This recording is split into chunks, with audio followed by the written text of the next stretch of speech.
دوستان ارجمند حاضرین گرامی اینک چمپیوناتی جهان باید با کشتنی کمربندی از روی وزنهای علاهیده برگزار می‌گردد.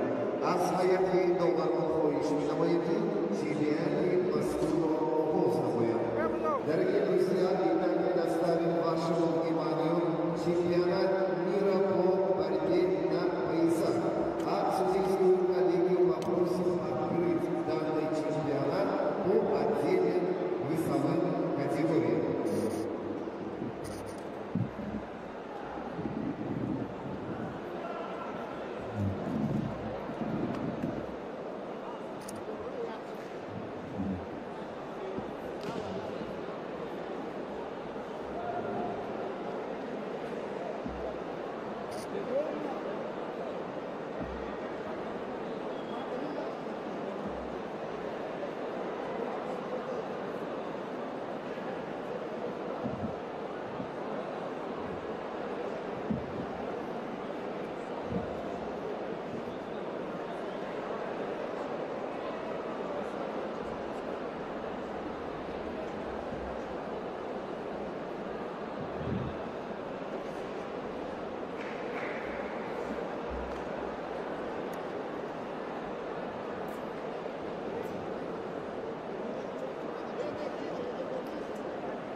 درود با بینندگان عزیز و مخلصان گشتین کمربندی در ولایت سوخت در شهر خوجند باستانی. اولین چمپیونات جهان آید با کمربندی میان جوانان برگزار میگردد و اولین سبقت نیست بعد از چند لحظه شروع می شود. در وزن تا 62 کیلو پهلوانان قزاقستان و ترکمنستان حالا نیروسنجی را اینجا شروع کردند و یک حرکتی خیلی خوبی پهلوان ترکمنستانی او را صاحب 2 امتیاز کرد.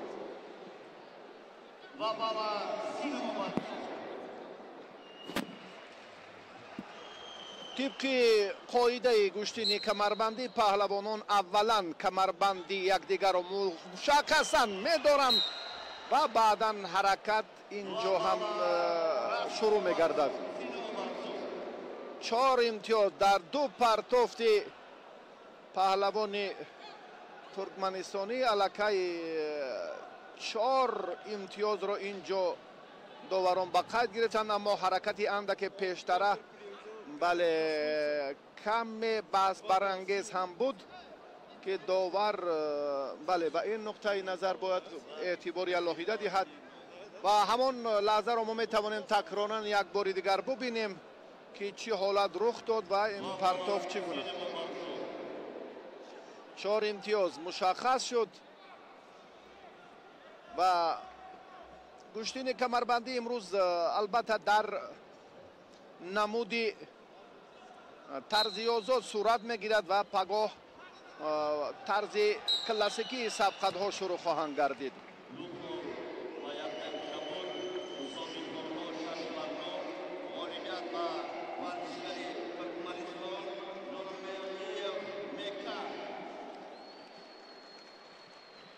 پهلوان ترکمنستانی در این دیدار غلبه را مال خود کرد و از این مرحله نتیجه دلخواه را به دست آورد و به دوری بعدی رفت.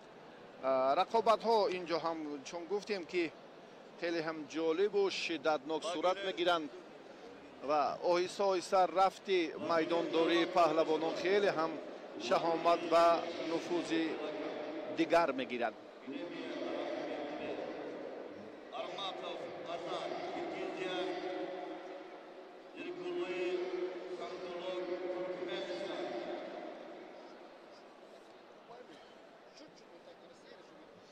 حالت‌های تکراری را یک بار دیگر توجه میکنیم و بعداً با این نکته خیلی مشخص اعتبار جدی خواهیم داد. امروز در قهرمانی جهان جوانان 8 وزن پهلوانان جوان از 21 کشور سیاره نیروسنجی میکنند و بانوان در 3 وزن.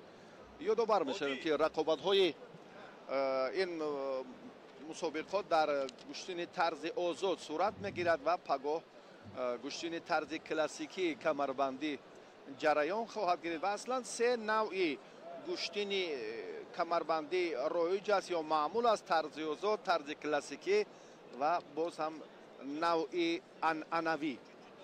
البته اینجا هم ما به تاریخ اگر توجه کنیم، این هم تاریخ قدیمه دارد و مانند گشتین ملی، گشتینگیری.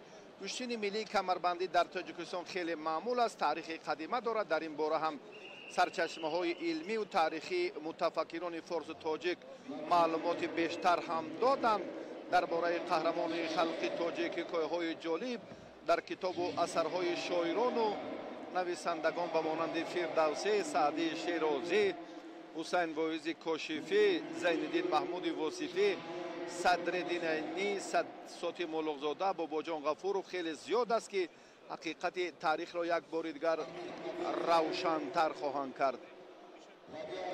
یکی از صنعت گشتین کمربندی باز هم چون بیان شده است که 360 بندی فنون در بر میگیرد و در اجرای این بند و اسلوب ها البته باز هم قاعده های علاهیده و باز هم سبک مشخص خود را دارد. هر یک نوعی که ما گفتیم، هم طرز آزاد و هم طرز کلاسیکی.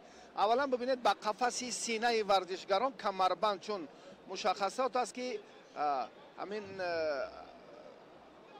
معین کرده می شود. بعدا پهلوانان دست یکدیگر را با کمر چون این تابیش داده حالتی که آماده می شوند و سپس اینجا وزن داوران که به خود پهلوانان که 62 کیلو را در بر میگیرد، هر دو هم توجه میکنن. ببینید اولا با قفس سینه یکی ببینید دیگرتر بود، یعنی کمربند پهلوان کبودپوش عوض کرده شد به خاطر اون که اون با قفس سینه باید که برابر باشد و باز هم یک مشت دیگر با همون مشتی ورزشگر باز یکی دیگر باید اضافه باشد. بعدا دستان رو یک تابیش به کمربند میدهند و امر داور را انتظار میشوند. انا همین ترتیب نوع گشتین طرزی آزاد اکنون بر رقابت پهلوانان در وزن تا 62 کیلو صورت میگیرد.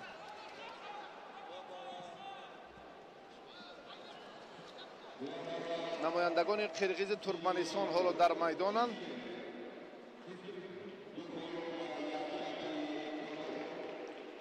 اکماتوف اسکات و پهلوان ترکمنستان ساتلوک دوردگولیوف.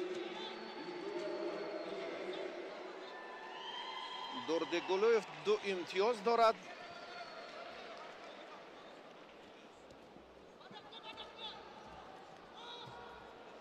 باز هم دوردگولیوف میتواند اینجا یک خول دیگر رو به دست آورد، برای 3 خول شد.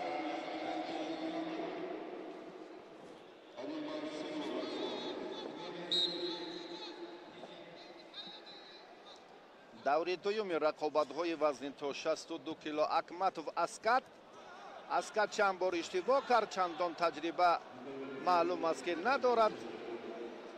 در دوم مبارزه خورد ابتدا کمربند رو خوبتر قپیده توانست، اما حرکتش حالا هم چندان مناسب نیست با اون امتیازهایی که باز ببینید که خیلی هم دو امتیاز دیگر رو پهلوان ترکمنستان مال خود کرد. 5-0.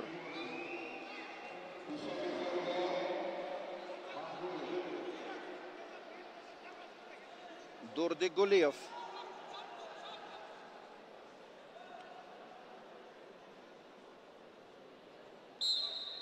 ترتیب سبقت پایده در گشتن کمربندی هم همین است که اولا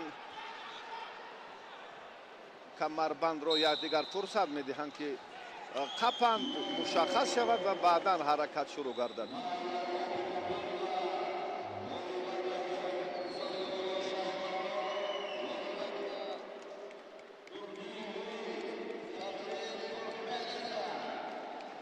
دوردگولیف دو پهلوان ترکمنستان علاقه در این دور غلبه را در وزن تا 62 کیلو به دست آورده توانستند. 5 دقیقه وقتی که مشخص است، معین است.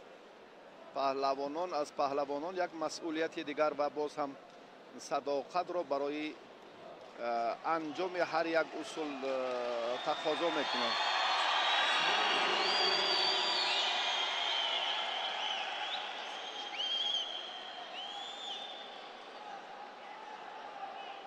گشتن ملی کمربندی از گشتن ملی با خصوصیت های خاص از فرق میکند.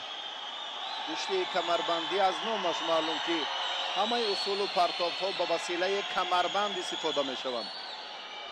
ما در این باره اندک پیشتر هم گفتیم اصول های معمولی گشتن کمربندی این پهلوی چپ، پهلوی راست، سری قفس سینه، سری سیوجی، سری زانو، علوک درونه، سری سینه گفتیم، عکس العمل ها و غیره ها را در بر میگیرد. و باید ذکر کرد که اصول های گشتن ملی کمربندی در گشتن های اعتراف شده نمودهای المپیک خیلی زیاد استفاده می شوند.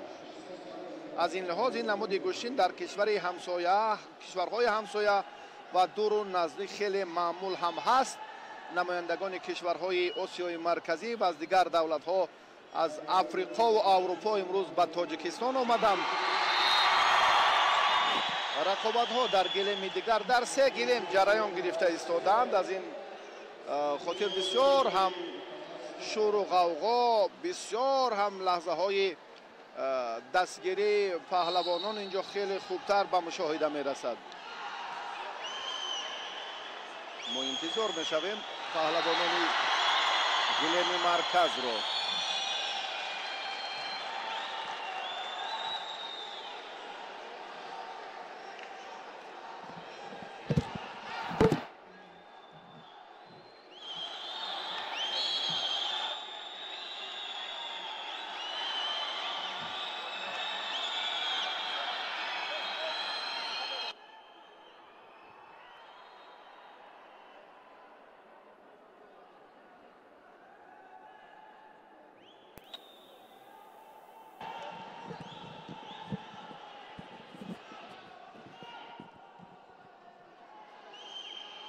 مبارزه پهلوانان چون گفتیم که کمربند، معنای کمربندی هم خیلی یک مفهوم مشخص علاهیده خود رو دارد. با قفس سینه کمربند چین کرده می شود و یک مشت. حالا داور اولا به همین نقطه اعتبار می دهد. ببینید یک بار دیگر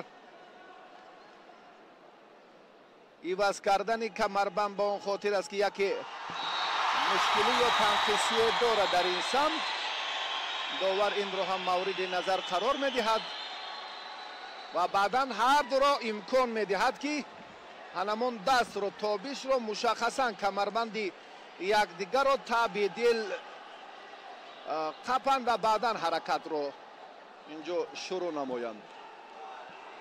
پهلوان مغولستان با نماینده ازبکستان اکنون رقابت را شروع میکند.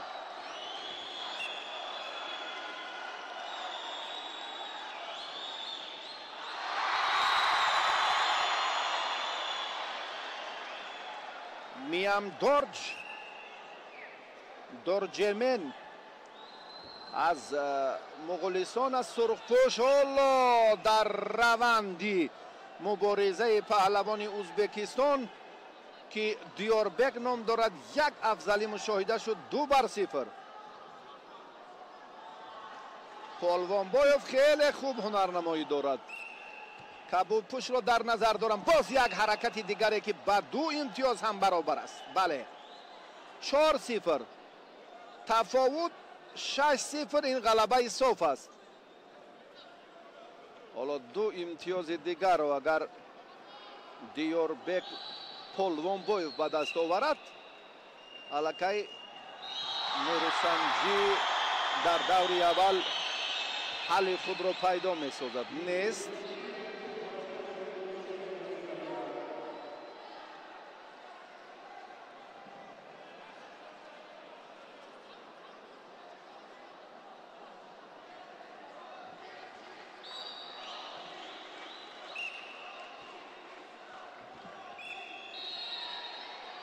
پهلوان مغولستان اکنون نتیجه را تغییر داده توانست. میامدارج در ابتدا اندک سهلنگاری کرد و بعدا از کمربند حریف هم مشخص داشت. در گوشین طرز آزاد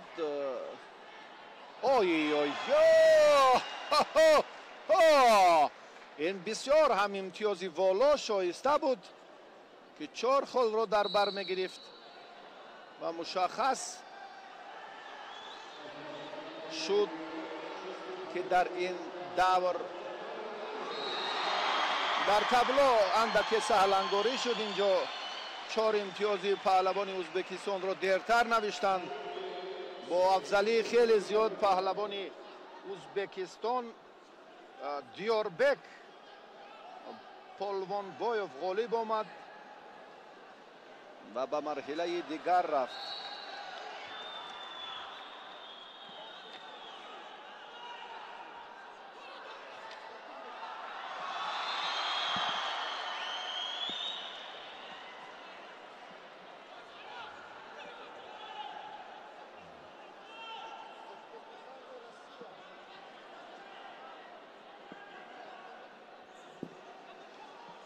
یادآور میشویم که امروز در 8 وزن جوانان 21 کشور رقابت را ادامه خواهند داد و بانوان در 3 وزن. تنها گوشتین طرز آزاد کمربندی دایر میگردد. طرز آزاد این استفاده حلوک درونه بیرونه پشت پا پیش پا همه رایج است. چی حرکت میکنن هنگام داشتن کمربند میکنن. حرکت پهلوانان تنها توسط داشتن کمربند صورت میگیرد. اگر دست از کمربند گرفته شود آنگاه ورزشگر تنبیه میگیرد و 3 تنبیه هم این شکست است. ستونگذاری گبهای تباه هم تباه سرکشی تنبیه است. در گوشین کلاسیکی برعکس استفاده حلوک پشت پا پیش پا حلوک داخله حرکت های دیگری که در گوشین طرز آزاد رایجند در گوشین طرز کلاسیکی با آنها استفاده آنها اجازه داده نمی شود. جهت فرق کننده گوشین طرز آزاد و کلاسیکی همین. و بیاید اکنون به معرفی پهلوانان میپردازیم که حالا هم اندک فرصت هست. ادامه رقابت پهلوانان خیلی شدت میگیرد.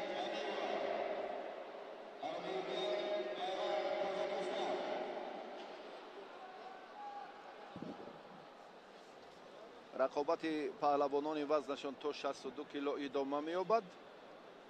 Avazbekov پهلوانی ازبکستانی با رسلان.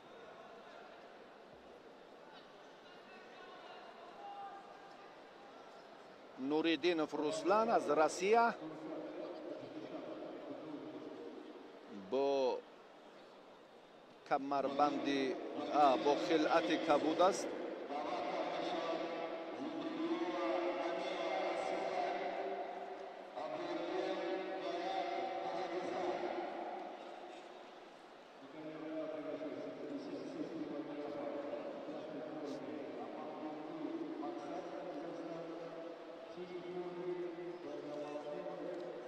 حالا در حرکت هر دو پهلوان اکنون نو ورزشگری ازبکستانی هم صاحب دو خال گردید.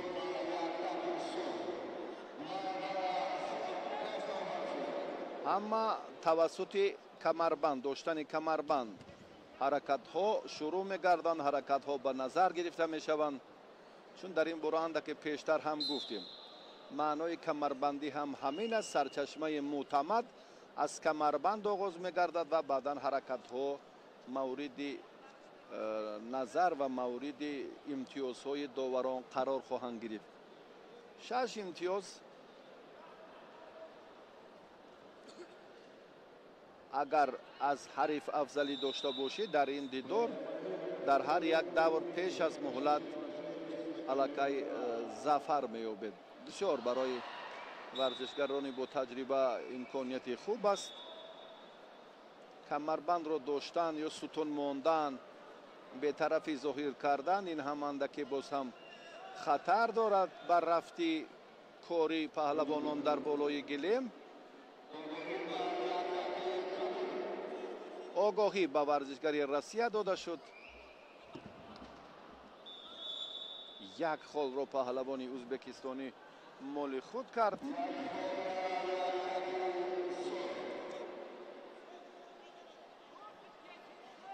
اوازبکوف، عبدالقایل،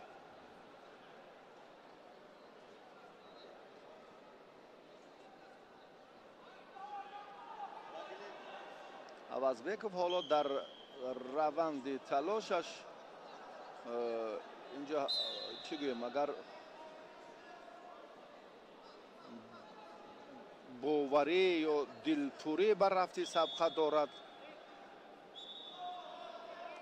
نماینده روسیه حالا حرکت اندک ممنوع را استفاده کردنی است. این طرز نیروسنجی چندان به سر رفتیدن کوپروک یا با اصطلاح ماستی کردن اینجا هم رایج نیست، یعنی ممنوع حسابیده می شود.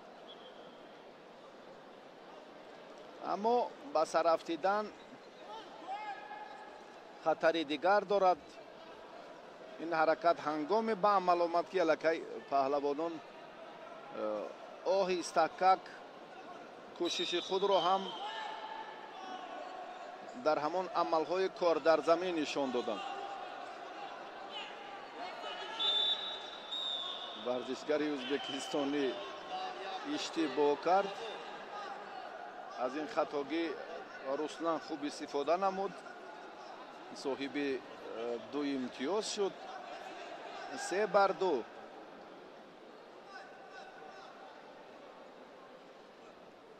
پهلوانی روسیه یک. اکنون اینجا هم دسته بی‌طرف باید اعلام می‌گردید از آن قواعدی که حالا در جهانیان این نقطه رو هم توجه میکنند. و در فدراسیون روسیه در شهر اوفا در شهر قزان علاقمندان و جایزه‌داران قهرمانی جهان و ورزشگران زیادی کمربندی نام و مرتبه خیش رو هم خوب معرفی کردند. امروز هم به تاجیکستان آمدن، حالا ما به تدریج آنها رو به شما معرفی می‌سازیم. رسلان در ادامه مبارزه‌اش خیلی خوب ایستادگی کرد. 3 دوره که شروع گشت پیش از مهلت غالبان معین شدند و این اولین рақобате маҳсуб меёбад, ки то дақиқаи 4 сурат гирифта истодааст.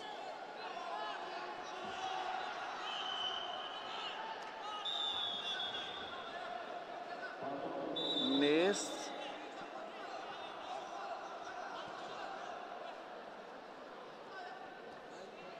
сари паҳлавон агар зонуяш ҳам чун ба замин афтид, дигар ҳаракате ки мо мушоҳида мекунем аллакай ҳисобида намешавад.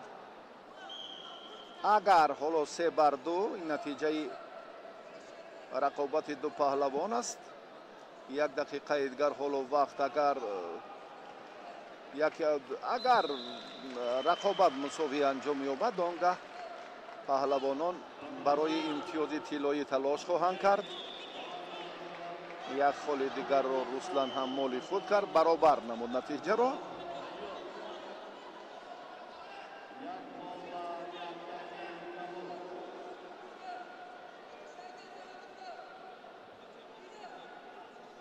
ҳамаи ҳаракат тавассути камарбанд, чун дар ин бора акнун бинандаи закӣ ҳам худ маълумоти бештар пайдо кард. ҳамин мафҳуми камарбандӣ ҳамин аст.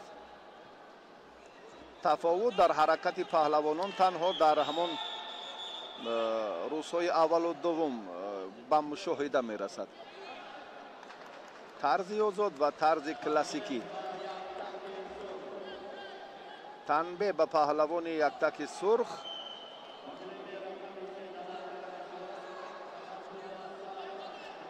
огоҳӣ дошт. танбе дошт, танбеҳи якум, танбеҳи дуюм, танбеҳи сеюм хориҷ мешавад. 3 танбеҳ варзишгарро аз идомаи рақобат маҳрум мекунад. ҳоло ин аввали сабқатҳост. то ин муддат мо ин фурсат, ин лаҳзаҳоро ҳам ба қайд нагирифтаем. рости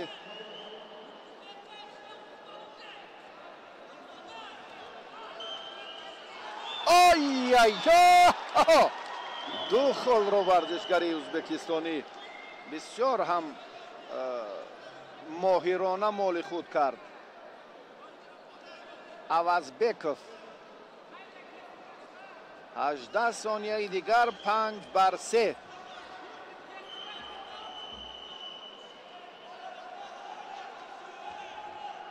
солҳои охир гӯшини миллии камарбандӣ ба ду намо ҷудо шуд. гӯшини камарбандии варзишӣ, гӯшини камарбандии анъанавӣ. ин ду намуди гӯшин ба ҳамдигар монанданд, аммо дар баргузории қувваозмоиҳо ҳам аз якдигар бо хусусиятҳои хоси худ фарқ мекунанд. паҳлавонони тоҷик то кунун ба майдон набаромаданд. ду холи дигарро варзишгари Россия ба даст оварда. ана ин аввалин сабқате хоҳад шуд, ки барои имтиёзи тиллоӣ паҳлавонон мубориза мебаранд. дар бораи ин ва маълумот дар хусуси идомаи вақт андаке пештар ҳам гуфтем. танбеҳ ягон нақш надорад агар натиҷа баробар бошад. танбеҳу огоҳӣ, танбеҳи якуму танбеҳи дуюм ва фақат имтиёз.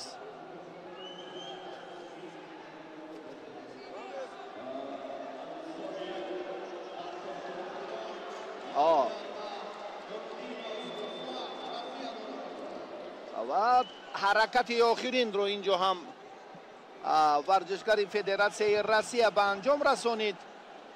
аз ин нуқтаи назар биёд як бори дигар таваҷҷӯҳ мекунем, ки охирин кӯшиш, охирин ҳаракат ба он замина гузошт, ки Руслан дар ин дидор ғалаба ба даст оварад.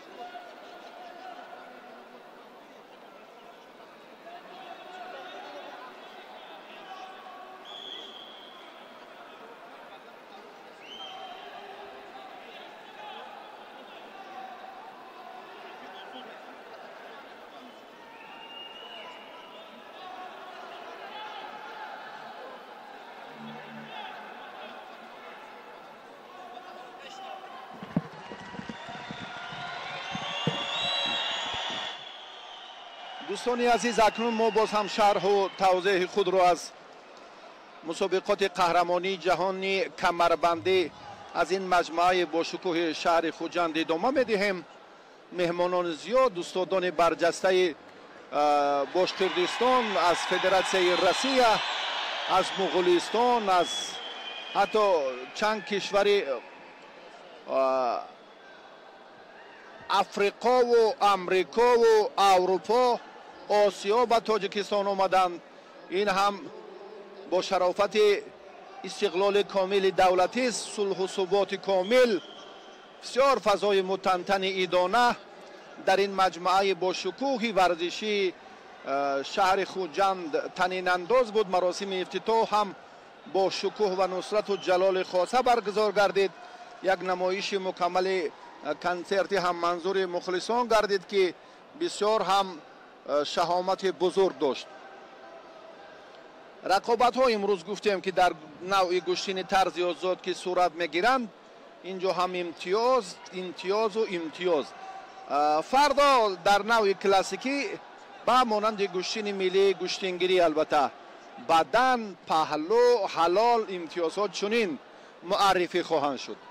همان جهت فرق کننده و باز هم جنبه های مکمل سازی کاری کمربندی را اندکی توضیح دادیم. امروز هر دو هم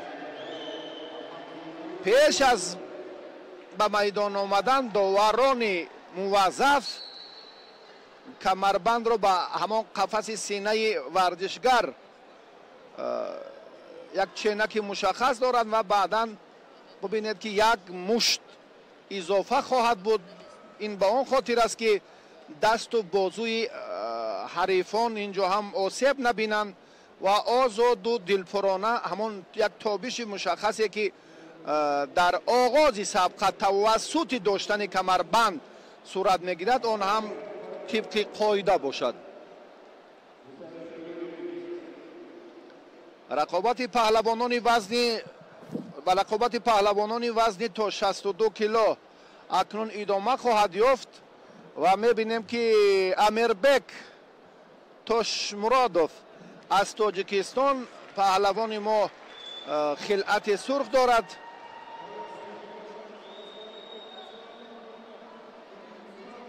دولتیار عبدالخالقوف این هم از جمهوری تاجیکستان است. از کشور ما امروز هم دسته ها از شهر استرافشن، از ناحیه مسچاه، از ناحیه جبار رسولوف، از شهر خوجند به این مسابقات سفربر گردیدند. تعدادی اشتراکچیان از کشور ما در این روز البته زیاد است، چون که ما میزبانیم، امکانیت فراختر داریم که در هر یک وزن باز هم شماره ورزشگران نامور خود رو هم بیشتر کنیم. بسیار هم از حالت راست این طرز پرتاب به 6 خل برابر است. هر دو پهلوان تنبیه داشتند و عبدالخالقوف دولتیار در این دیدار غلبه را مال خود کرد و پهلوان تاجیکستان در وزن تا 62 کیلو کامیاب شد و به مرحله بعدی رفت.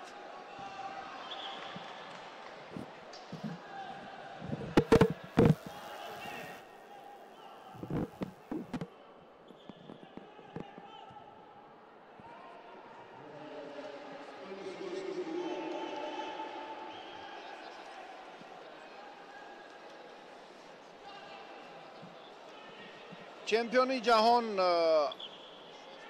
اگر ما هم یک لحظه دیگر یادآور شویم در تاجیکستان میان جوانان هستند چمپیون های جهان در کمربندی. ظفرجان موسویف از ناحیه مسچو در شهر قوقند ازبکستان سال 2022 در وزن جمعی 100 کیلو این عنوان را مال خود کرد و همراقلوف الپامیش از استرافشن در شهر قزان فدراسیون روسیه هم در وزن 57 کیلو барандаи медали тилло ва унвони қаҳрамонӣ шуд. баҳодурзода шаҳром низ аз ноҳияи ҷабор расулов дар қазон дар вазни то 75 кило ин нафари муаррифӣ шудаам. соли 2022 ба унвони чемпиони ҷаҳон дар камарбандӣ шарафёб гардид.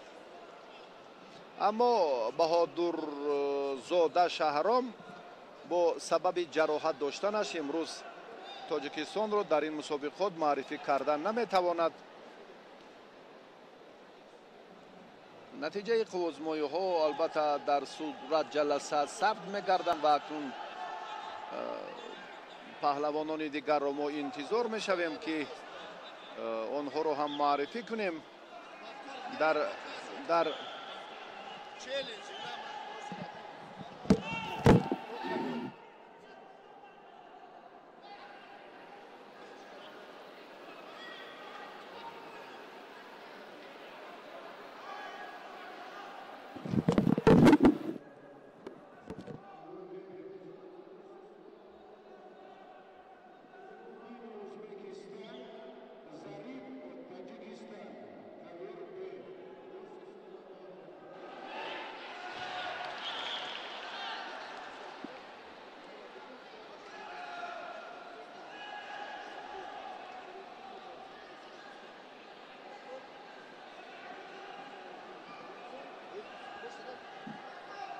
Арбитр, интересно, задать короче, пашка.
паҳлавонон боз ҳам ҷараён мегирад.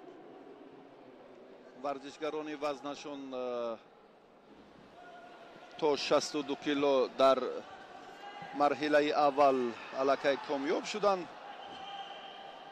он чеҳраҳое ки бештар талош варзиданд ва акнун дар вазни то 82 кило акнун талоши паҳлавонон боз ҳам шурӯъ хоҳад гардид. намояндаи ҷумҳурии ӯзбекистон ва тоҷикистон ҳоло дар майдонанд. зарипов иброҳим аз тоҷикистон хилъати кабуд дорад ва низомиддинов ҷаҳонгир аз ӯзбекистон. ой ду хол ба варзишгари ӯзбекистон.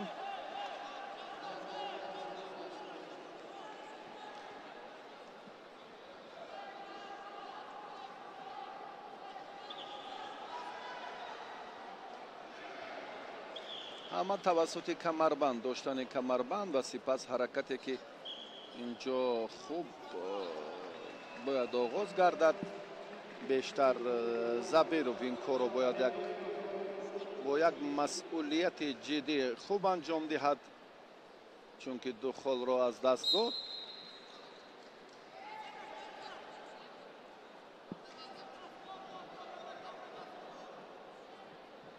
ҳоло дар ин вазнҳо бештар паҳлавонони ӯзбекистон, россия, тоҷикистон, муғулистон, туркманистон номнавис шуданд. натиҷа баробар шуд, 2-2. ҳаракати паҳлавони мо ҳам муносиб буд барои имтиёзҳои арзанда. ин корро ҳам иброҳим зарипов хуб анҷом дод. аммо варзишгари ӯзбекистонӣ боз соҳиби ду холи дигар шуд. 4-2. партофти сари вақтӣ ҷаҳонгир ҳам баҳогузорӣ гардид.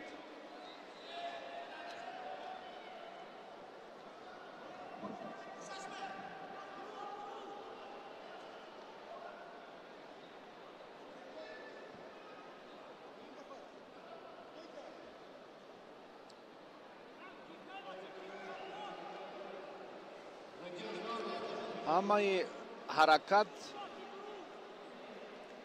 тавассути ҳамон амри довар аз доштани камарбанд шурӯъ мегардад. сутун гузоштан, монеа эҷод кардан барои ҳариф дар гӯштини камарбандӣ ҳам мамнӯъ аст. бубинед ҳаракати варзишгари ӯзбекистон хеле хуб ва саривақтӣ ва муносиб буд барои ду имтиёзи дигар. ҳалолаш буд. ҷаҳонгир хеле маҳорати хуби худро нишон дода истодааст.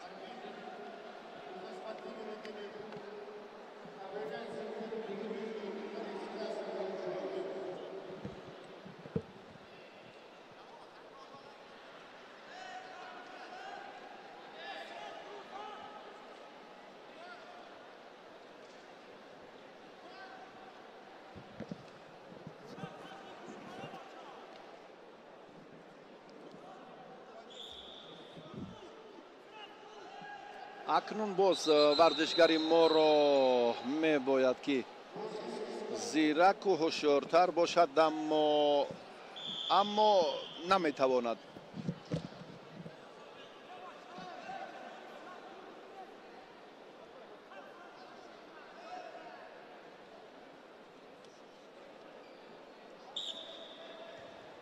Врач команды доктор 1-0. Здравствуйте.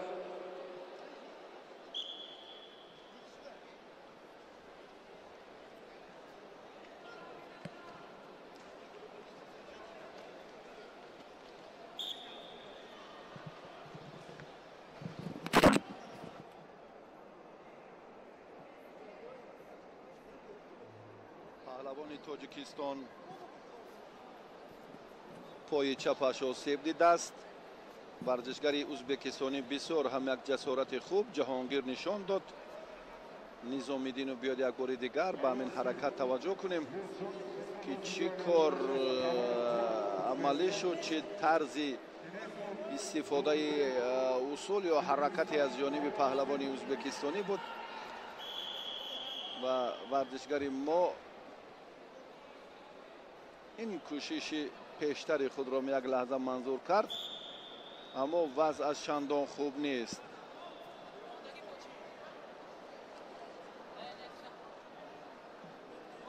дар қуқанду дар фарғонаву дар сурхандариёву сарои осиёбу ва бештар ҳам акнун ба истиснои он шаҳрҳои бухорову самарқанду бархе аз шаҳрҳои дигар дар ин минтақа дар фарғона, қуқан шумораи машқварзон ва муддаиёни зинаҳои ифтихории қаҳрамонии ҷаҳон дар камарбандӣ хеле зиёданд. чеҳраҳое ки аз ӯзбекистон ҳоло ба майдон меоянд, аксарашон аз қуқанду фарғонаанд. ва дар осиёи марказӣ куштини камарбандӣ ҳам як маҳбубияти алоҳида ва хосаи худро дошт. агар ба таърих ҳамчун ибтидои гузориш як лаҳза таваҷҷӯҳ кардем ки он нишондиҳандаҳо он дар осори гаронбаҳои ниёгони мо ҳам васфи камарбандӣ хеле ҳам дар сатҳи баланд ва шоиста таҷассум гардидааст.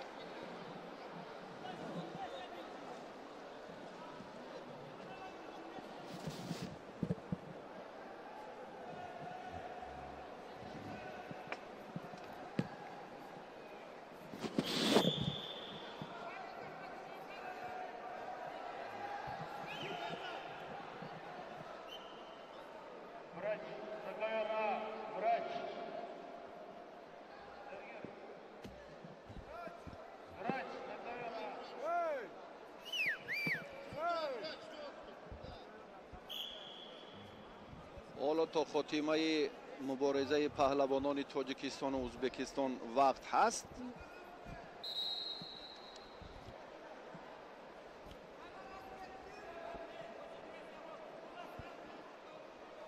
паҳлавони мо аз пои росташ каме осеб дида буд. خودро чандон хуб эҳсос намекунад. андаке таваққуф ба ҳамин хотир шуд.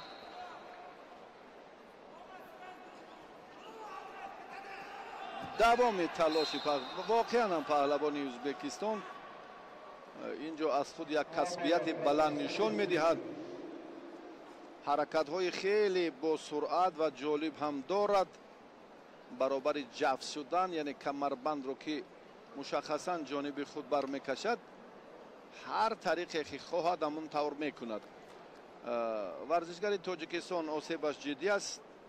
иброҳим зарипов дигар сабқатро идома додан наметавонад.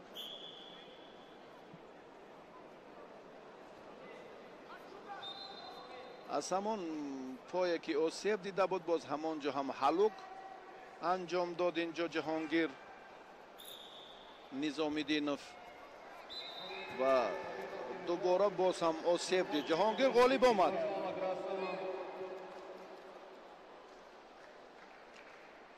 дар ин марҳила ҷаҳонгир низомиддинов дар вазни то 82 кило дастболо мешавад.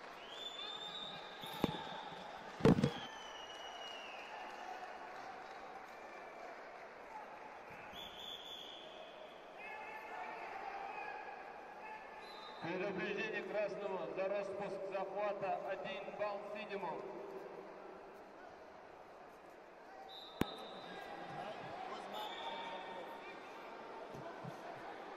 Каверби 82 килограммов. Байрамов Туркменистан и Сайдер Казахстан 82 килограмма. Каверби судить. Келин судить.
рақобати паҳлавонони вазнашон то 82 кило шурӯъ гардид.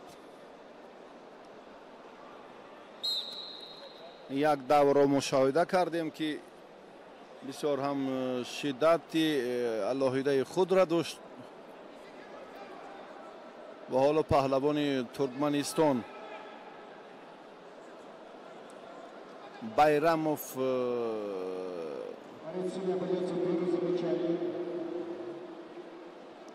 бо намояндаи Қазоқистон Исҳан Эрнир ба майдон омаданд. Исҳан як огоҳӣ дорад ва боз ҳам ба рафти сабқат намояндаи Туркманистон ҷолибияти дигарро зам кард. Байрамов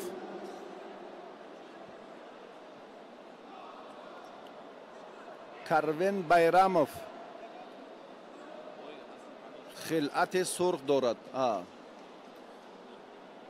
ҳоло барои риоя кардани тартиби дурусти ҳамон камарбандӣ ҳарду эътибор медиҳанд.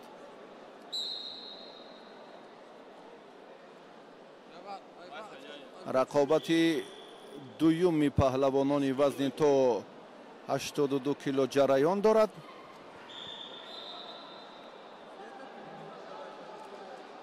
Бал синему.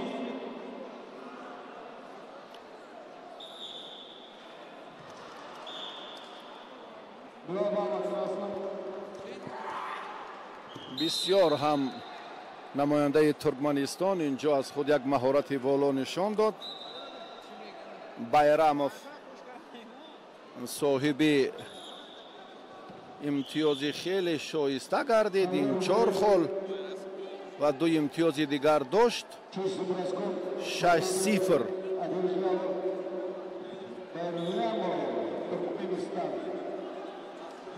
ростӣ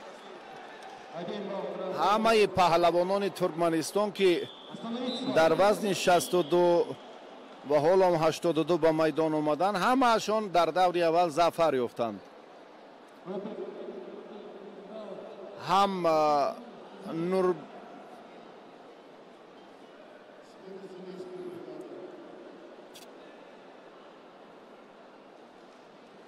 ҳам Нурбердиев, ҳам Дурдигулдиев ва ин нафари сеюм аст ки бисёр ҳам бо истеъдоди воло даври аввалро хуб ҷамъбаст карданд.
талоши паҳлавонон боз ҳам идома меёбад дар вазнҳои дигар. коргардон як лаҳза ҳамун чеҳраҳои номошно гулдухтаронро манзури мо карданд аз Федератсияи Россия, аз дигар кишварҳое ки имрӯз ба Тоҷикистон омаданд. бисёр таваҷҷӯҳ мекунанд ки дар камарбандӣ дар қаҳрамонии ҷаҳон зафар ёбанд. ин ҳам як дастоварди шоёну шоиста. аз Қазон ва аз Уфа ду дастаи мукаммали Федератсияи Россия дар қаҳрамонии ҷаҳон ширкат доранд ва боз ҳам паҳлавонони дигар аз Узбекистону, Туркманистону, Муғулистону, чандин кишварҳое ки дар маросими ифтитоҳ дидем. боварӣ дорем ки ин сабқатҳо боз ҳам ҷолибияти худро дигарбора пайдо месозад. мо дар хусуси баргузории рақобатҳои рӯзи аввал ба шумо ҳам маълумот додем ки дар 8 вазн ҷавонон, яъне мардон имрӯз нерӯсанҷӣ мекунанд ва дар 3 вазн духтарон. духтарони Қазоқистон, Ӯзбекистон ба ин мусобиқот хуб омодагӣ диданд, чунки дар гилеми сеюм аллакай мо ин гуфтаҳои худро метавонем тақвият диҳем. бисёр ҳам талошу муборизаи гулдухтарон дар гилеми дигар ҷолиб ва шиддати хеле хуб гирифта истодааст. ин аз он гувоҳӣ медиҳад ки моро марҳилаҳои хеле ҷолиб дар пеш аст.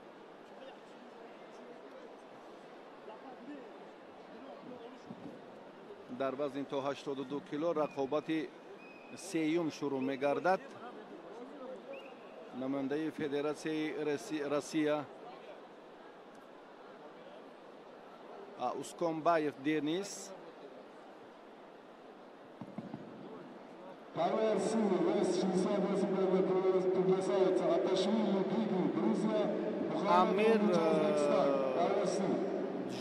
Шахьор. از این هم از فدراسیون روسیه دو پهلوانی که در وزن تا 82 کیلو از این پیشتر ورزشگران دیگر از تاجیکستان و قزاقستان ترکمنستان و ازبکستان به میدان آمده بودند. پهلوان ما متاسفانه ابراهیم زریبوف از ادامه راه مبارزه محروم گردید چون که در دوره اول شکست خورد. Камилов Бык, Узбекистан. Ашуров перед выдвижением красного большого. Тамбир Авар Баяктаки Шов.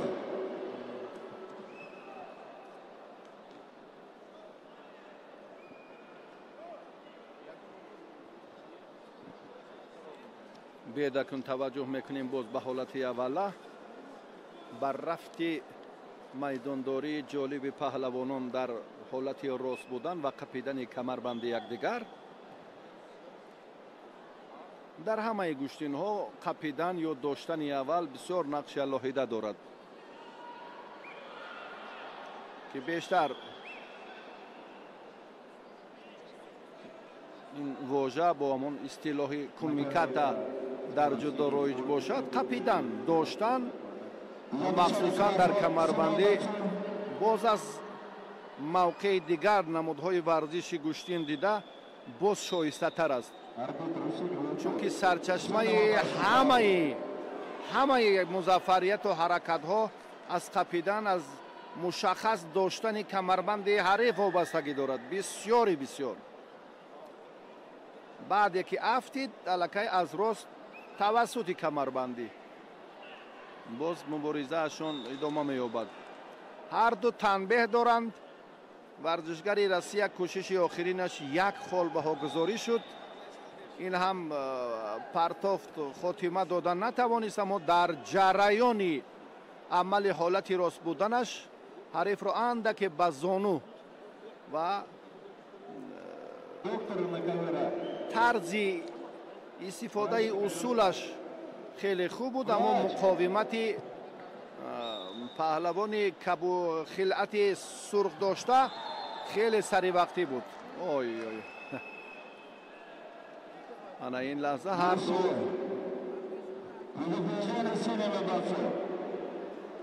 هر دو هم مقاومتشون بسیار هم شدت میگیرد. معلوم است که در 3 دقیقه حالا به هر دو میسر نشده است که پرتافت 2 امتیاز انجام دهند. امروز ما امتیازها را میشماریم.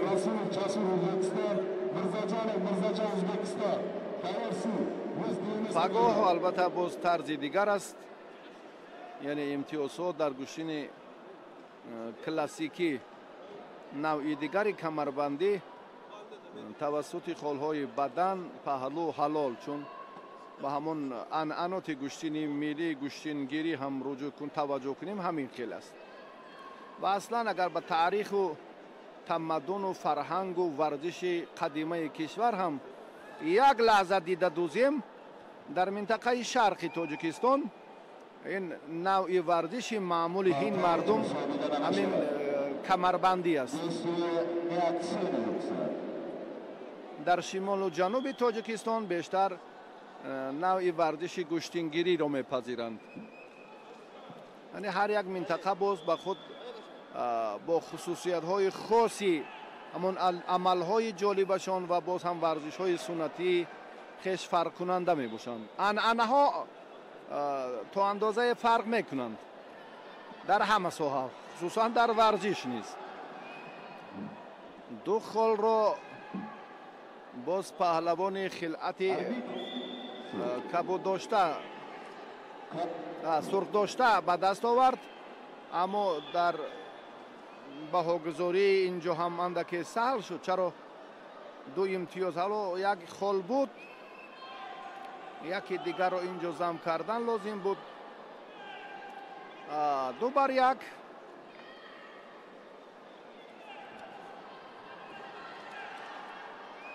Денис Усконбаев. Бал. 3-1.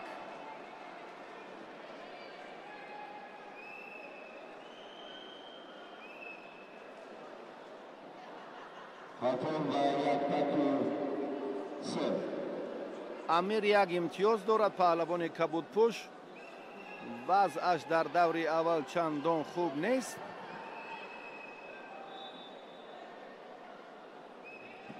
идомаи талоши амир нигарон кунанда аст.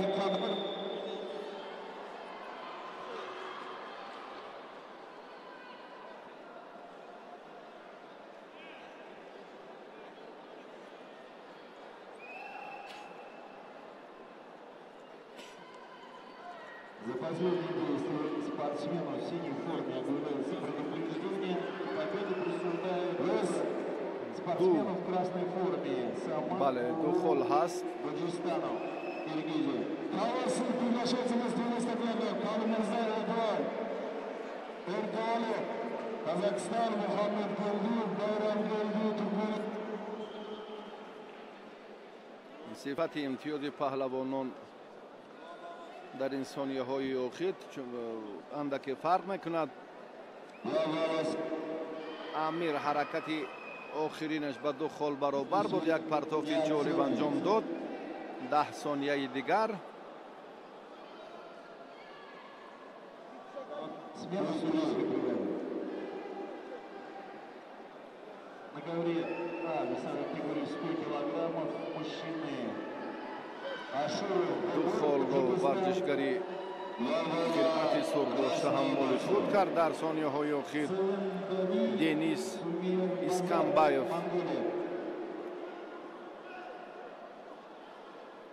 5 сонияи дигар.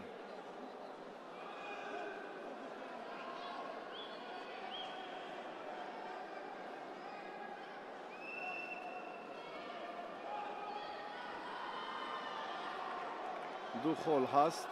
як имтиёз дод довар ба амир.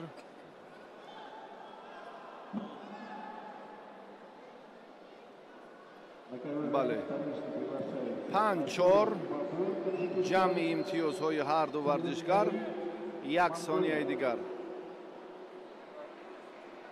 денис Усконбаев ҳоло имкон дорад ки дар ин дидор даст боло гардад, чунки 1 сонияи дигар.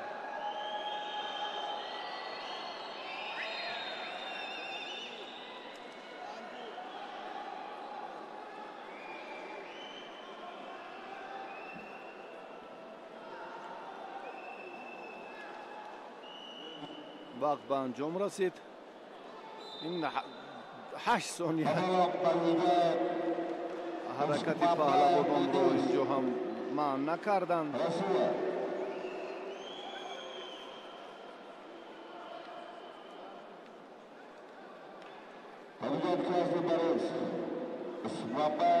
денис Усконбаев дар дидори аввали вазни то 82 кило зафар ёфт.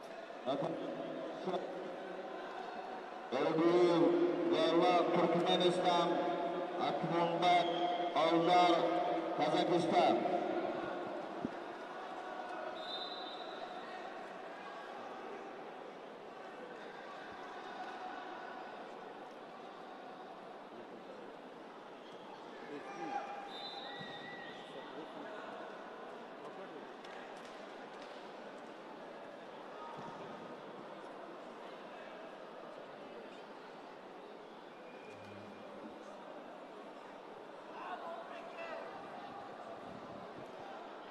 таваҷҷӯҳ мекунем ба муаррифии паҳлавонони дигар.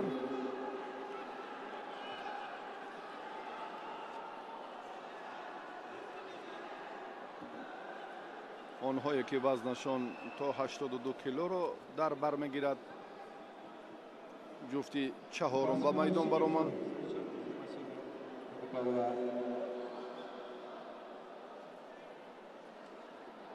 Гаплан Гартиев аз Туркманистон.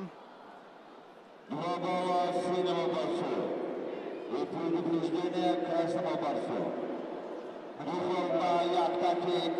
Аид Мухамбек Алдияр аз Қазоқистон аст. Ой!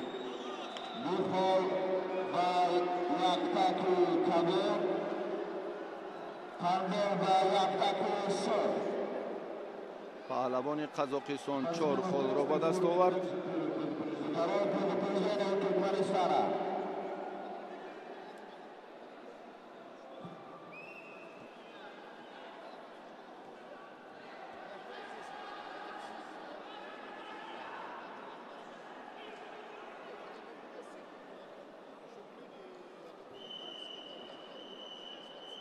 боз ҳам паҳлавони Қазоқистони 2 холи дигарро ҳам соҳиб шуд. 6-0 бо ғалабаи соф бо афзали беш Абдияр Аид Мухамбет дар рақобати даври аввали вазни то 82 кило ғалаба ба даст овард.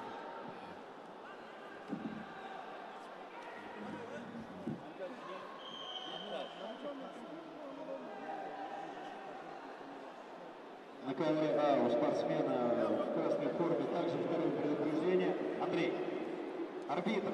Схватка продолжается в коротком заходе.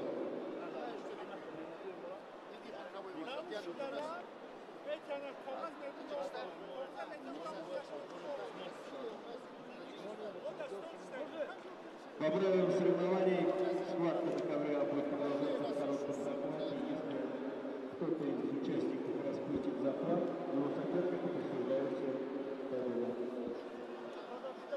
ба гӯштини камарбандӣ таваҷҷӯҳ кардем. аллакай мо соати аввали гузориши худро ҳам манзури шумо намудем. лаҳзаҳои хеле ҷолиб. имрӯз ҳам ҷавонони бисёр ба тамошои сабқатҳои инфиродии қаҳрамонии ҷаҳон омаданд. духтарон дар 3 вазн, писарон дар 8 вазн дар навъи камарбандии тарзи озод имрӯз майдондорӣ хоҳанд кард. ба тадриҷ аллакай он чеҳраҳо, он афроде ки хеле ҳам заҳмат ва талоши бештар доштанд, имрӯз ҳам муаррифӣ шуданд, ба марҳилаҳои баъдӣ роҳ ёфтанд. 3 нафари онҳоро месазад гуфт ки аз дастаи якачини ҷавонони Туркманистонанд. паҳлавонони Ӯзбекистон ҳам ду даврро хуб анҷом дод. як марҳилаи дигарро варзишгари қазоқистонӣ. ҳоло дар маҷмӯъ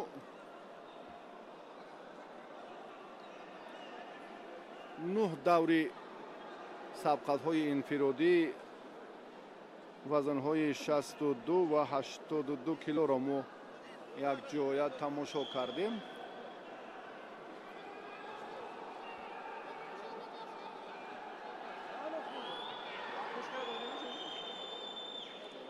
як вохӯрии дигар миёни паҳлавонони Тоҷикистону Қирғизистон дар вазни 82 кило сурат мегирад.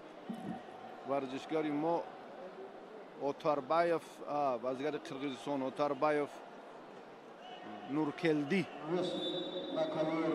бо хилати кабуд аст. ин чеҳра варзишгари мо аст. ана ин паҳлавони Қирғизистонро ҳам Отарбаев Нуркелдӣ.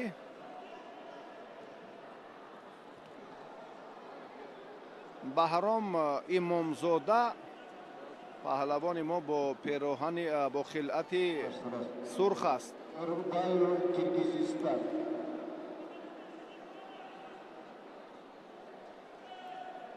Нуркелдӣ ва баҳром ба қафаси сина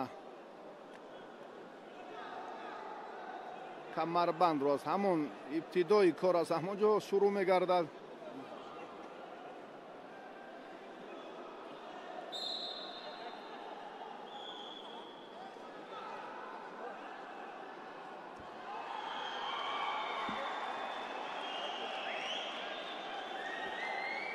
изофаи як мушт камарбанд бояд озодтар бошад. 2 балла спортсменов в красной форме и победу одерживает Ашуров Бабур, Таджикистан. қапидани ҳарду варзишгар дар рафти сабқат ҳам бисёр нақши алоҳида дорад. дар ин бора андаке пештар ҳам гуфтем, исти гӯштингирон варзишгор якхела истода бо ду даст аз тахтапӯш ё миёни якдигар аз камарбандашон медоранд. дар ин ҳолат дасти рост аз таги дасти чап ва дасти чап аз болои дасти рости ҳариф мегузарад. ин нуқтаро андаке пештар гуфтем. ин нуқтаро боз андаке фурсат дорем ки якҷоя бубинем. ана ҳамин тарзе ки ҳоло гирифтанд, бия таваҷҷӯҳ мекунем. дасти рост аз таги дасти чап ва дасти чап аз болои дасти рости ҳариф мегузарад. банди дастро зери камарбанд дароварда аз беруни камарбанд меқапад. ана ҳамин таркибе ки хеле мушаххас аст. ҳаҷми камарбанд ҳангоми бастан аз сари синаи варзишгар муайян карда мешавад. яъне ҳангоми давр задани камарбанд дар ҳаҷми як мушт ки гузошта шуду. инро мо ҳам аллакай ба шумо такрор ба такрор гуфтем. ду холи дигарро паҳлавони тоҷикистонӣ ба даст овард. баҳром имомзода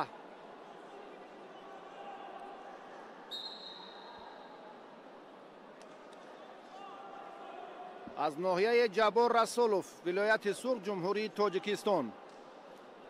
дастаи мунтахаби Тоҷикистонро имрӯз дастпарварони мактабҳои варзишии ноҳияи Мастчоҳ, шаҳри Истаравшан, ҷабор расулов ва як дастаи дигар аз Хуҷанд мукаммал мекунанд.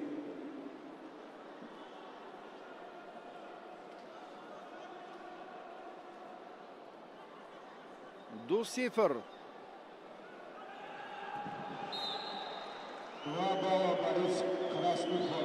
офарин баҳром.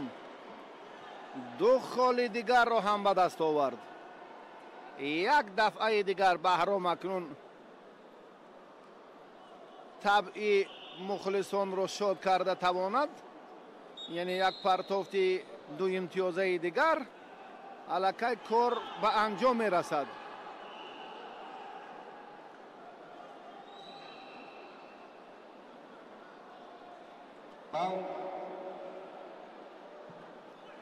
ой, баҳром аз ин ҳам хеле ҳунарашро волотар нишон дод. 6-0.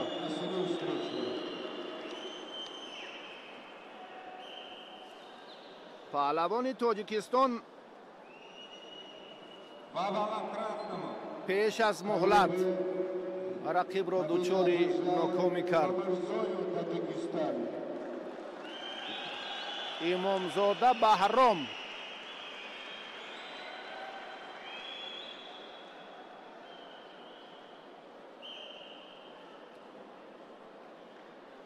ба даври баъдӣ рафт. 2 балла красному.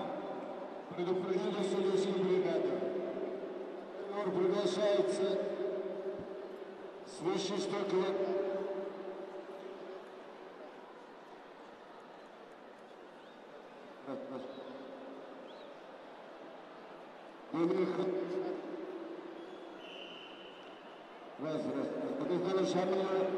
Россия, Бурзава, Казахстан. Красным остановить. Предупреждение. Синим остановить. Победу одержал Алабердиев Анакурбан, Туркменистан. паҳлавонони вазнашон гаронтар ба майдон меоянд. Бавари Байрам, Тошмарадон Знабин, Бавари Кунҷиев, Ҷалолова Дуёжа. Смена судьбы.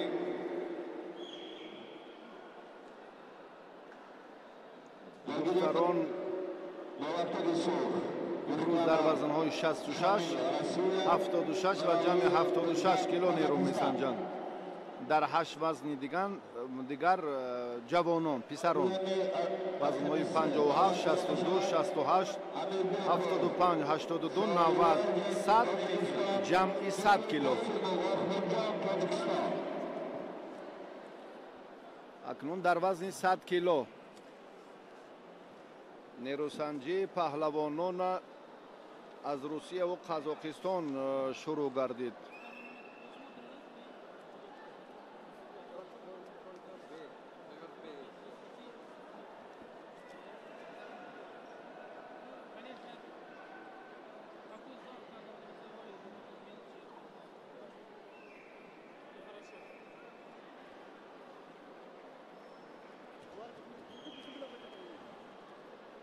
Динмухаммедов Шамил, паҳлавони Россия, хилъати сурх дорад.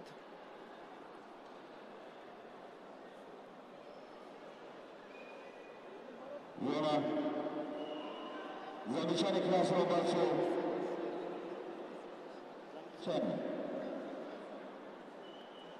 Нуралиюлу Бекзад бо яктаки кабуд аст, намояндаи Қазоқистон.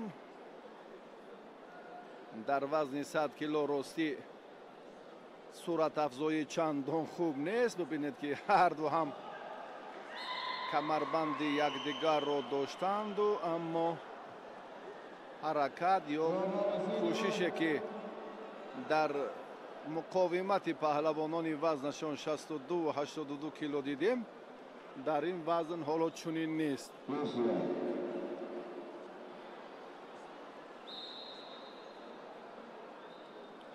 танбеҳ ба хилати ба ҳарду акнун танбеҳ дода шуд барои гӯшти нагирифтанашон.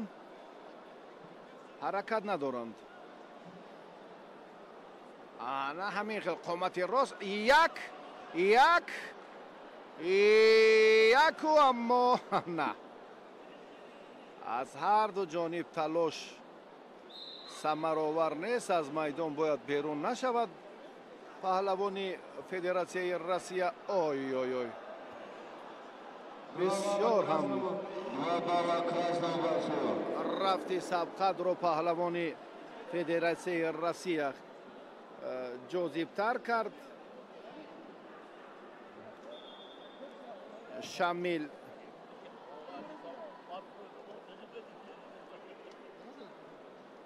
Динмухаммедов Шамил паҳлавони шаҳрҳои Уфаву Қазон имрӯз зиёданд.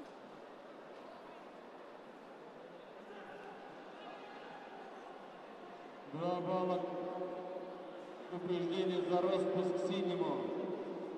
Бехзод рости гӯштингирияш хеле суст. خلاصه داور اینجا هم مشخص کند. عقب نشینی پهلوانی سرخپوش رو مشاهده کرد. شامل رو اشاره میکند که اندکی باز با رفتی سبقت جدی تر اعتبار دهد.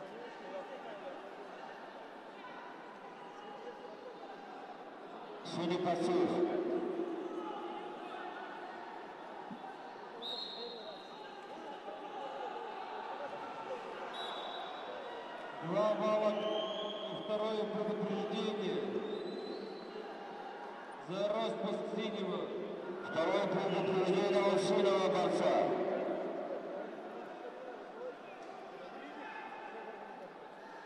آگاهی به پهلوانی فدراسیای روسیه بسیار سست. این طرز گوشتنگیری با کسی معقول نیست.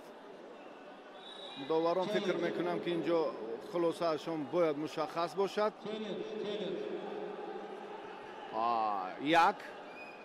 یک پرتوفی یک امتیازه بود. بله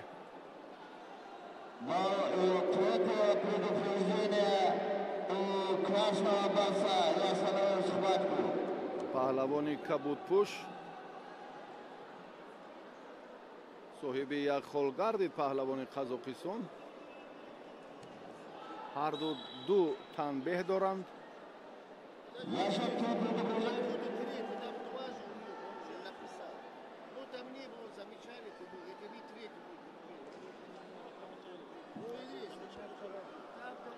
حالا وقت هست.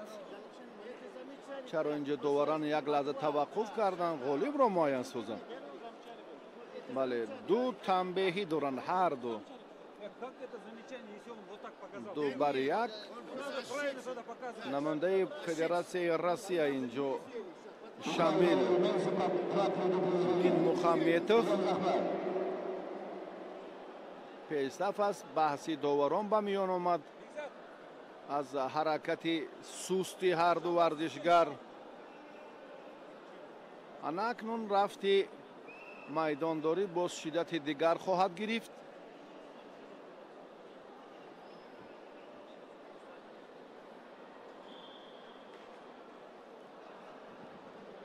دو امتیاز. بله شامل نتیجه را باز تغییر داد. 4 بر 1.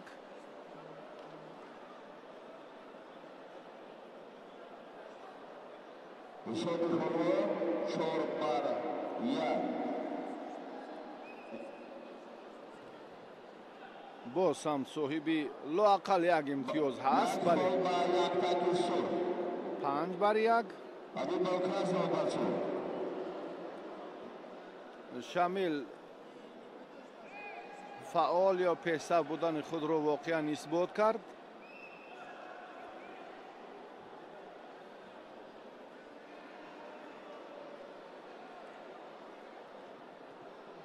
باز دو خال دیگر اما داور یک خال بها گذاری میکنند.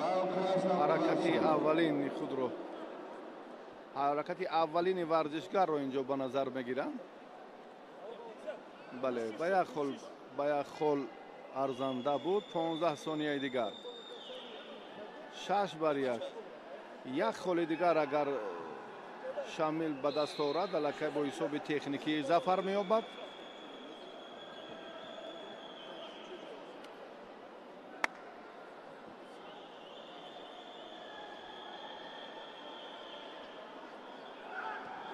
دو بله غلبه صف.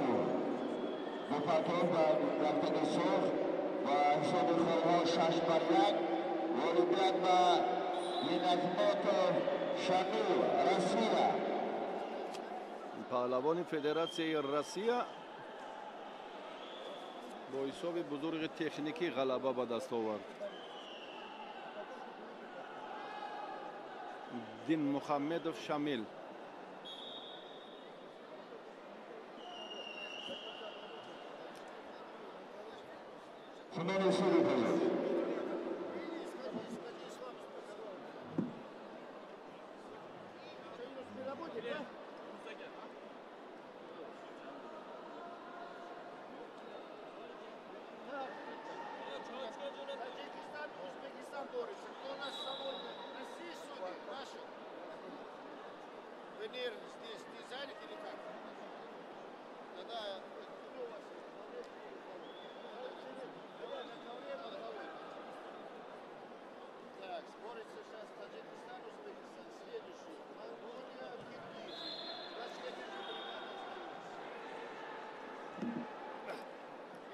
Два балла синего. КВРБ приглашается 100+. Мусою Таджикистан. Гамлетово Узбекистан. دوستان عزیز مبارزه پهلوانان کشورهای شرکت داشته در قهرمانی جهان در وزن تا 100 کیلو ادامه می‌یابد. به میدان دعوت کرده میشوند نمایندگان تاجیکستان و ازبکستان. سفرجان موسایف انا همین چهره. جمشید دولتов از ازبکستان انا варзишгари хилати кабуд дошта. акнун боз муборизаи ин чеҳраҳо аз маркази майдон шурӯъ мегардад. варзишгарон якхела истода бо ду даст аз тахтапушт ё миёни якдигар аз камарбанд медоранд. бале нодуруст будани ҳамон каме озодтар аст камарбанди паҳлавони ӯзбекистонӣ. бубинед ба қафаси сина дар ин ҳолат ҳаҷми камарбанд ҳангоми бастан як бори дигар ёдовар мешавем ки аз сари синаи варзишгар муайян карда мешавад. ваня ҳангоми давр задани камарбанд дар ҳаҷми як мушт инҷо ҷой гузошта мешавад, ҳолате ки барои варзишгар хубу муносиб бошад. ҳоло ҳамин тартиби сабқат боз ҳам ранги дигар мегирад.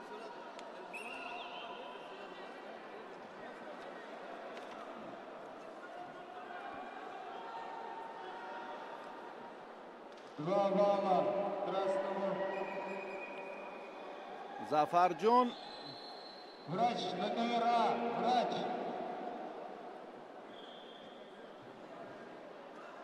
идомаи муборизаи паҳлавонони вазнашон то 100 кило.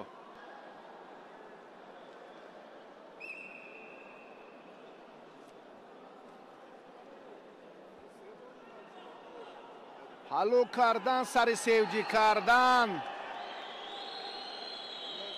пушти по, пеш по задан мамнун нест, имконпазир аст дар ин лаҳзаҳои гӯштини рӯзи аввали мусобиқоти чемпионати ҷаҳон. тарзи озод баго дар рақобатҳои навъи классикӣ ин ҳаракатҳо мамнуъанд. ҳоло варзишгари тоҷикистон соҳиби ду хол шуд.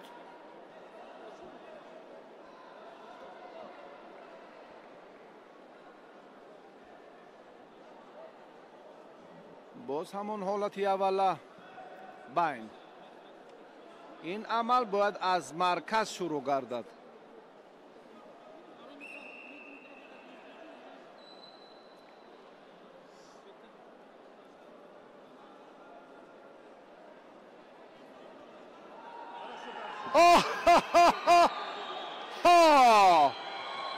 ана ин партофти зафарҷон мусоев хеле ҳам олӣ.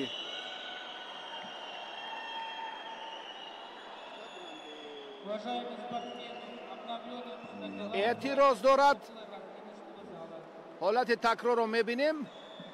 ин чоркунҷашакли таҷҳизоте ки партофта шуд ба хотири эътироз аст. як бор таваҷҷӯҳ мекунем ки ин 4 имтиёз буд ё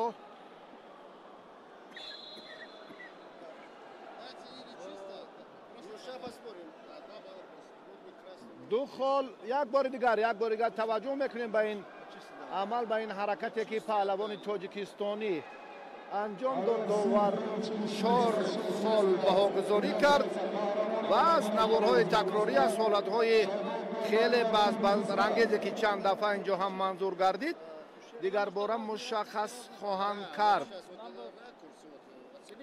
довари марказ инҷо ҳам баҳои муносиб дод, 4 имтиёз. дар сурати ба даст овардан ё 4 имтиёз баҳогузорӣ кардан инҷо ғалабаи соф 6-0 хоҳад шуд. биёд як бори дигар ҳалоки дохиларо хеле хуб истифода кард. ду хол фикр мекунам афзалтар буд. фикри доварон чӣ аст? чоркунҷашакле ки дар гӯштини тарзи озод баробари эътирозҳои сониясанҷҳо ё мураббиён ба амал меояду ба болои гилем партофта мешавад, дар гӯштини камарбандӣ ҳам ҳамин лаҳза намоён шуд. довар эътирози мураббии паҳлавони ӯзбекистонро ба инобат гирифт. лаҳзаҳои такрорро ҳам якҷоя тамошо кардем ва баъдан ду хол ба паҳлавони мо баҳогузорӣ карданд. пештар довари марказ 4 имтиёзро мансуб донист. 4-0 алон мо пешсафем.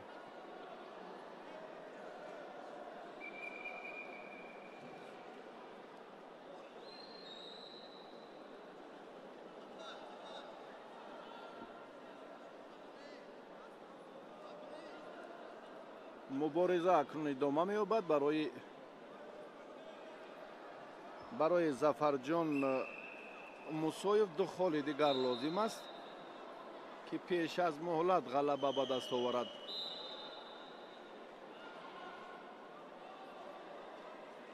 чемпионати ҷаҳон оид ба камарбандӣ дар Тоҷикистон ҷараён дорад.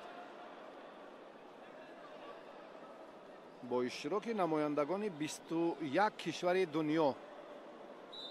ин ҳам як саҳафоти ҷадиди варзиш дар замони соҳибистиқлолии мамлакат хоҳад буд. огоҳӣ танбеҳ ба паҳлавони мо доданд, ба варзишгари ӯзбекистони ҳаманда ки пештар ҳамин муҷозот дода шуд.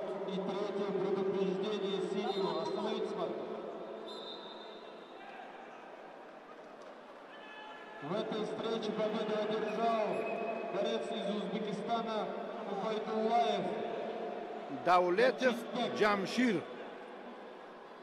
кабудпӯши дар майдон буда рақобатро бохта истодааст.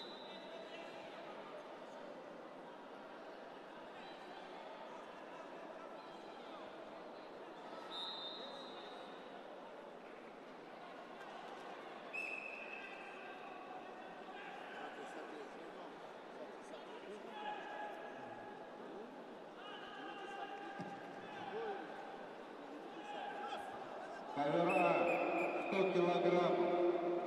аз рафти сабқат маълум аст ки дигар Арманис. ҳангоми зону афтидан ё кӯшиши ҳолати рост будан ки агар ё дасту зонуву китву сару агар ба замин афтад, дигар ҳаракати изофа инҷо ҳам ба инобат гирифта намешавад. ду холи дигарро ҳам паҳлавони мо соҳиб шуд бо ҳисоби 6-0. Зафарҷон Мусоев дар ин марҳила паҳлавони Ӯзбекистонро мағлуб кард.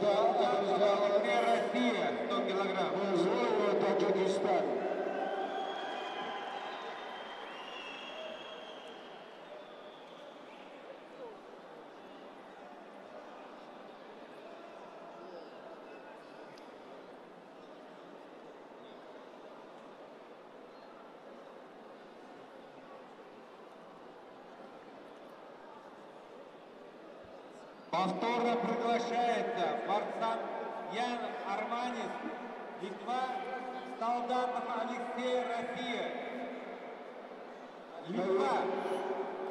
Юрбы приглашает. Марсан Ян Арманис, Литва, Солдатов Алексей, Россия. Кавера. Ямасу Монголия, Акбараев, Киргизстан. Солдатов. Баҳодур Меҳмонов паҳлавони Ӯзбекистон бо хилъати сурх ба майдон меояд ва Амирхон Мусоев бо хилъати кабуд, намояндаи ҷумҳурии Тоҷикистон. аммо мо гилеми ки ҳоло шаҳр дода истодаем, инҷо ҳам варзишгарони вазнашон то 100 кило буданд. шояд аз ҳисоби афроде ки дар гилеми дигар рақобат карда истоданд, инҷо ҳам паҳлавонони вазнашон гаронтарро ба майдон даъват созанд. вазни ҷамъи 100 килоро намояндагони Моғолистону Ӯзбекистонро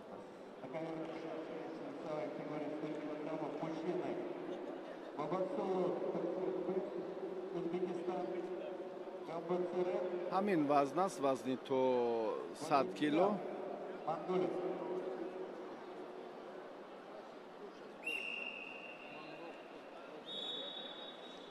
Ниям Сурен Амгаламбатар Ниям Сурен аз Моғолистон аст. Акбарали Уулу аз Қирғизистон. як лаҳза ҳам доварон таваққуф карданд барои мушаххас кардани ҳамин ҷуфт.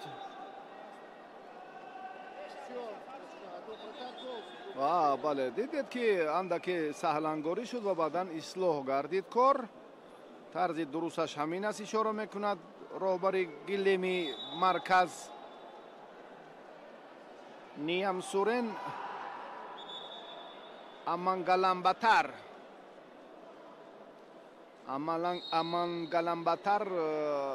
паҳлавони муғулистонӣ акнун ҳоло дар лаҳзаи доштан, чун гуфтем ки ҳаҷми камарбанд ҳангоми бастан аз сари синаи варзишгар муайян карда мешавад.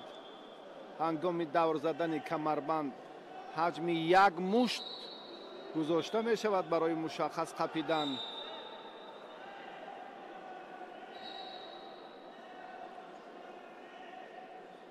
дасти рост аз таги дасти чап ва дасти чап аз болои дасти рости ҳариф мегузарад. ҳамин тарзе ки ҳоло мо дидаем аз майдон берун шуданд. После этой встречи готовится весовая категория 57 килограммов на коврах. паҳлавонон акнун ҳамин корро дигар бор аз маркази майдон шурӯъ мекунанд.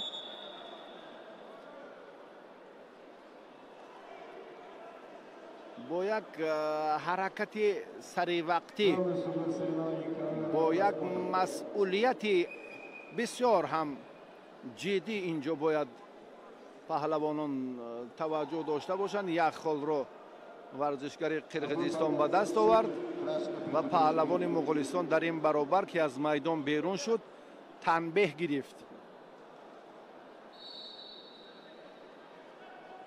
мушаххас бояд ки ҳамон камарбанди ҳариф тобиши даст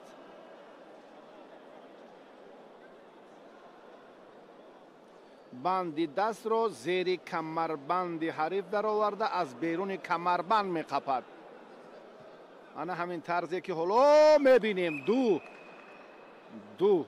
Два балла борцу красный, предупреждение синий. ду хол ба паҳлавони муғулистону танбеҳ ба паҳлавони қирғизистон барои нодуруст амал карданаш дар ҷараёни иҷрои бисёр як кӯшиши хуби варзишгари муғулистоне.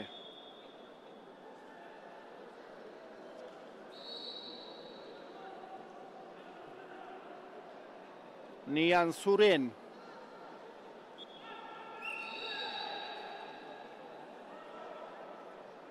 Амгаланбатар Ниям Сурен ва акнун корро дар идомаи сабқат Ниям Сурен хеле хуб дар муқобили Акбарали Уулу анҷом дод. бо ҳисоби 7-1, яъне тафовути имтиёз 6-0 аст. ғалабаи соф хоҳад буд. паҳлавони муғулистонӣ бале дар ин дидор зафар ёфт.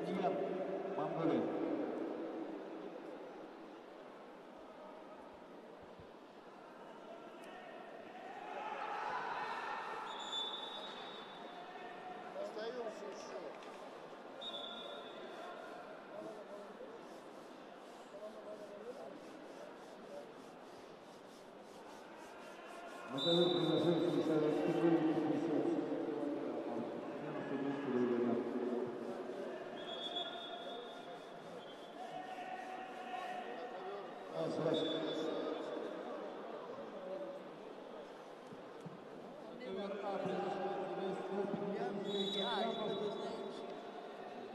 як рақобати дигар боқӣ мондааст дар даври аввали нерӯсанҷиҳои вазни то 100 кило.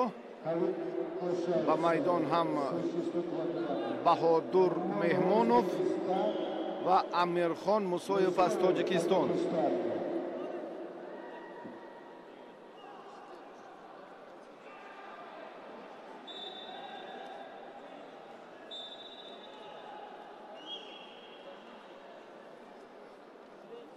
پهلوانی ازبکستان با خلعت سرخ به میدان می آید. همین چهره بهادر نام دارد. مهمانوف راستی گفتیم که امروز دو دسته مکمل ازبکستان هم به تاجیکستان آمده است. ببینید البته خیلی هم ورزشگران از قاعده و اسلوب ها خوب برخوردارند. بهادر نزد مربیش را من از کارگردان خواهش میکنم این لحظه رو یک فرصت نشان دهد. انا همین ترتیبی که ما پیشتر گفتیم. بله ورزشگران یک خیله ساده با دو دست از تخت پوش و میان یکدیگر بند دست را زیر کمربند در آورده از بیرون کمربند میقپند. حجم کمربند هنگامی بستن چون از گفتیم که از قفس سینه معین می شود و هنگامی دور زدن یک مشت باید آزادتر باشد. حجمی آن همون بستن فرصت کمربنده که چون هر یک لحظه این رو هم داور مد نظر میگذارد و تمامی عملها تمامی تلاش و کوشش های پهلوانان از همین جا شروع میگردد یا اگر از همین جا هم منشأ میگیرد گوییم اشتباه نیست.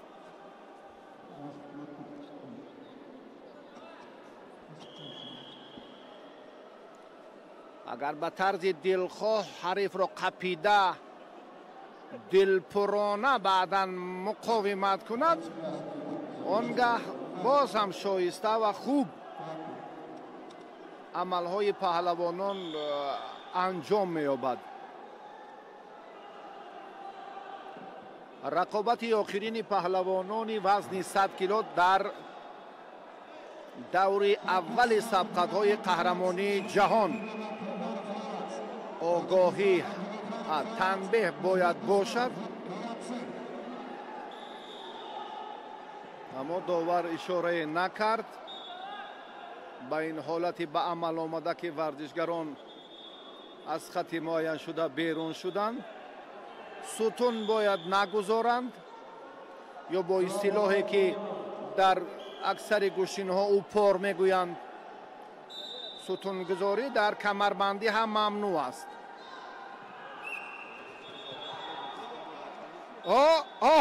اوپا نتوانست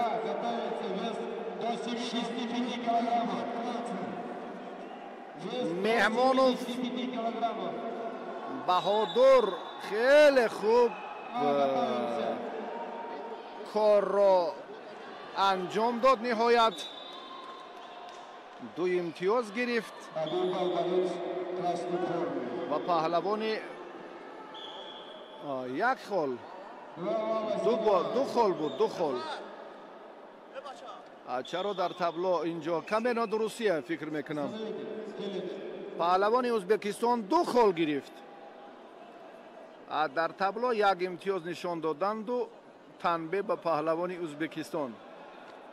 اشاره داور چنین نبود بگذار که هرچی باد و باد.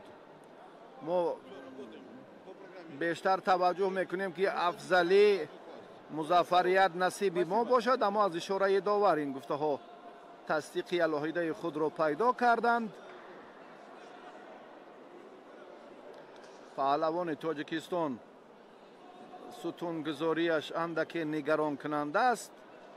داور کنجی اعتراض میکنه. انا همین طرزی که با ورزشگری ما زود هم تنبیه دادند. سه تنبیه پهلوان را از ادامه راه مبارزه ها محروم میسازد. قبلا در گشتینگیری اگر آگاهی باشد و تنبیه و بعدا تنبیه دوم در کمربندی تنبیه دو تنبیه سه بار سه ملکه بعد این لحظه هایی که نگران کنندن پهلوانی اشتباه کرده از میدان بیرون کرده می شود.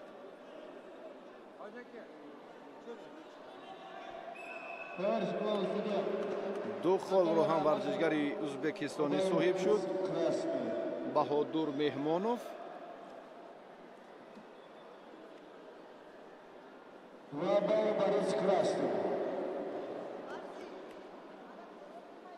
از ادامه یک لحظه که چون گفتیم در گوشین طرز آزاد و رومی یونانی هم як таҷҳизоти шакли чоркунҷаро ҳам барои эътироз болои гилем ҳаво медиҳанд. ин маънои онро дорад ки мураббӣ ҳамон афроде ки партофт анҷом додааст аз натиҷагирӣ қаноатманд нест, эътирози онро ҳам ба назар хоҳанд гирифт. агар эътирозаш ҳақиқат надошта бошад ба ҳариф имтиёз намедиҳанд. дуруст аст, рафти майдондорӣ ва сабқате ки инҷо ҳам хеле хуб шиддати дигар мегирад ва мо умедворем ки имрӯз паҳлавонони мо музаффарият ба даст меоваранд. аммо дар вазни 100 кило ҳоло мебинем ки намояндаи тоҷикистон мусоев амирхон чандон фаъол нест. 3-0 дақиқаи охирин.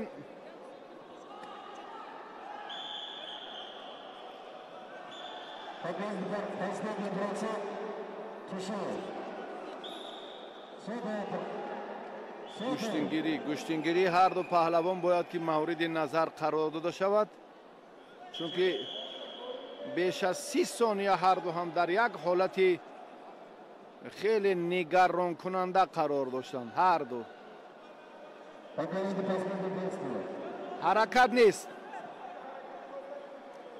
аз камарбанди якдигар қапида истодагарӣ кардан маънои бетараб буданро дорад ва махсусан паҳлавони мо бояд дар ин раванд фаъолтар бошад, чунки рақобатро бохта истодааст.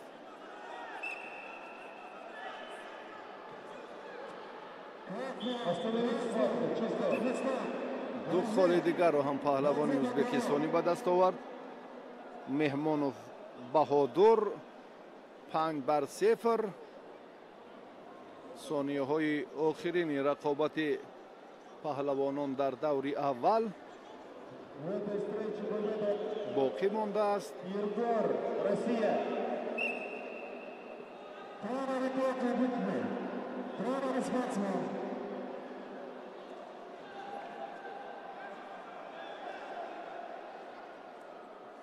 амирхон мусоев рости қуввааш хеле кам, хеле малакааш ҳам заиф, муқовимат кардан натавонист.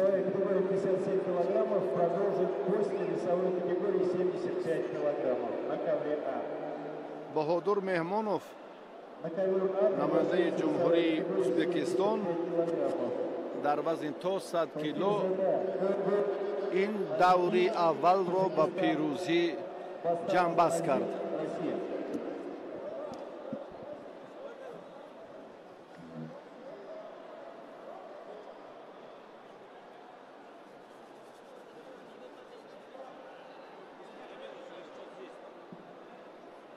Ковер А, 75 килограммов. Тахирзода Ардубек, Таджикистан. Бастанов Назим, Россия.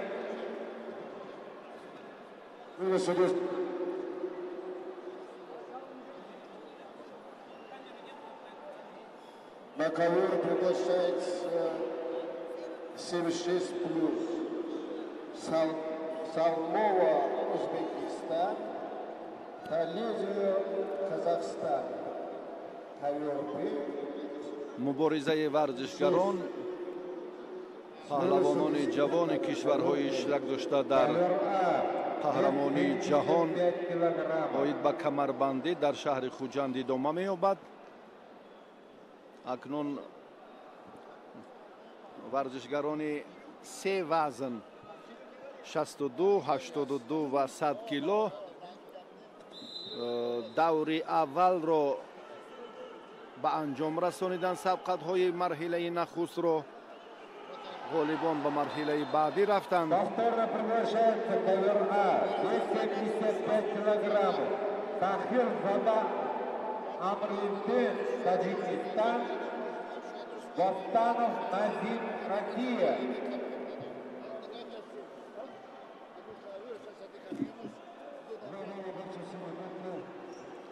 خلق تاجیک از مردمان قدیمترین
پهلوان ترکمنستان بدون مبالغه خیلی مهارتش هم در سطح بلند بود و در این مرحله هم ظفر یافت. 2 غلبه را اکنون در قهرمانی جهان این چهره کبودپوش مال خود کرد و حق مبارزه را در مرحله بعدی پیدا نمود.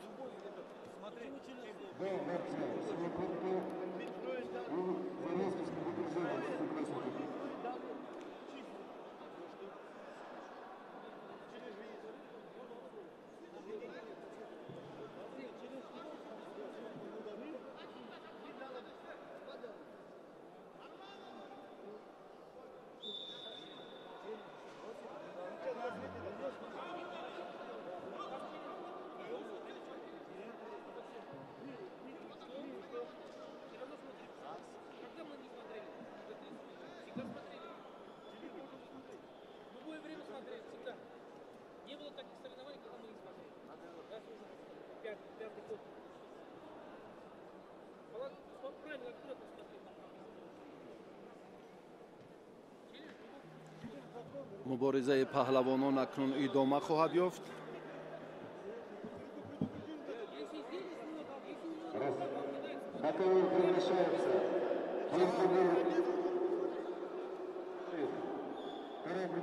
Туркменистан, Полонбоев, Өзбекистан. Вес 60 килограммов. Бурдукулуев, Туркменистан, Полонбоев, Өзбекистан.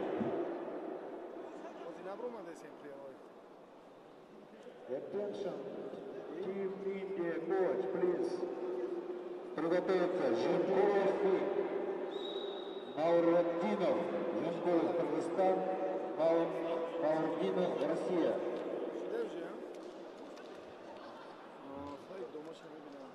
Coach Team India, приготовиться за начали.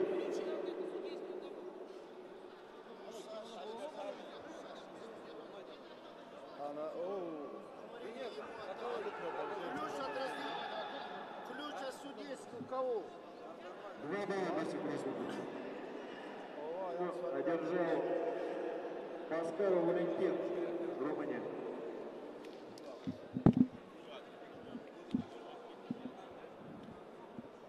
اکنون باز هم چهره های دیگر به میدان می آیند. ورزشگرانی که در دور اولی رقابت های وزن تا 62 کیلو غالب بودند مرحله دوم را پشت سر خواهند کرد.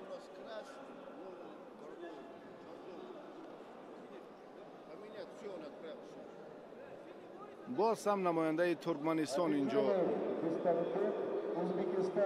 دوردگولیف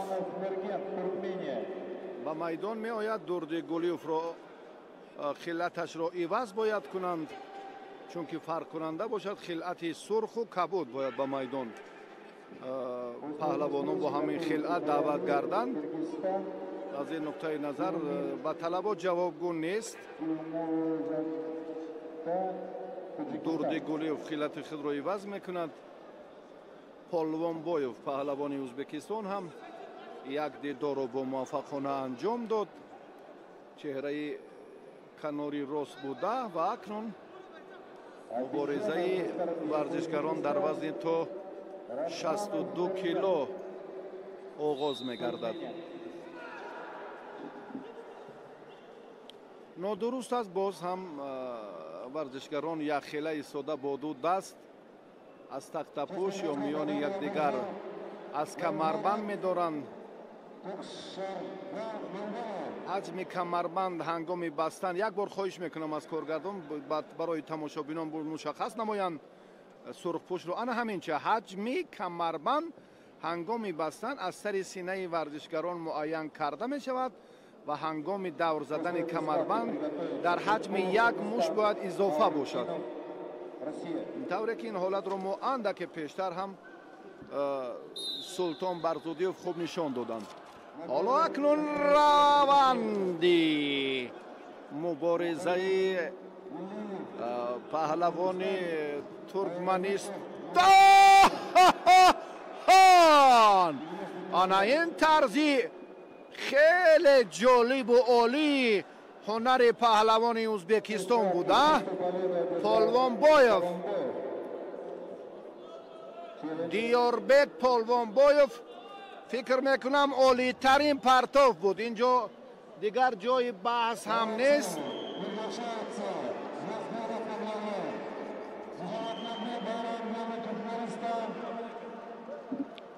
یگان بحث ندارد. شاید اینجا هم بیاد یک لحظه توجه میکنیم که در این جریان کرچکل رنگ دیگر میگیرد. بیاد یک بار دیگر هم توجه میکنیم از این حالتی به عمل آمده.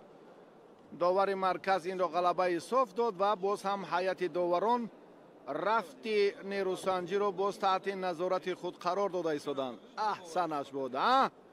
آی پالوان بیکوف بسیار استعدادی والای خود را منظوری ما کرد و بسیار هم لحظه مناسب امکانیت خوب کنار نیمه راست بود و سمت چپ را اختیار کرد. بسیار پرتافتی عالی. کنار راست بود، نیمه چپ را زود اختیار کرد. بسیار حریف را به حالت فریبا بود. دو امتیاز دادند.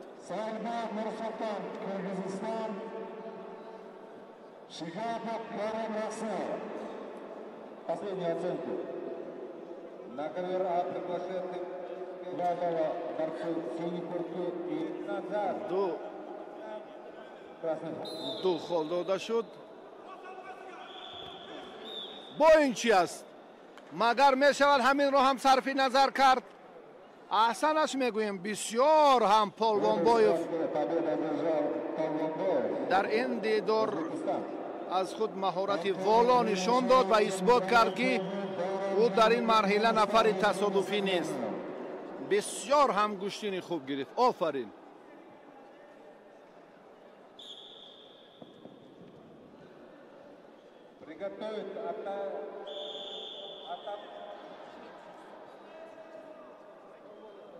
Turkmenistan,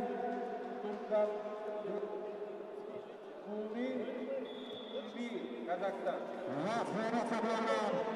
Muhammad Gardi, Muhammad Gulev, Turkmenistan. Muhammad Gulev, Bayram Gulev, Turkmenistan.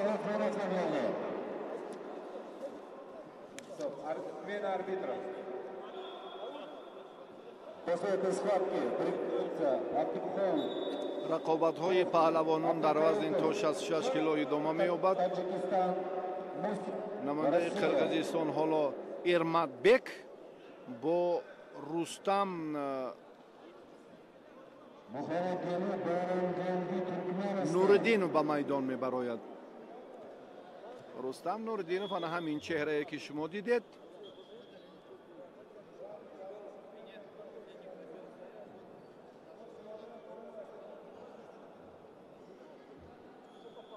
جنقولوف ارماتبک پهلوان قرقیزستان خلعت سرخ دارد.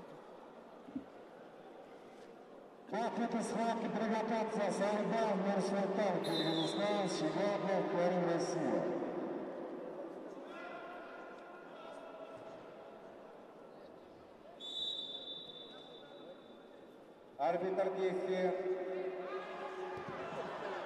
دوخال یا غلبه صاف اشاره میکند داور.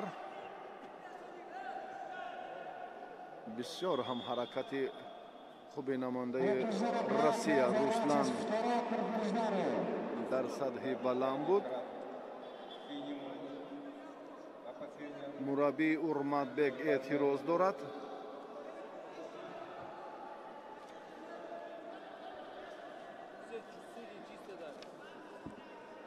بیاید یک بار دیگر توجه میکنیم به همین. بله غلبه صاف است. بسیار هم حرکت خوبی ورزشگری روسیه بهتر شایسته بود به همون غلبه صاف. روسلان نوردینوف در این دور هم г'алаба ба даст овард. Первое предупреждение красному за пассивное ведение борьбы.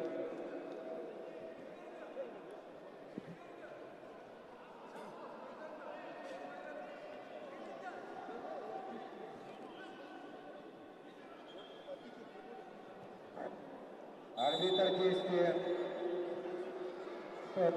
На ковер. Абдусамуров, Таджикистан.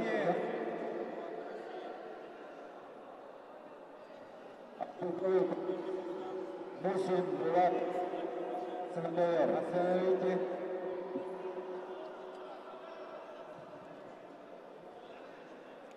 абдухолиқов давлатёр паҳлавони ҷумҳурии тоҷикистон ва мусин булат аз федератсияи россия инҳо дар марҳилаи дуюми сабқатҳои вазни то 62 кило қарор доранд. инҳо нафароне маҳсуб меёбанд ки аллакай то ин муддат аз худ як маҳонат, як истеъдоди волоро ҳам дар даври аввал нишон доданд ва ба ин марҳила омаданд.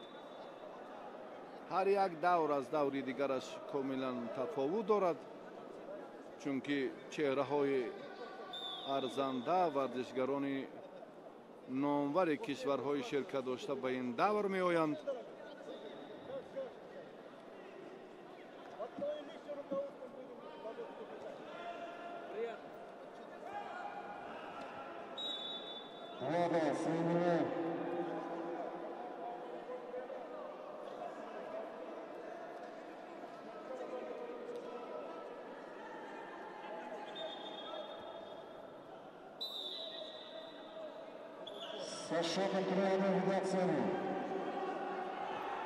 абдухолиқов Два балла синему.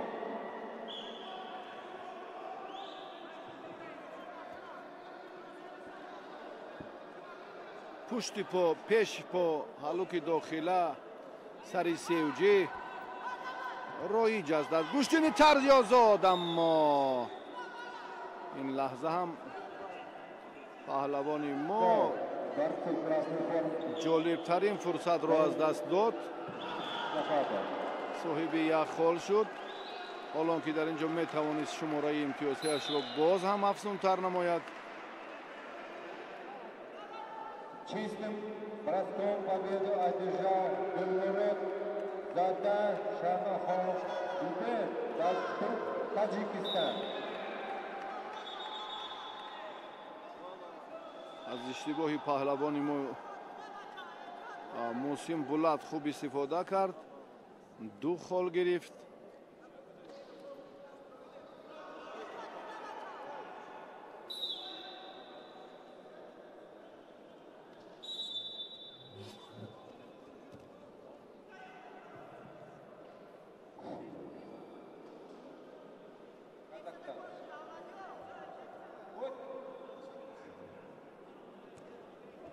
На ковер приглашает паҳлавони мо ҳарос пайдо кард. давлатёр дар дақиқаи аввал андаке беҳтар буд, баъди оне ки ду холро аз даст дод. акнун ҳаросаш маълум шуд, андаке истодагарӣ карда истодааст. довар ҳам маҷбур аст ки ба рафъи сабқат бо андаке ҷиддӣ муносибат кунад, эътибори алоҳида диҳад. одатан майдондории паҳлавонон дар ин вазни поёнӣ хеле суръати тоза мегирад. ду холро боз аз даст дод.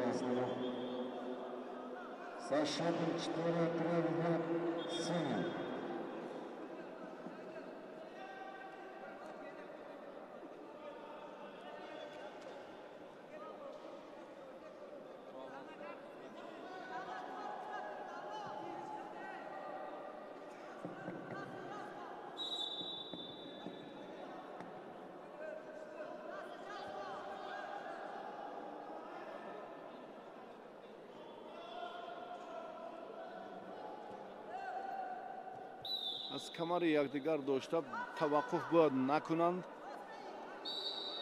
ба пеш ҳаракат кунанд. бисёр ҳам ҷавонони امروزه که وزنشون سبکتر است نسبت به گران وزن ها باید بسیار ماهر باشند.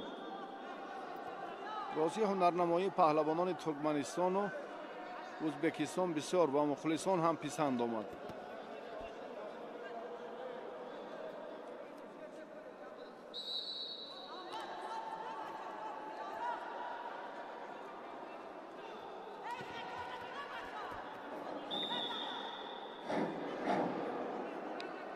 در سبقت‌های دیگر کشمکشی‌ها زیادند.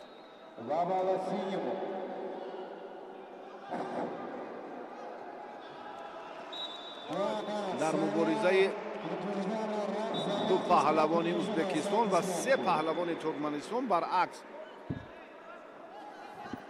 پرتاف‌ها، حرکت‌ها زیاد بودند.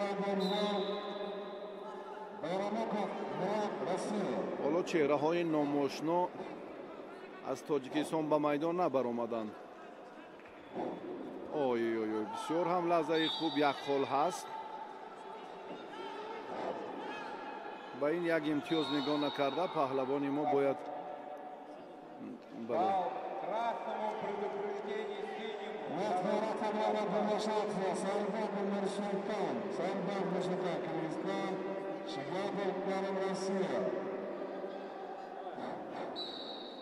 باز هم مربی پهلوانی ما اعتراض دارد از عملی انجام یافته اندک پیشتر. بله یک خال هست با ورزشگری ما باید یک خال میدادن.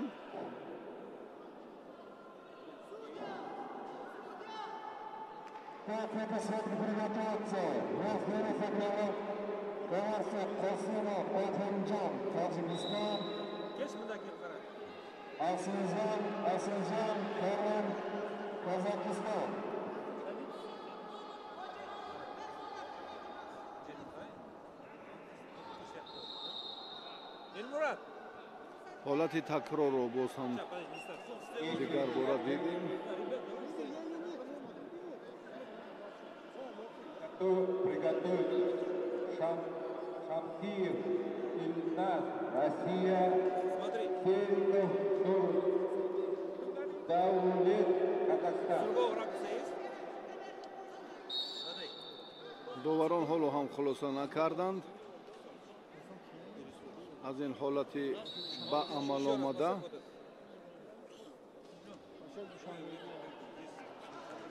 در همین گلیم بحث ها زیاد شدند درستی برابر پرتافتی هر یک پهلوانی که باز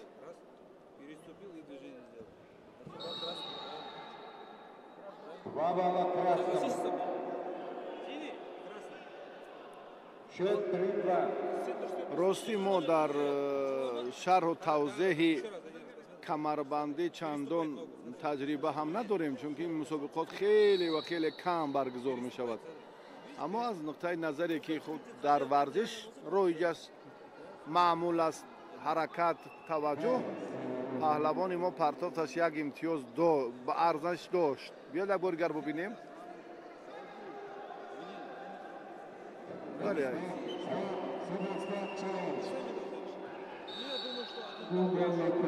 یک خال هست، فکر میکنم یک خال ارزش دارد.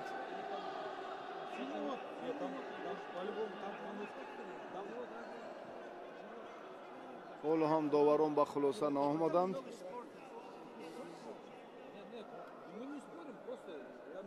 در مبارزه پهلوان تاجیکستان و روسیه بحثی که به عمل آمد حالا هم حل خود را نیافته است. فکر میکنم یک امتیاز رو اکنون بعد از نظارت طولانی حالا خلاصه داوران را یک جای بررسی میکنیم. بله دقیقاً بود. در نهایت تصدیق شد که پهلوان ما صاحب یک خال هست.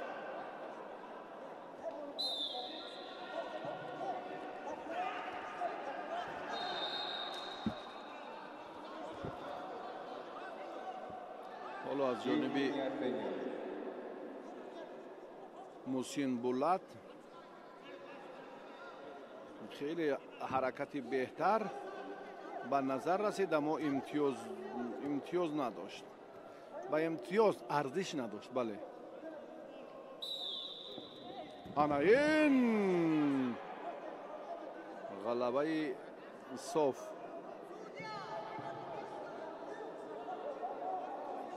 ғалабаи соф ишора мешавад. Сония Санҷ аз ин минтақа боз эътироз мекунад. боз ҳам ин маротиба аз наворҳои такрорӣ истифода баранд ва бубинанд ки чӣ ҳалакат, чӣ ҳолат ба амал омад. Счет 4-4.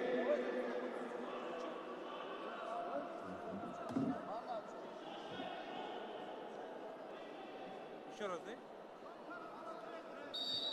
камарбандро чаро надошта ин варзишгар ҳаракат кард. тавассути доштани камарбанд амал иҷро хоҳад шуд. як нуқтае ки ҳоло мавриди баҳс аст ҳамин аст. дасти варзишгари мо озод буд. Первое предупреждение красного. Смотри, если бы он не готов был бы, прямо стоял бы, прижатый был бы. Вот он готов. Свистнул, отпустил бы руку. дар вақти амал дасташро озод кард. аз ин пештар рости дасти ҳарифро дошта буд. камарбанди ҳарифро мушаххас аст. чӣ ҷои баҳс? хулосаи доварон акнун инҷо ҳам бале ғалабаи соф ба намояндаи Россия насиб гардид. Мусин Булат маълум шуд ки паҳлавони мо дар рафти мубориза дасти худро ҳангоми ҳаракат аз камарбанд озод кард. ҳангоми ҳаракат. Я про это и говорю.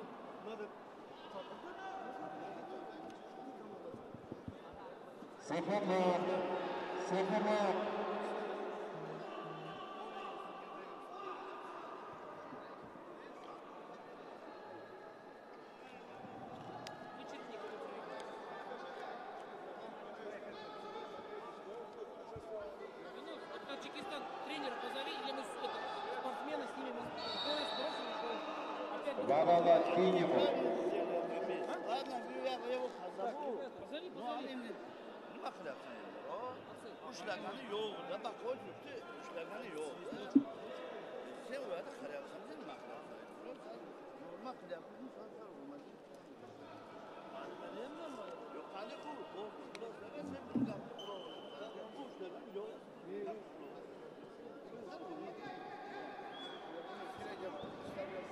Старший тренер кто?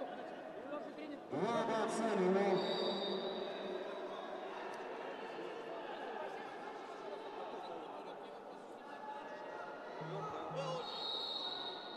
Два Финеву. Счет 4-10.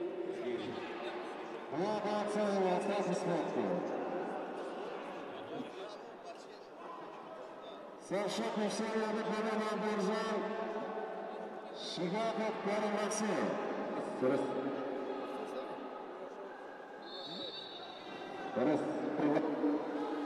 паҳлавонон бояд зудтар ба майдон оянд баробари эълон гардида. аммо дар ин лаҳзаҳо андаке таваққуф мешавад. бале дастандаркорон зуд ҳамон ҷуфтҳоро муайян созанд ва баробари эълон кардан ба майдон оянд. Арбитр действие было. рақобатҳо дар 11 вазн имрӯз сурат мегиранд. 8 вазн миёни ҷавонон писарон ва 3 вазн миёни духтарон. ҳоло дар 3 гелем сабқатҳоро мо дида истодаем ки шиддати дигар мегиранд.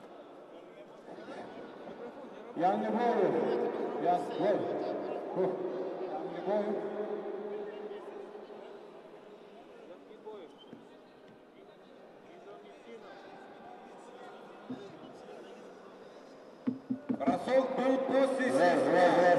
Зачем же? Видимо, остановите встречу. Узбекистан приглашается на ковер 82 килограмма. Технически победу одержал Турканбек Бекбуржан, Казахстан.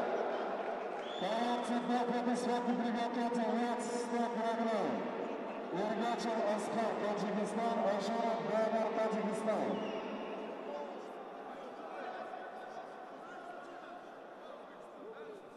Да.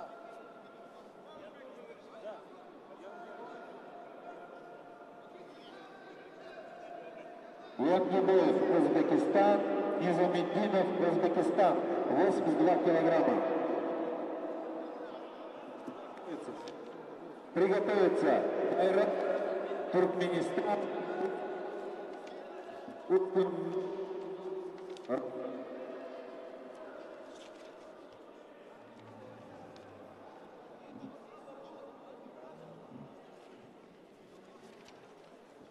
پهلوانان ازبکستان اکنون به میدان می آیند. در وزن تا 82 کیلو ینگی بویوف اینام جان و نیزامیدینوف جهانگیر.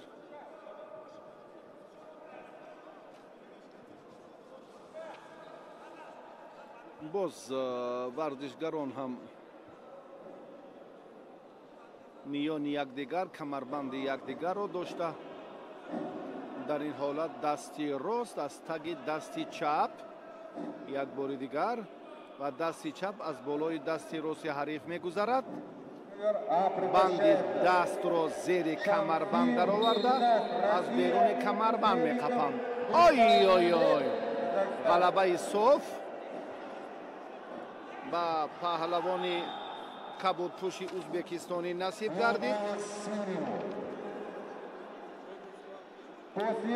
جهانگیر نیزامیدینوف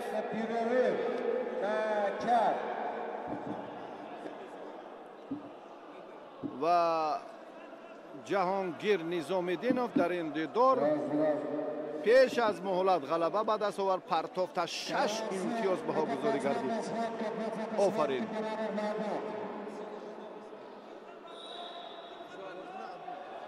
بعد این یک سبقت دیگر میگذارد و بعدا ما با تنفس میبرویم.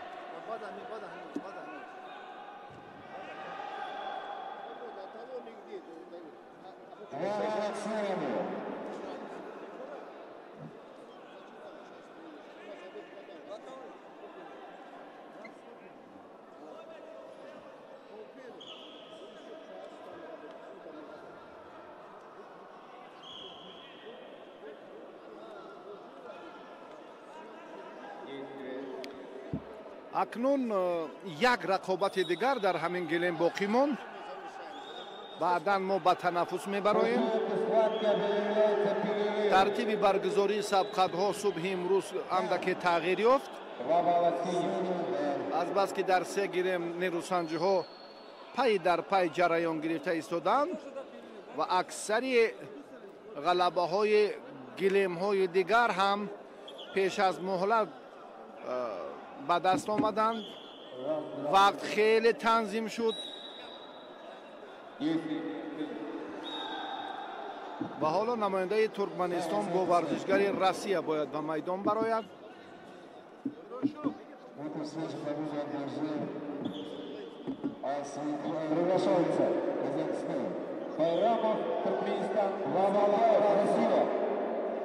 байрамов از ترکمنستان بله با کمربند سرخ هم خلعت سرخ. اسکانبایف دنیز از دسته فدراسیون روسیه.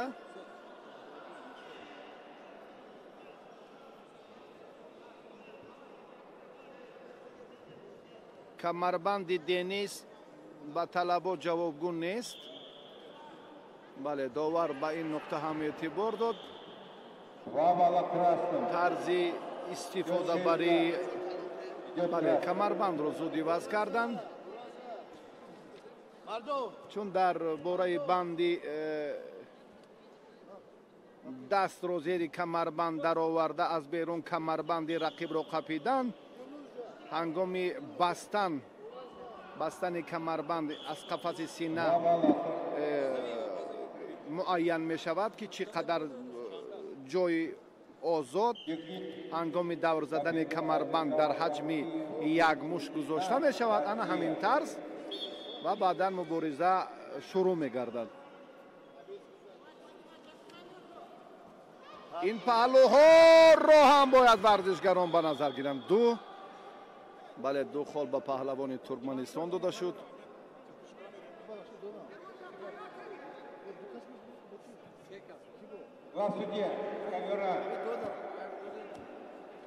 آغاز مبارزه پهلوانان خیلی خوب بود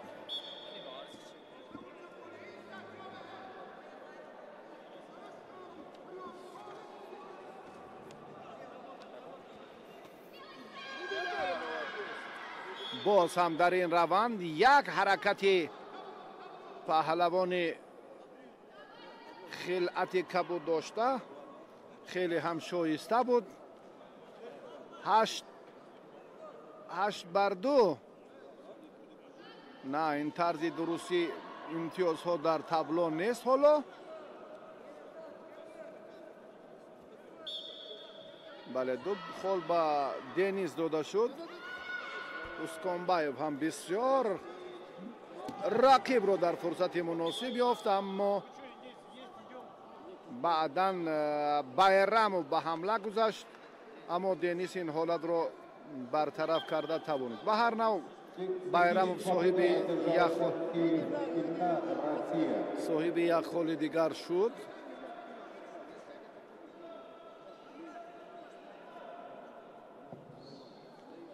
تلاش پهلوانان اکنون شدت دیگر میگیرد چون که بسیار هم هر دو مهارت خوب بهتر دارند کار کردن لازم حرکت کردن در کار بله چرا در این مورد که بله یک خل هست نه اینجا اعتراضی داور برای آگاهانیدن پهلوان ترکمنستانی است دومین آگاهی هم به پهلوان ترکمنستان داده شد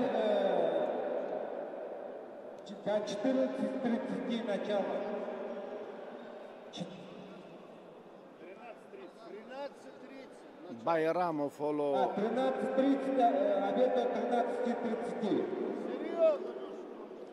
байрамов осеб дида аст баъди ин рақобатҳои варзишгарони қирғизистону албатта баъди танаффус доир мегардад биёед як бори дигар ба амали денис эътибор диҳем Усканбаев бисёр ҳам бо суръати тез ин аз Татаристон аст Денис Усканбаев ва акнун боз ҳам муборизаи Денис ой ой ой ай Денис идофа ин маротиба ҳам дар рафти талошаш суратафзоӣ خیلی خوب به مشاهده می رسد پهلوان ترکمنستان آسیب دیده است وضعش چندان خوب نیست باز هم با مشکلی این وضعیت رو برطرف کرد راستی با مشکلی باز هم دو خالی دیگر رو دنیس گرفت 4-6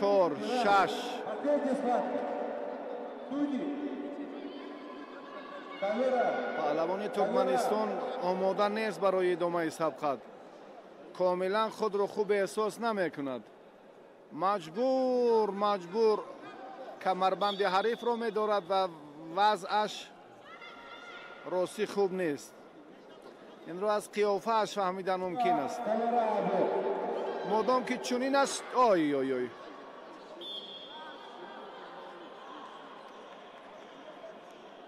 و با همین علت مشکلی هم صاحب یک خل شد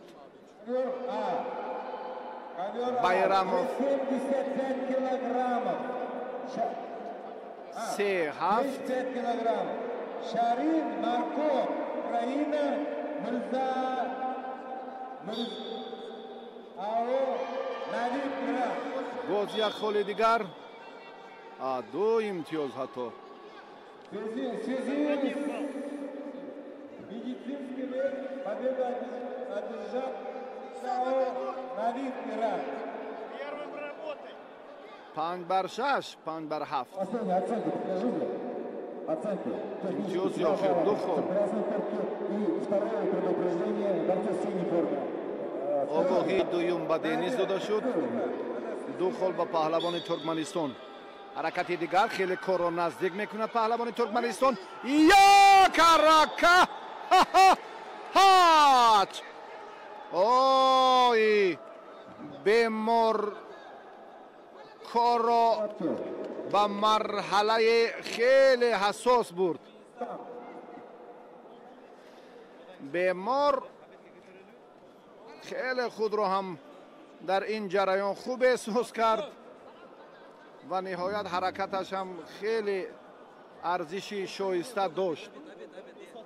бед як лаҳза таваққуф ба ҳамин лаҳза ба ҳамин партофт.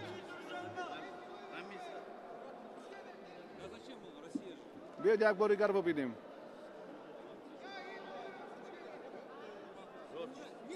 бисёр ҳам партофти муносиб. олитарин эътирози худӣ ман фикр мекунам ғалабаи соф ҳаст. чаро ки Сония Санҷин мураббӣ бале эътироз кард ва баъдан аз эътирозаш даст кашид. бале паҳлавони Туркманистон дар ин дидор Байрамов ғалабаро моли худ кард ва ба марҳилаи дигар рафт. гузориши мо дӯстони азиз инҷо акнун ба анҷом мерасад. мо баъд аз танаффус бармегардем ба идомаи шарҳи худ аз қаҳрамонии ҷаҳон дар риштаи гӯштини камарбандӣ.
4 минут надо.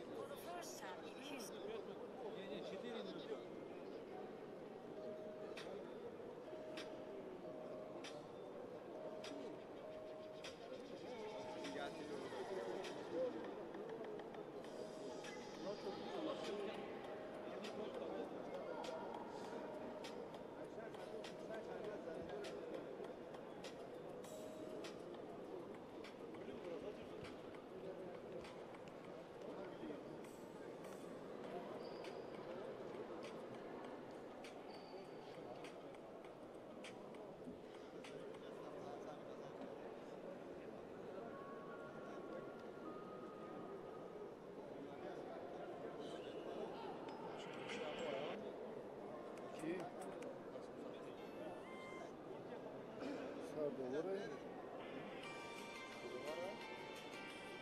Тренеры, надо думать.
минут.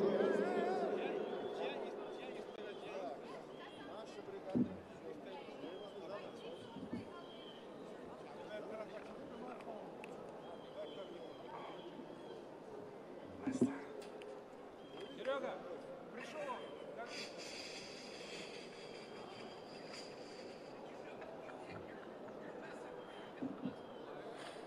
Спортсмены, готовились.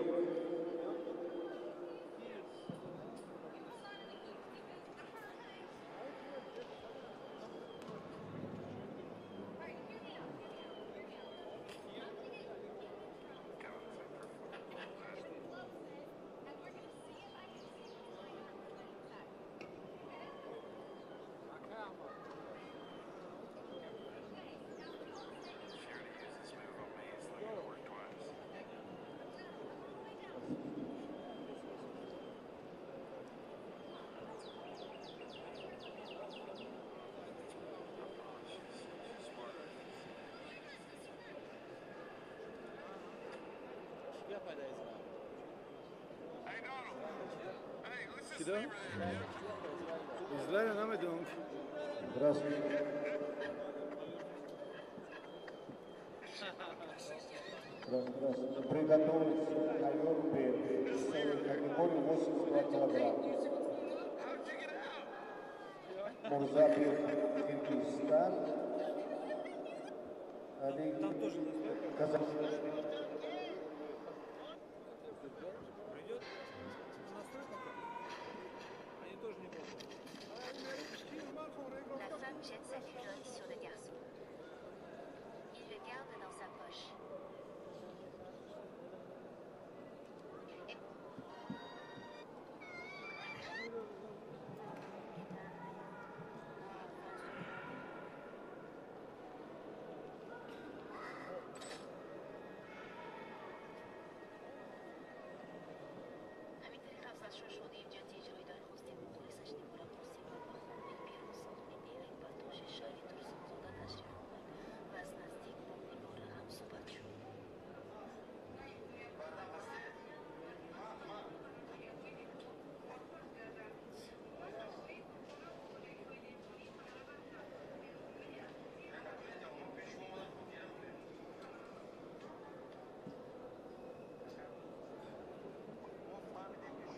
Повторно приглашается вес 57 килограммов.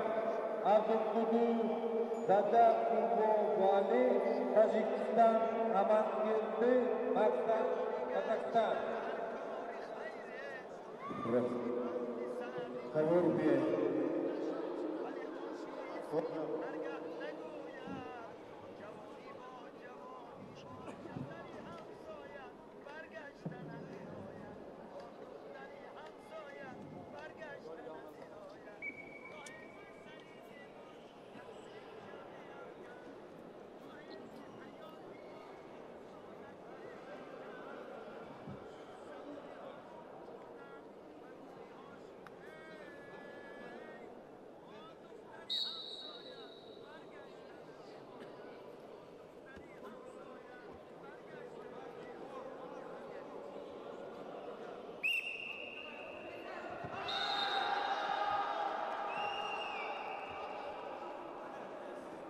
Чисто. Челлендж. Глаз судья. Аксар. Эркин. Эркин.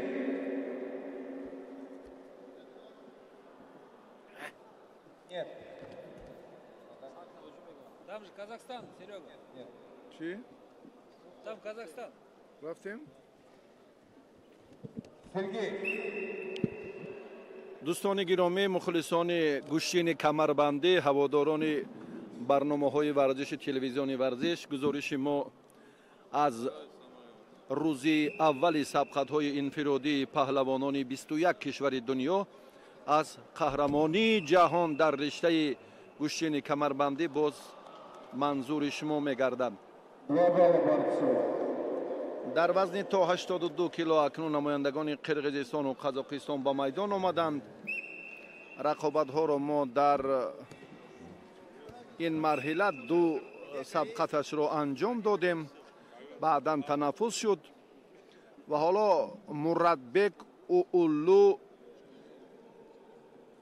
انور پهلوان قرقیزستان خلعت سرخ دارد.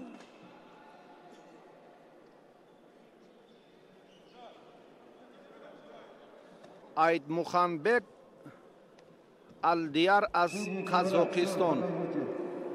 Чистым броском победу одержал Амангелды Максат, Казахстан. ورزشگر قزاقستان از جهت کسبیت و هنر اندکی برتری هم دارد. این گفته ها بعدیانه که این چهره صاحب 4 خال شد یک بار دیگر دقیق گردید.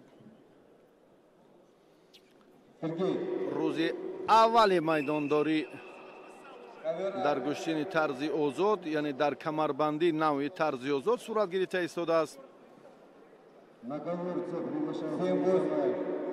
категории до 100 килограммов. варзишгари Қирғизистон Аскар танҳо як имтиёз ба даст овард. Ашуров Бабур, Муратбек. Таджикистан. ҳоло фурсат ҳаст 4 дақиқаи дигар.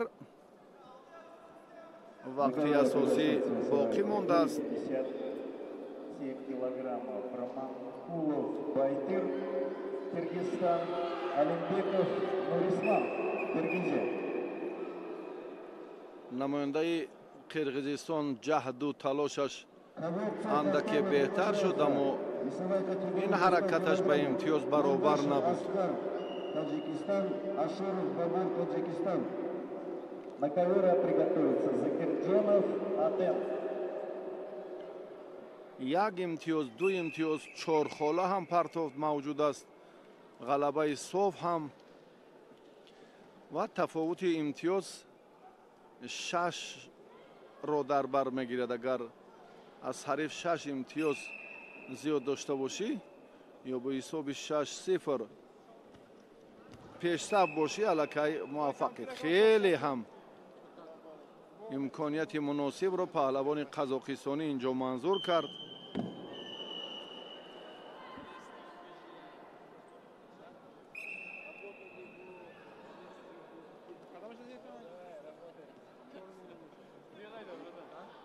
аид мухамбек ду имтиёзи дигарро ҳам моли худ намуд. довар шифоҳӣ ишора мекунад ба паҳлавони бале Қирғизистон танбеҳ барои сутун гузоштанаш.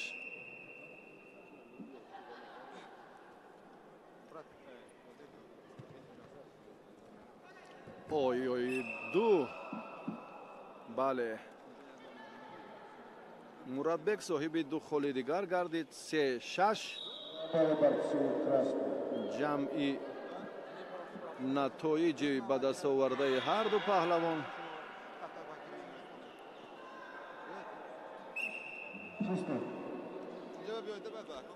мубориза идома меёбад. Честным броском. Победу одержал. Отлично. ҳаракати паҳлавони қазоқистонӣ бинобар сабаби нодуруст истифода кардани ин амал ё боз ҳам нодуруст дар фосилаи муносиб қарор надошт ва кораш хуб анҷом наёфт. ду холи дигарро варзишгари қазоқистонӣ соҳиб шуд. аид муҳанбек, алдияр.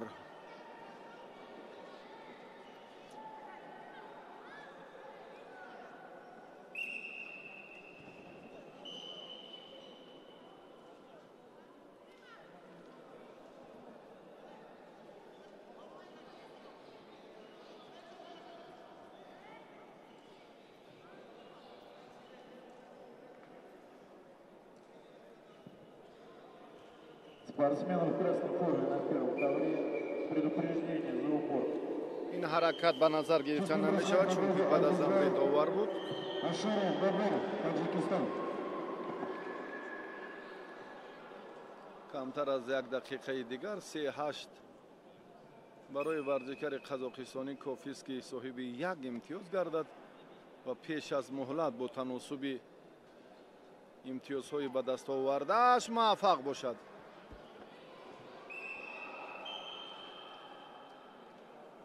варзишгари Қирғизистон намегузорад ки фосила байни имтиёзҳо хеле фарох бошад. зуд як холи дигарро ба даст оварда кунун. 4-8 На коверце приглашается Анна Гуртин, Анна Гурбан, Туркменистан.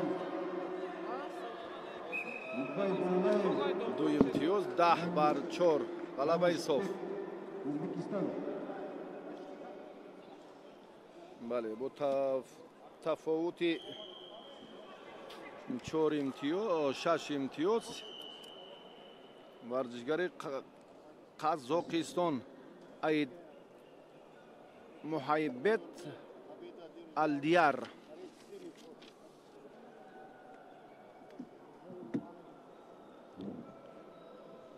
اید محیبت الدیار با پیروزی دست یافت در مرحله دوم و به دوری بعدی رفت.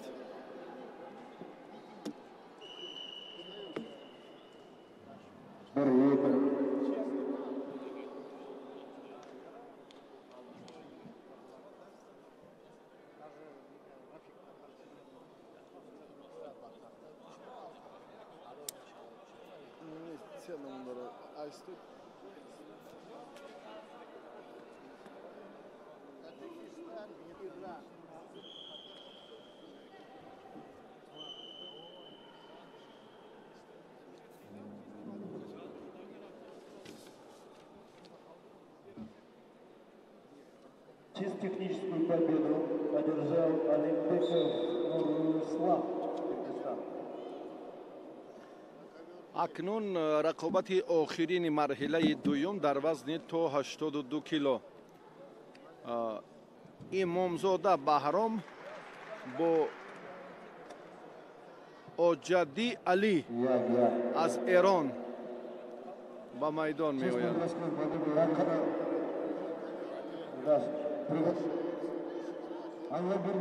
آجدی علی و امامزاده بهرام یک غلبه به دست آورد در دوره اول. در مرحله دوم رقابت‌های انفرادی وزن تا 82 کیلو قرار دارد.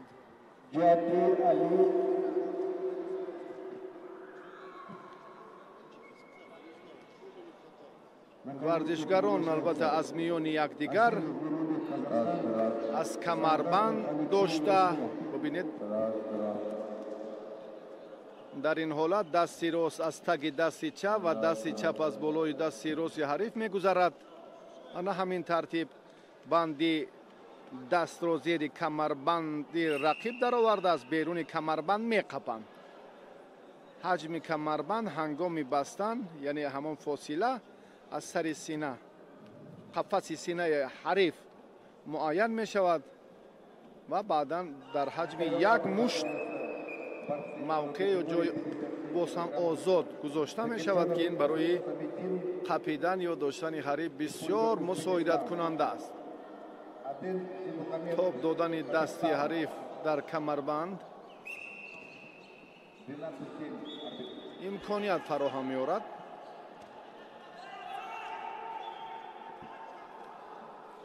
تا که ورزشگر به هجوم گذرد و حرکت‌های خوب هم انجام دهد.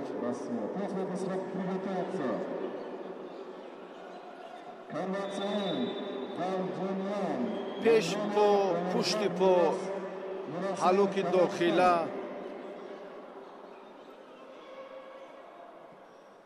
همه رایج است در گشتن کمربندی نوعی طرزی آزاد. در گشتن ملی کمربندی تمام اصولها با واسطه داشتن کمربند استفاده می شوند. تمام اصولها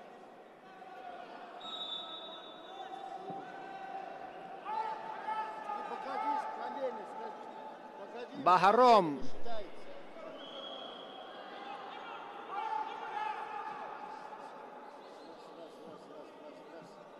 مربیان کمربندی در سوق زیادند. قهرمان‌های جهان، قهرمان‌های آسیا هم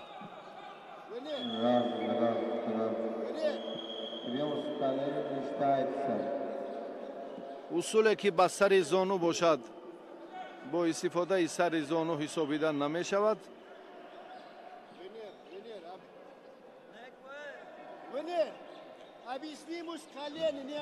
از این منطقه باید خوبتر باز هم مشخصتر مربیان ورزشگران اعتبار دهند به عمل به حرکت. برخی از قاعده های موجودند که مربیان واقف نیستند یا چگونه ای که اینجا نفران دیگر توصیه میدهند مسئولین болои гилем ва мураббиёни мо гоҳ-гоҳ эътироз баён мекунанд ва баъдан мушаххас мешавад ки ин усул ё ин қоида роиҷ нест алон дар гӯштини камарбандӣ. ба назар гирифта нашуд ин партов ба хотири оне ки тавассути сари зону, яъне чун зонуи худро ба замин мегузориву баъдан партофт анҷом медиҳед, ин дар камарбандӣ аллакай қабул нест.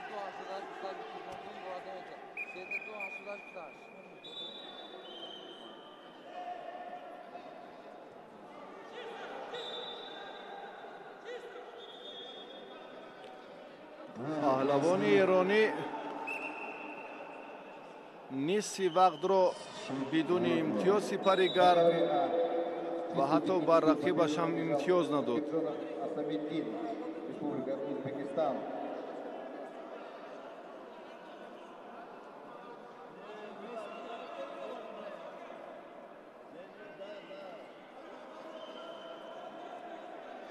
паҳлавони моро огоҳӣ таҳдид мекунад ё танбеҳ ва довари дигар ишора мекунад ки паҳлавони эронӣ сутун гузоштааст, дастро ҳамчун сутун гузоштааст ва акнун идомаи талош. Бале, ба паҳлавони эронӣ ҳоло танбеҳ доданд ва паҳлавони эронӣ соҳиби як хол ҳам шуд.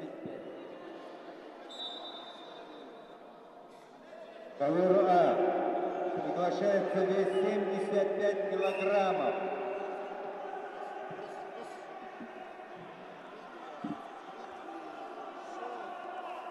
Бахтанов Назим, Россия, Самат Улы Бахтан, Кыргызстан. Судьи 6-9.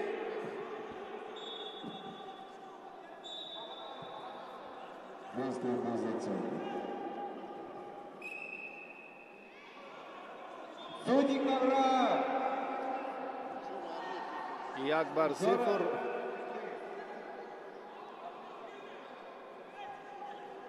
Оҷади Али дар пеш аст. Приготовиться. Пас. Кару Валентин, Румыния. Бекжанов Достанбек, Узбекистан.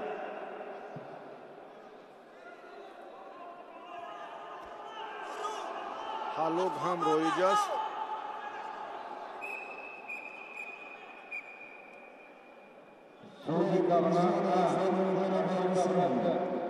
партофти варзишгари эронӣ як имтиёзро бале дар хазинаи хубояш замъ кард.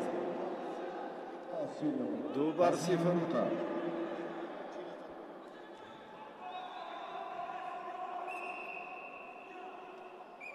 Последний встреча. Главный судья соревнований. Ковер Б. Подойди, пожалуйста.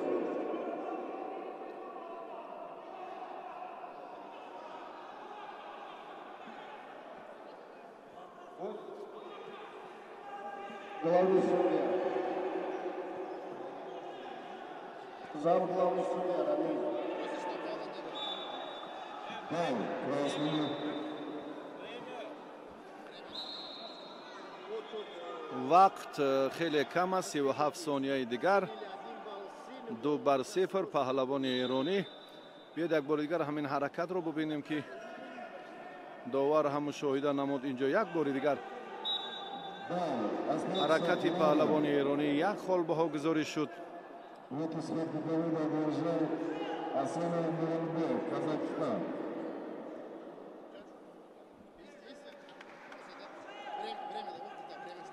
руҷӯи паҳлавони мо барои бартараф кардани ин усул буд. ҳаракатро ба нафъи паҳлавони эронӣ мансуб донистанд. як хол ба ӯ доданд. ягон эътироз ҳалли худро наёфт. сониясанҷи паҳлавони мо заҳмат кашидан дар кор. партов ҳаракат ба ҳар ду як холи паҳлавони эрониро ҳам гирифтанд. баҳром имомзода ҳоло дар талоши паҳлавони мо бисёр ҳам сустии ҳунар, чунин гӯштингирӣ рости имтиёз худ ба худ намеояд. барои имтиёз ҳаракат кардан дар кор, ҳаракат, руҷӯ, талош, 31 сонияи дигар. имомзода дар муқобили Оҷади Алӣ, намояндаи Эрон, рости тоб наоварда истодааст, ҳунарашро комилан нишон намедиҳад, ё зуру қуввааш басанда нест. ягон имтиёз нест. 24 сонияи дигар.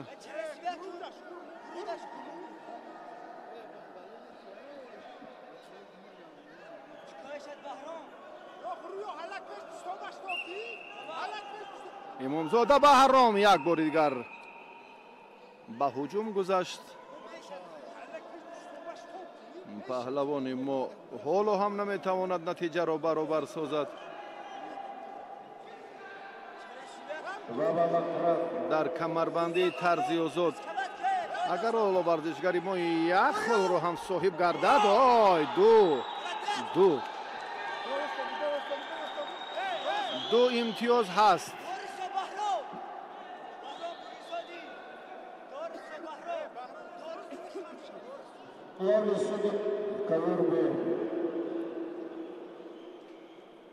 фикр мекунам ки комилан дуруст буд партофти паҳлавони тоҷик.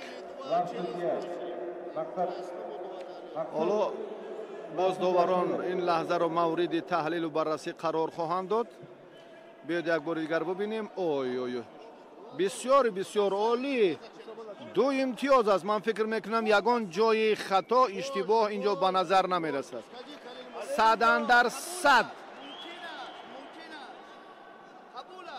100% ҳаракати паҳлавони мо ба ду хол баробар буд. доварон инро тасдиқ карданд ва акнун рақобат идома меёбад. 3 бар 1.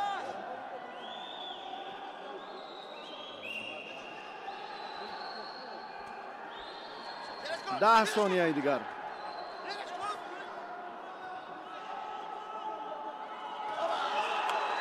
ду бале комилан рафти сабқадро варзишгари мо дигар кард. Баҳром Имомзода. бале то дақиқаи охирин суст гӯштин гирифт. баъдан коро дар ин самт авҷи дигар дод ва Баҳром Имомзода дар ин марҳила ҳам ғалабаро соҳиб шуда тавонист.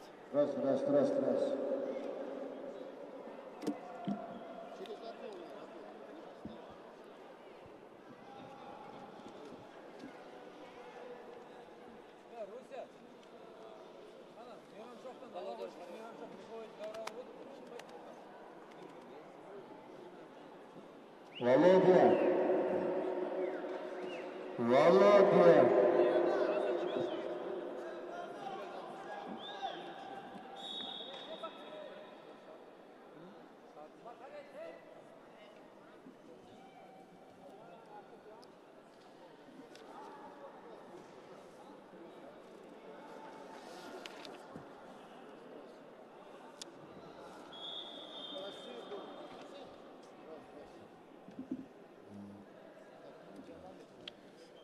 рақобати паҳлавонони вазнашон то 100 кило фикр мекунам ба майдон хоҳанд омад, чунки марҳилаи дуюми сабқатҳои ҳамин вазн ҳам вақташ фаро расид.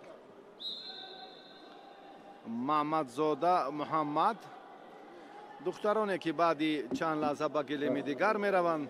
На ковер приглашается Mamedzada از تاجیکستان. Ozarbayjon Dilmuhammad چند بانو هم اندر میدان خواهد شد. Faraz Mamedzada دینمحمدوف شامیل با پهلوان آذربایجان محمدزاده محمد نیروسنجی خواهد کرد. شامیل در دیدار اول هم خیلی در مقابل پهلوان قزاقستانی خوب ایستادگی کرد، کامیاب شد. بله، کارگردان ما هم این چهره ها را خوب پیخست کرد. بله، آن نفران محسوب می شوند که در گلیم دیگر رقابت های جالب و جاذب را باز هم شدت دیگر می بخشند.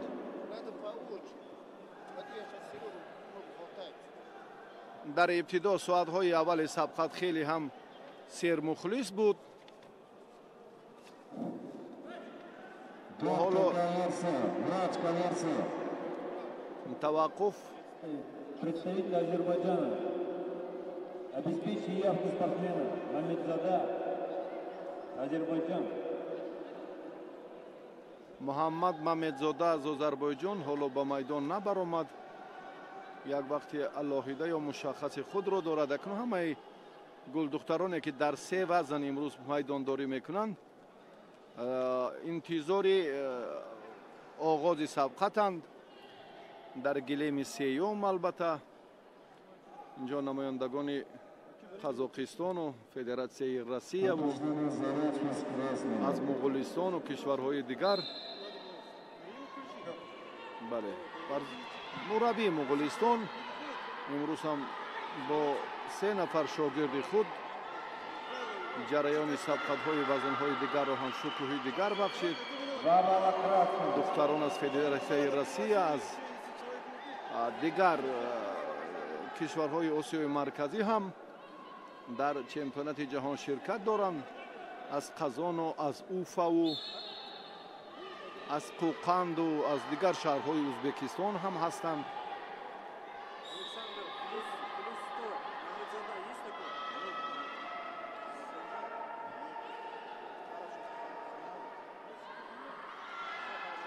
در وزن جمعی 100 کیلو رقیب شامیل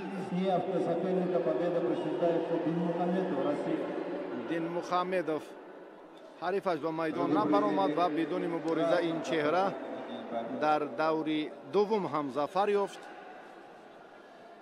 و به مرحله سیوم رقابت ها رفت. موسایف ظفرجان از تاجیکستان و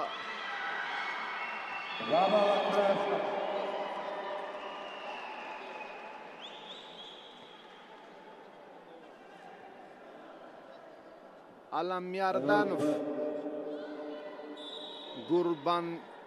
گوربانیاز از ترکمنستان با پهلوان ما بعد چند لحظه به میدان خواهند برآمد. Приглашается Мусоев Аламурадов. Мусоев Аламурадов.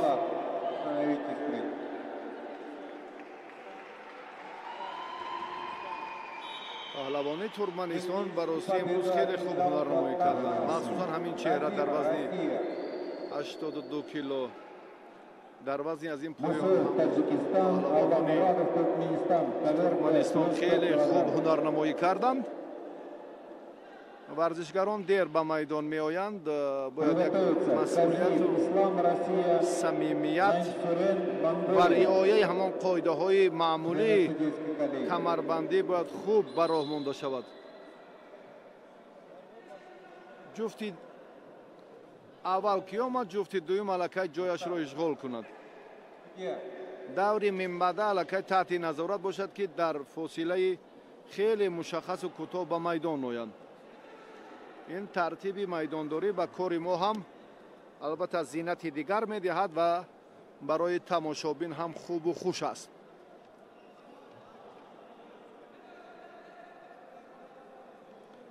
ما از مسئولین خواهش میکنیم که جهت حل این مسئله چاره‌های ضروری را در عمل پیاده سازند، چون که پگاه نیز با سبقت‌های 11 وزن دیگر میان پهلوانان کشورهای شرکت داشته برگزار می‌گردد. 8 وزن میان پسران و 3 وزن میان دختران. خیلی نیروسنجی‌های طولانی ما را هم پگاه انتظار است.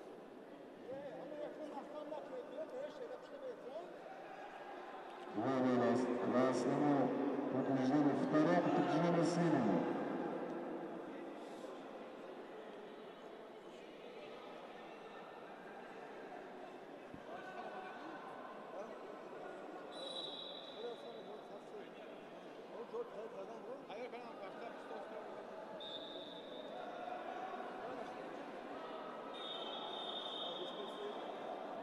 После этой встречи готовится Красный. Эльмирот Зода, Таджикистан, Турганбекова, Казахстан. Зафарҷон хилати сурх дорад. варзишгари мо як даврро ба пирӯзӣ анҷом дод. Алламурадов Гурбанияз ка буд пӯши дар майдон буда вазни ҷамъи 100 кило марҳилаи дуюми ҳамин вазн ҳоло ҷараён дорад.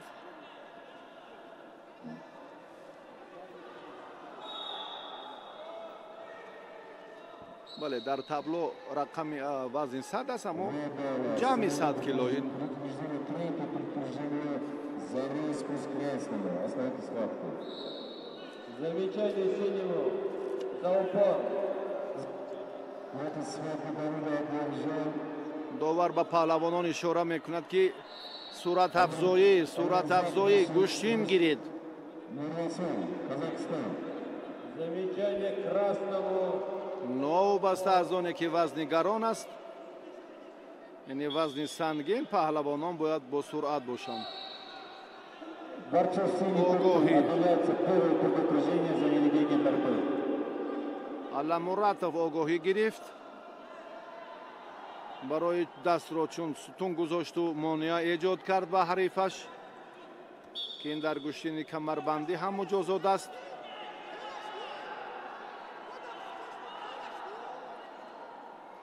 аз пушти по, аз пеши по, аз ой ду хол ба паҳлавони Туркманистон Алламурадов.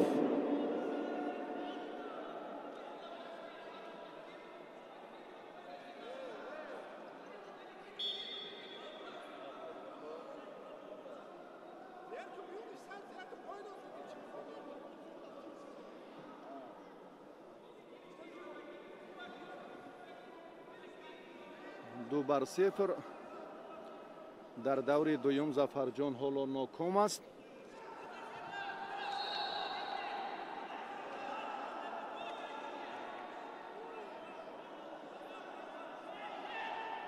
чаро истодагарӣ мекунад? рақибаш хеле сангин вазн аст, қуввааш ҳам хеле изофаву таҷрибааш ҳам то андозаи кофӣ.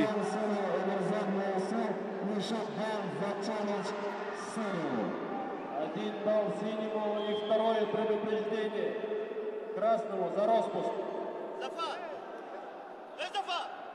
зафар майдондориаш хеле нигаронкунанда, ҳунарнамоияш хеле суст. паҳлавони мо вазнаш хеле камтар аст. модом ки дар маросими қуръакашии вазниҳо чунин мушаххас кард, акнун дигар ҷои баргашт нест. як хол ҳаст фикр мекунам.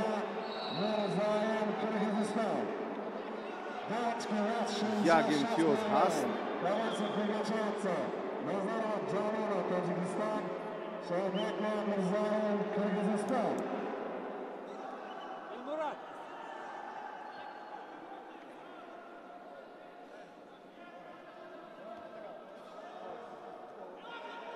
аламурадов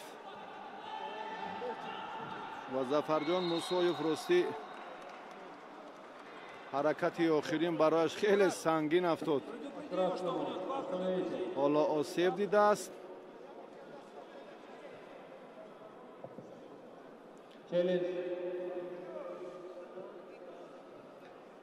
назди духтури мусобиқа рафт як бори дигар. ин ҳолати ба амал омадаро якҷоя бубинем. як хол аст.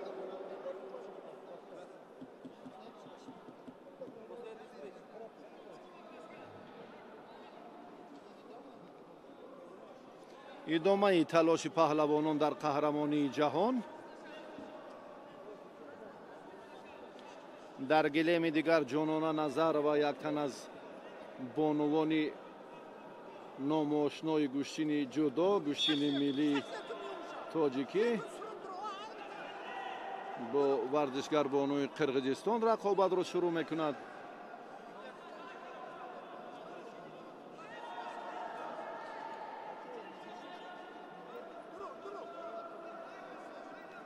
зафарҷон ба майдон баргашт,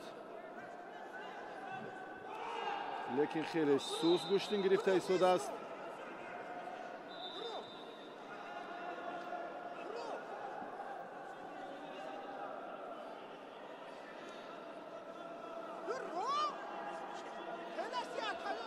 зафарҷон метавонад ой натиҷаро тағйир дод. 3-2.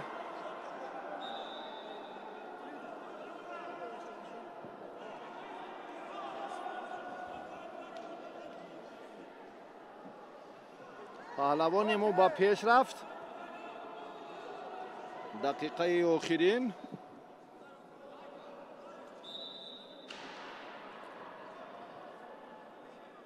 вазъи зафарҷон чандон хуб нест.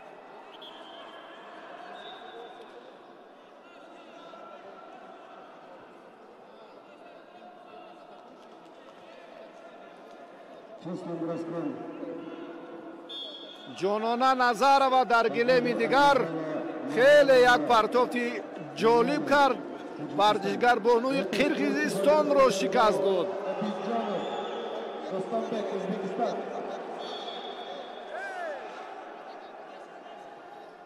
гулдухтари тоҷик чӣ дар ҷудову чӣ дар гӯштини миллӣ ва дар камарбандӣ ҳам аз худ маҳорати воло нишон дод ва ба марҳилаи баъдӣ рафт. дар муқобили духтари зебои қирғиз ғалабаро моли худ кард. ва зафар бошад ҳамоно корро на ба нуқтаи ниҳоӣ бурда расонида наметавонад.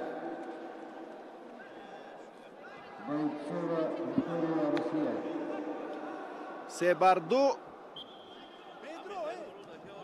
зафарҷон аз тавсияи Хуршед Шарипов чандон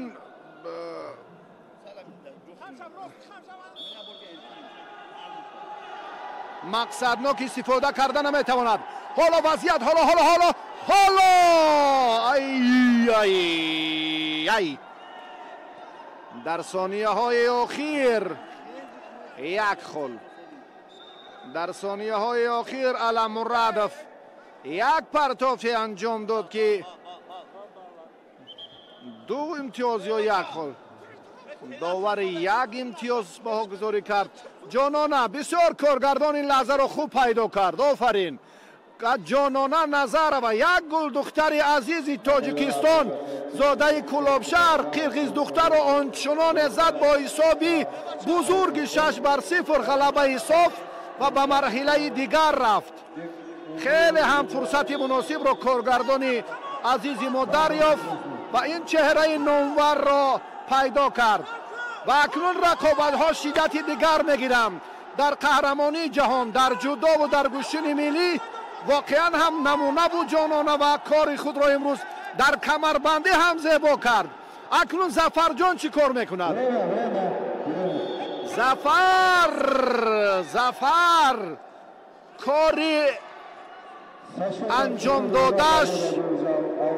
кори анҷом додаш кофӣ нест ки ӯро дасташро бардоранд. 3-4 зафар дар ин дидор ноком шуд ва аз идомаи марҳилаи баъдӣ маҳрум гардид. Ай, чӣ бояд кард? бисёр ҳам лаҳзаҳои ҳассос, бисёр ҳам ҳолатҳои мушкил барои зафар фароҳам шуд аз ҷониби он рақибаш ки андаке пештар кор дар ин самт пуршиддат буд. чаро пеш аз он лаҳзаи марҳилаи нишоту шодӣ хурсандиву худро ба ҳаяҷону эҳсосоти зиёд додашуда худ нишон диҳед. аввалан ғалаба ва баъдан кор дар ин замина назари хеле шоиста бояд гирад. рафти мубориза шиддати дигар мегирад. рафти талоши паҳлавонони гаронвазн боз ҳам пуршидатар мешавад. ҳоло барои ба майдон омадани нафарони дигар фурсат фаро расид.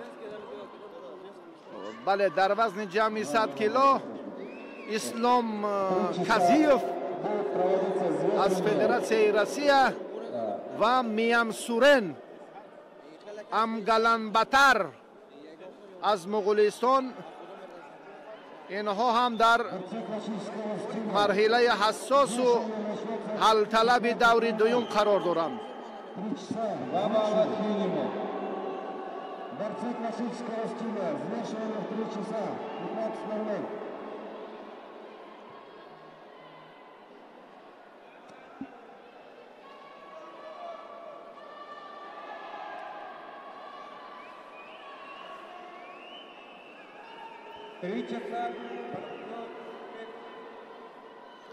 ҳар дуро муаррифӣ кардем.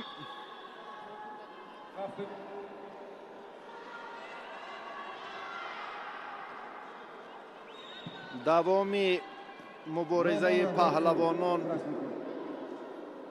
бояд шиддат гирад. довар ҳам бо дасти росташ ишора мекунад ва махсусан паҳлавони Муғулистон Миям Суренро.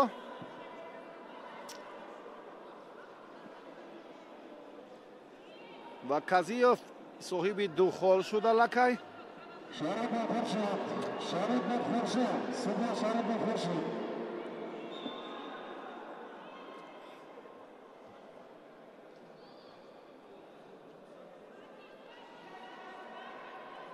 Казиев камарбандро бояд дуруст кунад. тартиби бале мушаххас. ана ҳамин ба қафаси сина баробар ва як мушт боз ҳам изофа бояд бошад.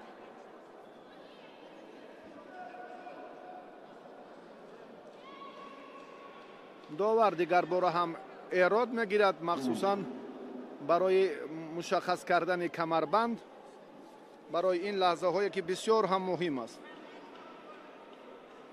аз тахтапӯчу аз миёни якдигар аз камарбанд вақте ки медоранд, дар ин ҳолат дасти рост аз таги дасти чап ва дасти чап аз болои дасти рости ҳариф мегузоранд.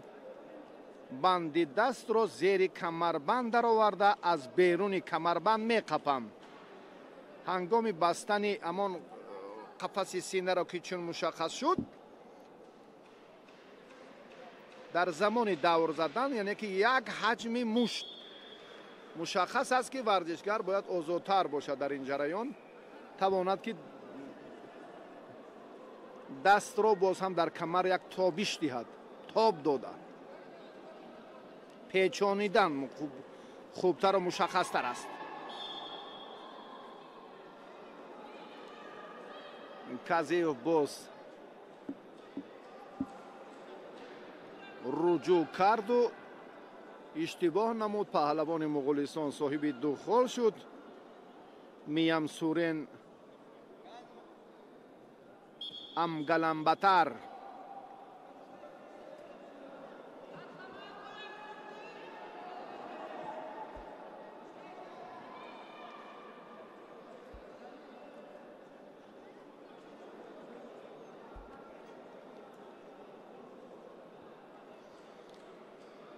Миям Сурен ҳоло ақибнишинӣ дорад ва акнун ислом казиев кабуд сурхпӯш боз ба хато гироҳ дод. қувваи қавӣ лозим аст дар ин ҷараён ки худро дифоъ кунад, аммо паҳлавони муғулистонӣ афзал будани маҳораташро дар ин ҷараён нишон дод. 2-4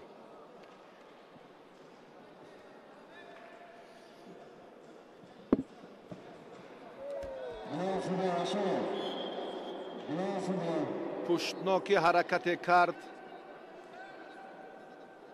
ба ҷои оне ки имтиёз гирад ду холи дигарро аз даст дод. бале ду хол ба паҳлавони хилати кабу дошта. довар ин фикрро ҳам ба ин андеша розӣ аст. бале 6-2 Миямсурен ба пеш меравад.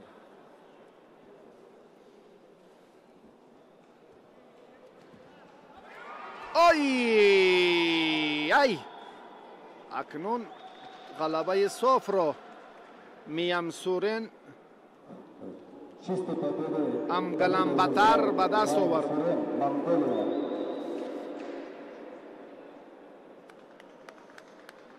паҳлавони муғулистонӣ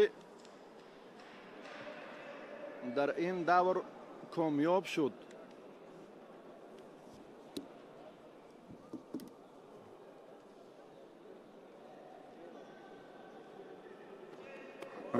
Смена.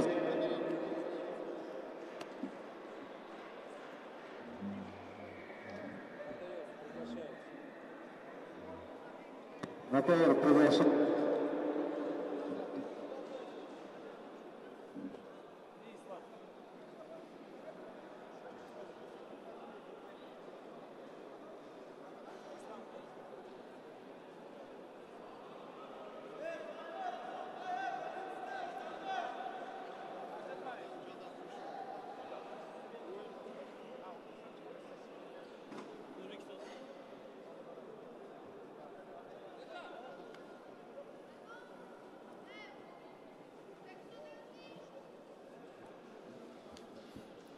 то хотимаи даври дуюми паҳлавонони вазнашон ҷамъи 100 кило як даври дигар боқӣ монд.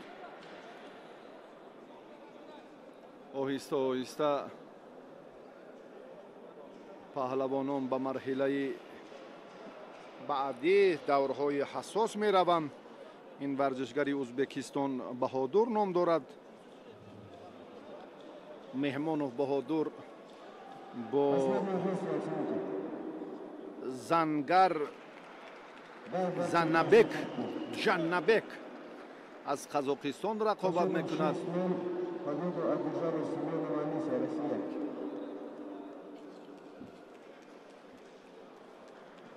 На кого приглашается Кашмиров Хусейн арбитр.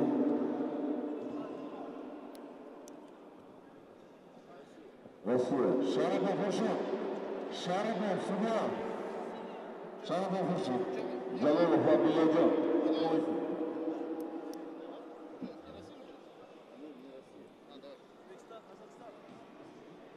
паҳлавонон зуд ба майдон омаданашон лозим аст. дар ин бора андаке пештар гуфтем, аммо токунун ҳам вазъ ё низоми сабқати варзашгарон нигарон кунанда аст.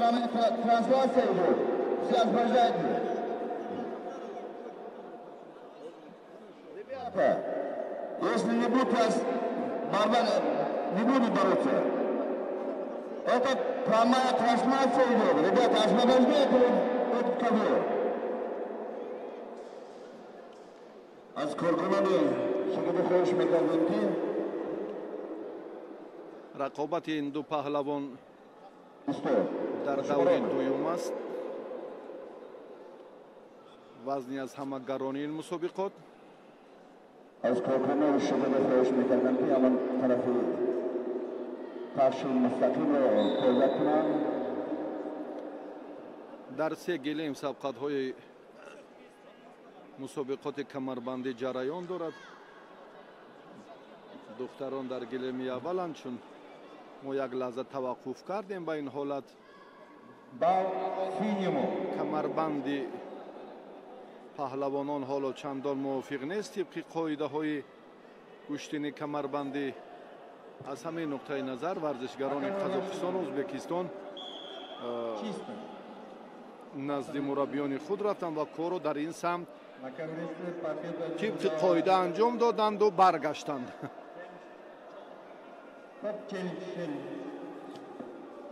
дар куштини миллии камарбандӣ тамоми истифодаи усулҳо бо воситаи доштани камарбанд амалӣ мешаванд.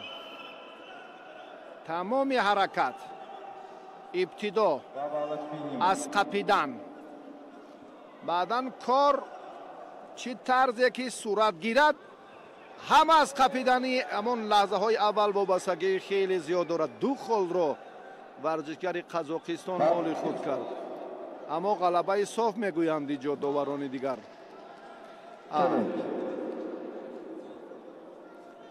мураббии паҳлавони ӯзбекистон эътироз дорад. ҳоло ин нуқтаро ҳам мавриди таҳлил қарор хоҳанд дод ки асос дорад ё надорад ин эътирози мураббии ӯзбекистон.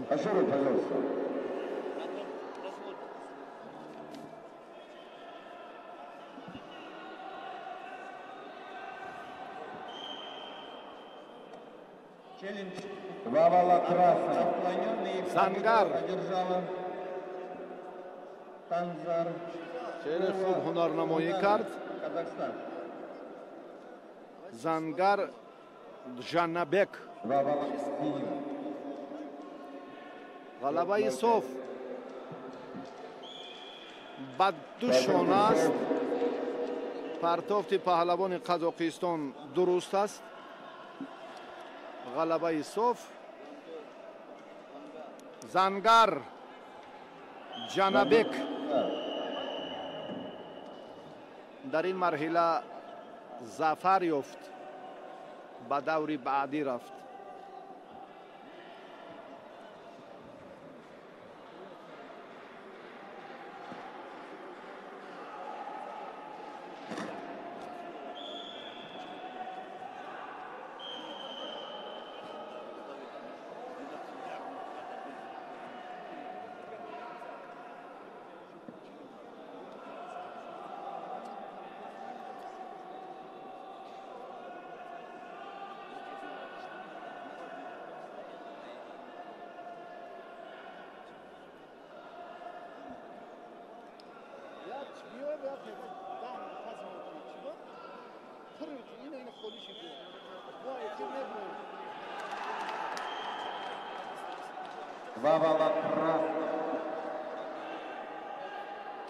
Пока в схватке Каларса приготовится ВАЗ 68 килограмм мальчики. Забринов, Данила, Россия, Абдугафаров, Фаязбек, Узбекистан. Закур Азамов, Россия, Диларова, Алифков. Красный, Киргизия. Зарад Пасылина. Арбитр, арбитр.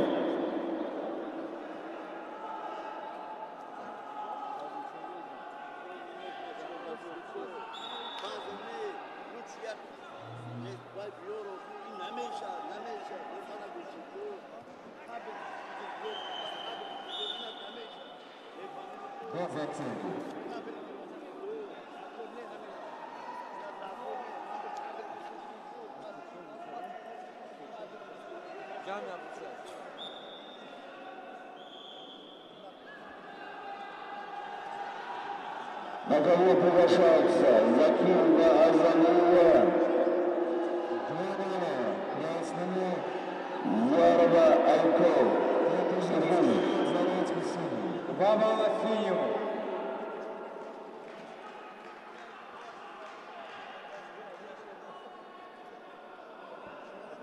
Минус 56 килограммов. Повторно приглашаются Закинда Азамова. Россия.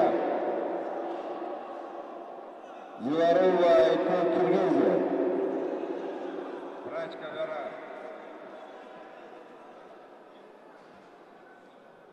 Подтверждение фотослов, подробное подтверждение. Ковер Африка. Подтверждение Сырова. Ковер Африка 195 килограмм. Шам Киев. Ильнар. Стоп, Сырова, стоп, оставьте светку. Короткое подтверждение Сырова, оставьте светку. Иран. Вот и светка победа одержала Байрамбек.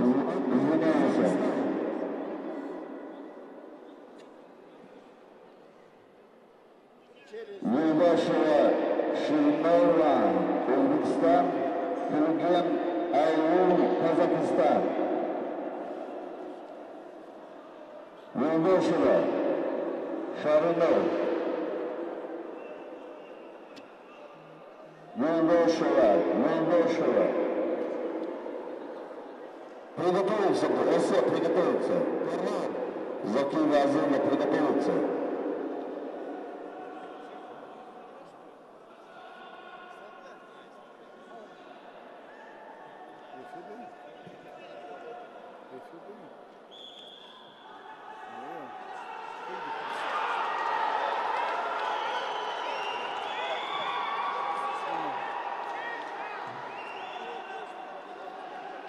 Поменял. Нужно.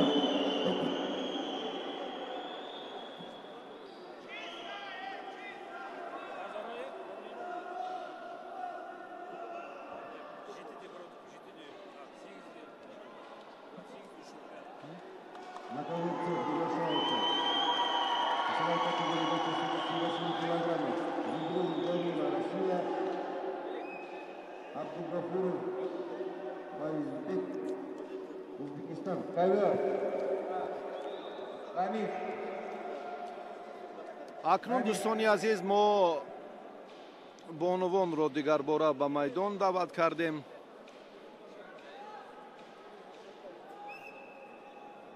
ё масъулин чун даъват карданду мо барои шарҳу тавзеҳ омода ҳастем. мушаххасан ин нуқта боз ҳам мукаммалтару равшантар хоҳад буд. Юлдошева Ширинной, намояндаи Узбекистон, хилъати сурх дорад.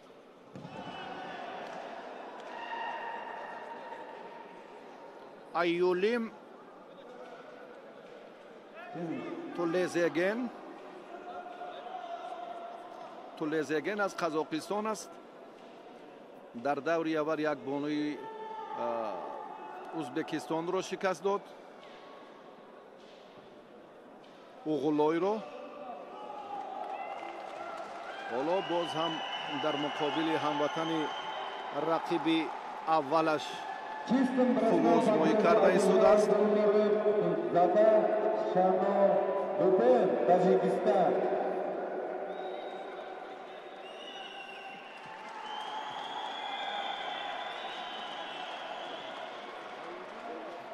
огоҳӣ ба намояндаи Қазоқистон. довари марказ инро ишора кард. доварони акнун дар табло ҳам маълум шуд. бале,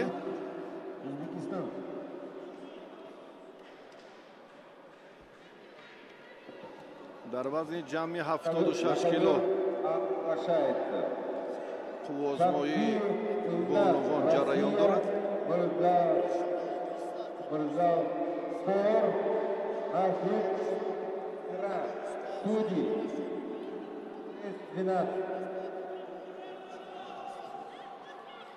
куштингирии ҳар ду росӣ бисёр заиф.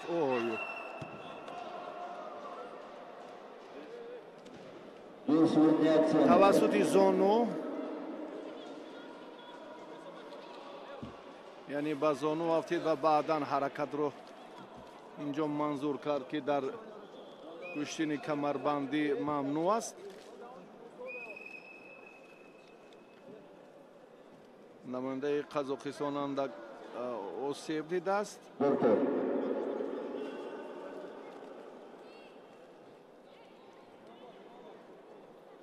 стоит схватки Ayulim вес 57 килограмм.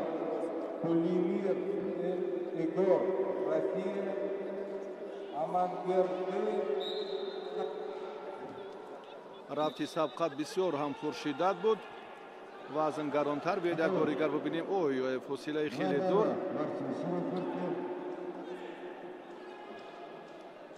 Нодуруст дар лаҳзаи хеле ҳам асос каме ҷисми худро, бадани худро, яъне дар ҳолати истифодаи ҳамон усули сари севҷӣ гӯем, агар шибоҳ ҳам нест. ва аввалан ҳамаи ин ҳаракатҳо ба воситаи доштани камарбанд истифода мешаванд. ҳамин тавр ҳам буд. Два балла синему.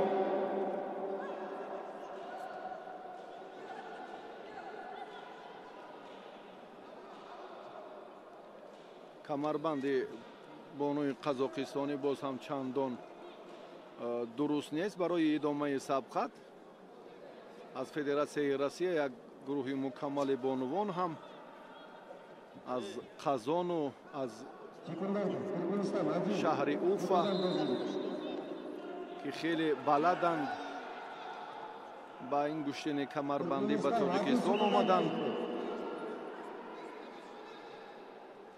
рақобати инҳо боз идома меёбад. Юлдашева Шириной намояндаи Ӯзбекистон дар дақиқаҳои аввал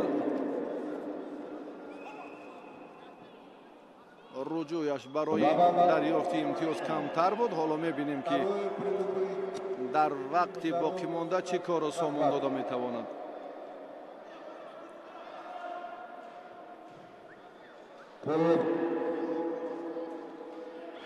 ой ду имтиёз.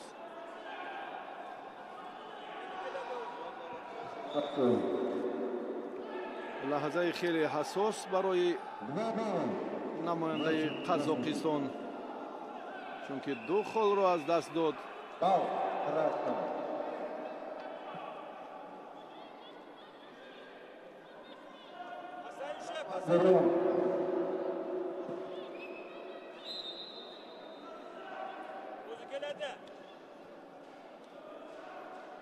Шириной корро дар ин сам беҳтар кард.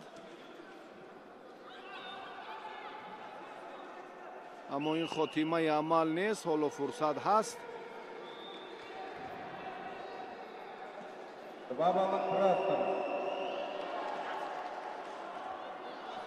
Айюгул ҳам дигар бора ба саросимагӣ роҳ дод.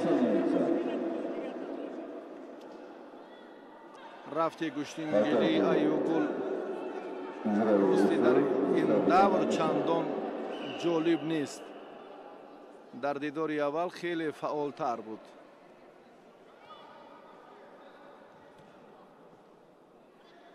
Два балла красному и третье предупреждение синему. Остановить схватку.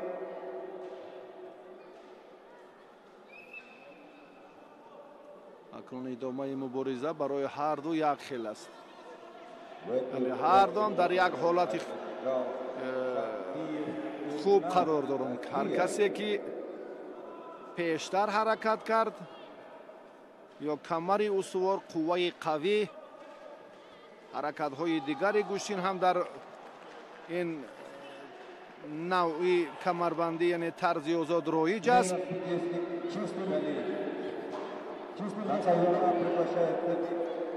як хол ҳаст. натиҷа 3-0 ба нафи намояндаи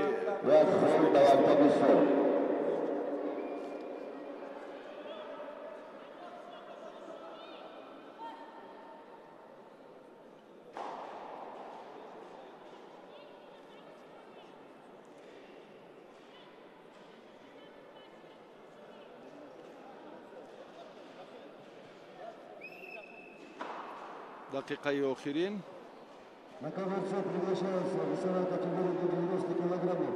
Шириной Гарут Зойрук. алакай соҳиби се имтиёз ҳаст. Байрамуков Мурат, Россия. 1/2 финала, вес 57 килограммов. Ой. Саломатия чандон хуб нест, вазъияташ рости бисёр мушкил шуд, махсусан дар дақиқаи сеюм назди духтур рафт. вазъаш ҳоло ҳам хуб нест, бубинед аз қиёфааш, нафаскашиаш хеле мушкилтар, гирия дорад. чӣ бояд кард, ноком шуд ва намояндаи Узбекистон дар ин дидор ғалаба ба даст овард. Шириной Юлдошева ба даври дигар рафт. шириной бисёр бо афзалии зиёд хеле ҳам як ҷасорату матонати хуби худро нишон дода тавонист.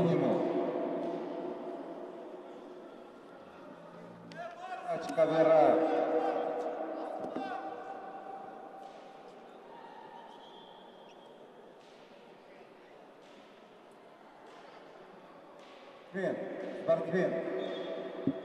Ковера, спортсмен.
Два балла синим.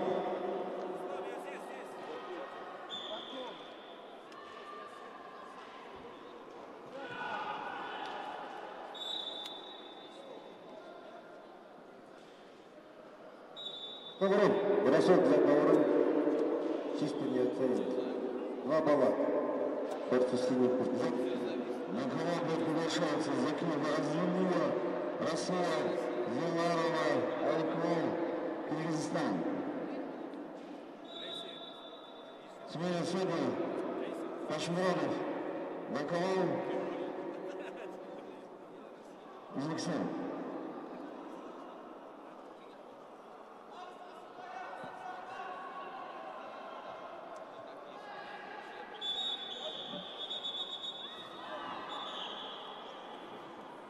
Два балла красного.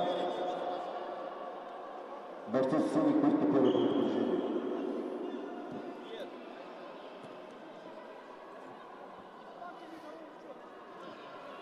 идомаи муборизаи бонувон дар вазни ҷамъи 78 кило.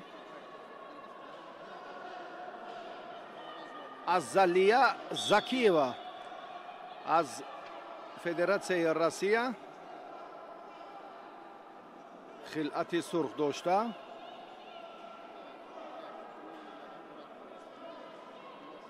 Айкол Зиларова аз Қирғизистон.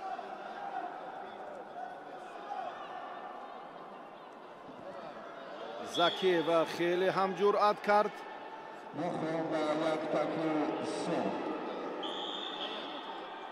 ду имтиёзро ба даст овард.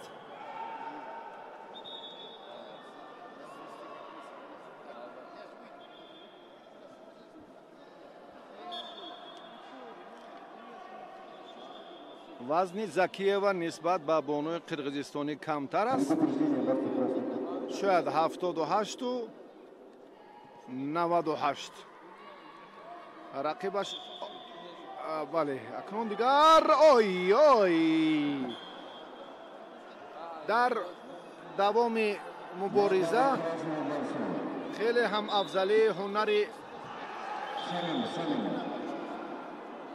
افضلی هنری نماینده قرقیزستان به چشم رسید. به چی خاطر؟ به خاطر آنکه وزنش زیاد است، خیلی زیاد است. اکنون که جمع 78 کیلو را که در بر میگیرد، الکی 98 کیلو هم باشد با 78 کیلو رقابت میکند. زکیه و خیلی خوب جرأت کرد، اما ایکال توانست که زود نتیجه را برابر سازد. ایکال هم در مبارزه این دور پرتافت سر زانو حسابیده نمی شود. از این نقطه نظر باید ایکال هم به این سمت اعتبار دهد. توسط حرکت هایی که اینجا هم دو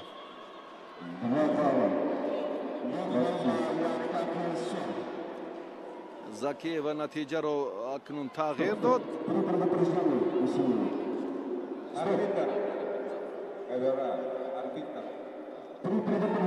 چهار دور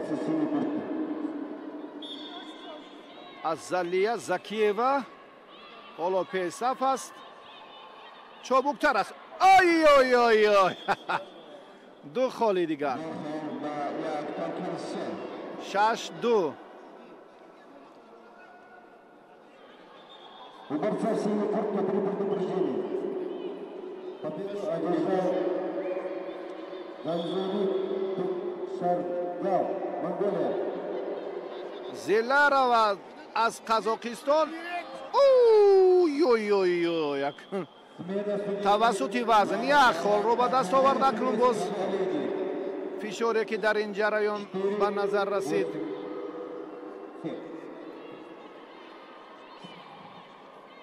حالا خیلی وقت زیاد است.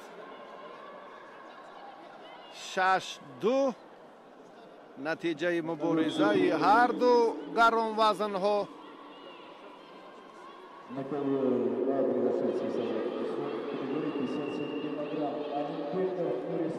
خود را به نیمه راست فشار را به کنار راست اگر پرشده تر کند خوب می شود. زکیه و این کار را اگر کند بهتر است. نه برتافت البته به این نوبت گرفته نمی شود وقتی که ورزشگر زکیه و حالتش مشکل تر شد.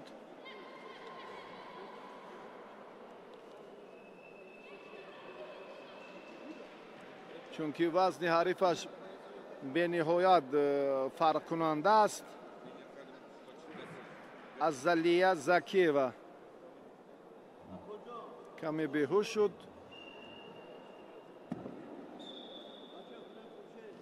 После этой схватки приготовится ковер силы. فشار پیوسته که بود 2 балла среднего. مشکلش افتید. Ковер силы после этой схватки вес 100 килограмм. Аширов, Бобур, Таджикистан, اینقدر باری وزنین برویش انا همین حالت بسیار هم وضعش مشکل تر شد. یه توجه میکنیم اکنون به ادامه مبارزه.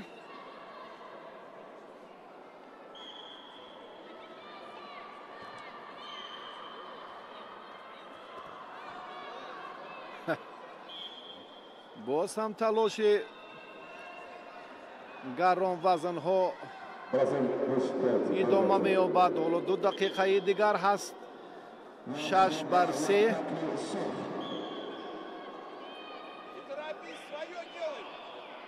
نماینده فدراسیون روسیه فعال هست. شتاب هم نکند می شود، لیکن رقیب فشارش که آورد مجبور است دفاع کند. مربیانش از دو طرف میگویند که باز دخول دیگر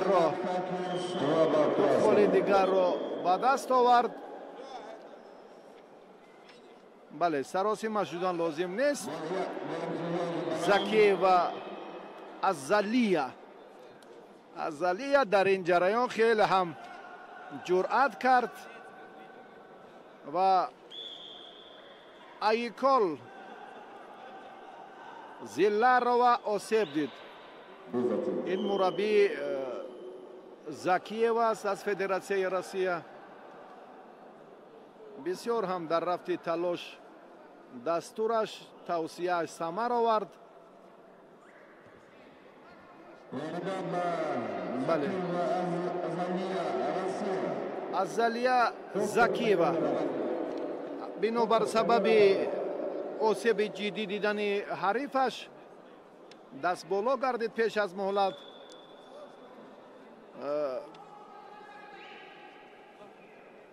بدون آسیب رقیبش علاکه از حساب امتیازهایش خیلی پیشرفت هم بود. فریز گدایف و کارگردان گزارش مستقیم اینجا هم سلطان باید رفتی سبقت را هم لحظه های تکرار را هم دیگر باره برای تصدیق این گفته ها پره منظور ما کردن و بیننده زکی خود مشاهده میکند که این لحظه ها چی کوشش و تلاش ها به عمل آمدند.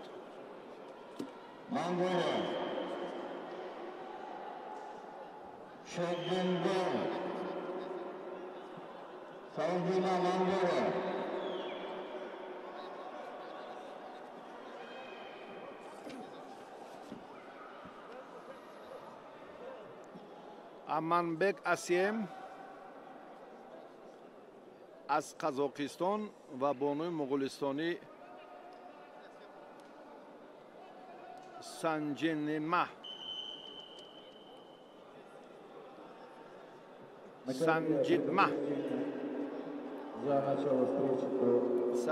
با خلعت کبود است. امانبек اسیم از قزاقستان یک تک سرخ دارد.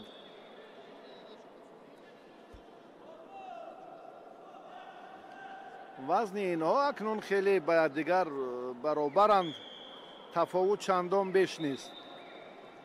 اگر ما قیاس با رقابت پیشی نکنیم که میان زکیه و زلر و از قرقیزستان صورت گرفت.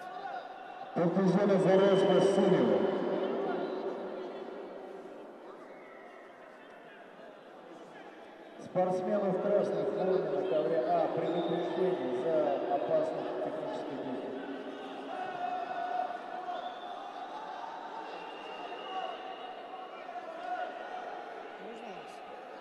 Бакаева, ваше мнение. Бакаева. Барс Симонов. Мяч не оценивается.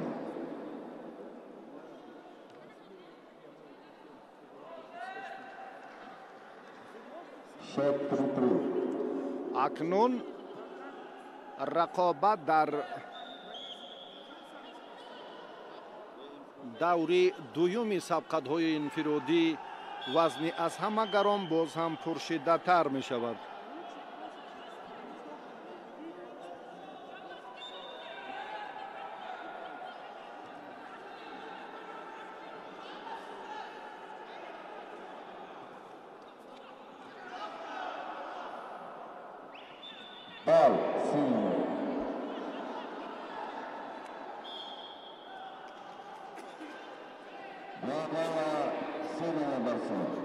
Со счетом 4-3 ведет Синий.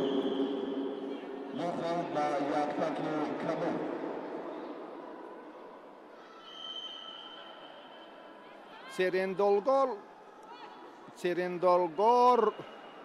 سرندارگال خیلی هم وصفش کردن. اما اون حرکت هایی که در دور اول انجام داد حالا در قسم دوم آن را نمیبینیم. شاید از یک جانب مقاومت نماینده قزاقستان اینجا هم عالی باشد Anaknun in. Bale, kori digar.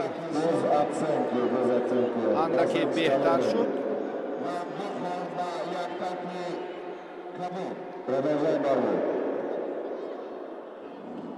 4-0. Namonda Mo'g'uliston Peshtamas. Stop.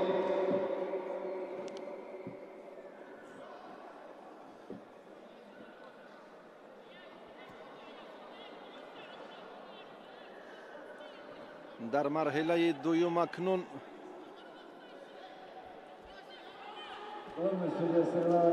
Ammanbek Asem boz ham ba xatoga roh dod.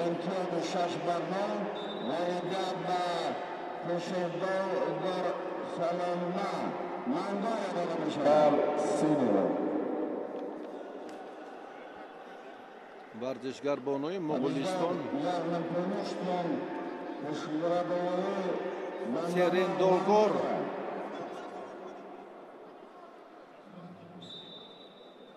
Seren Dolgor bu afzali beştar bu hisobi texniki 6-0 dast bolo shud. Dast bolo gardid рафти сабқат як бори дигар нишон дод ки ин чеҳра комилан ҳунараш фарқкунанда аст.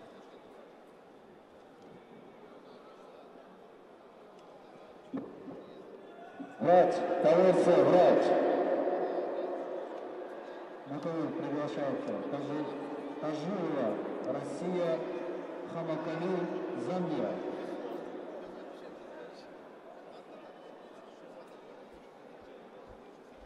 В связи с травмой соперника победа присуждается Тажиевой Екатерине, Россия.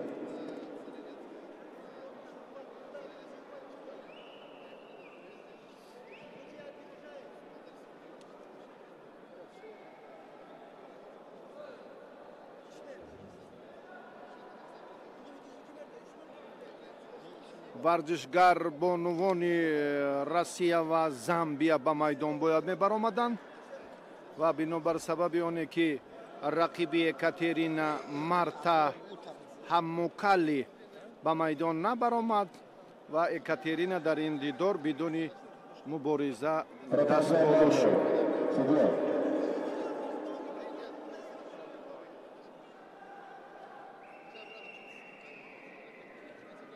Тузҳилова Екатерина бо ҳамин тартиби мушаххас ин сабқатҳо ҳам ғолибонро муайян карданд ва дар ҳамин давр ва ба марҳилаи дигар таваҷҷӯҳ мекунем дар он ҷое ки боз ҳам чеҳраҳои муваффақ қарор доранд ва дар вазнҳои дигар омодаанд ки ба майдон бароянд. Смело сердечной бригады.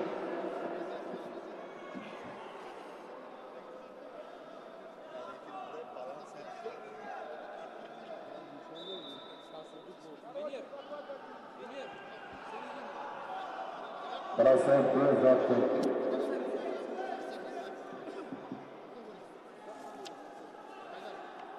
Айваров, Марсель, подойдите к своим местам.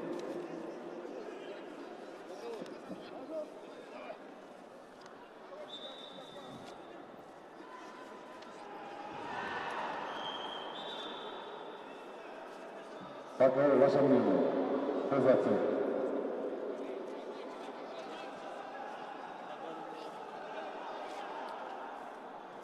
Вес 62 килограмма. Конер Б. Нурбергиев, Туркменистан. Павлангоев, Узбекистан.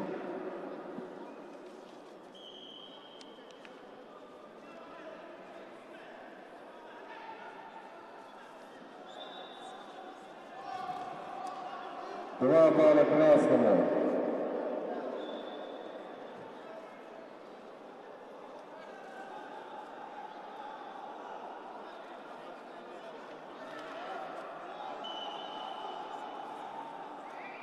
Продолжаем схватку.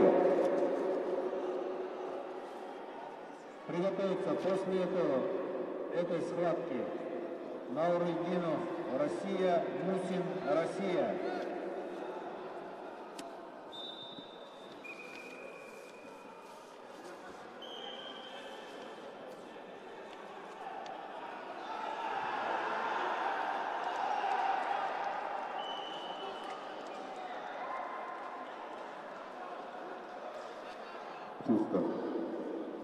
рақобати паҳлавонони вазнашон то 62 кило ҷараён мегирад.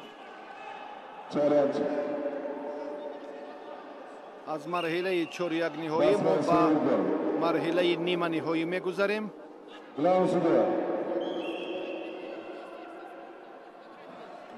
Красному предупреждение сильно за рост захвата.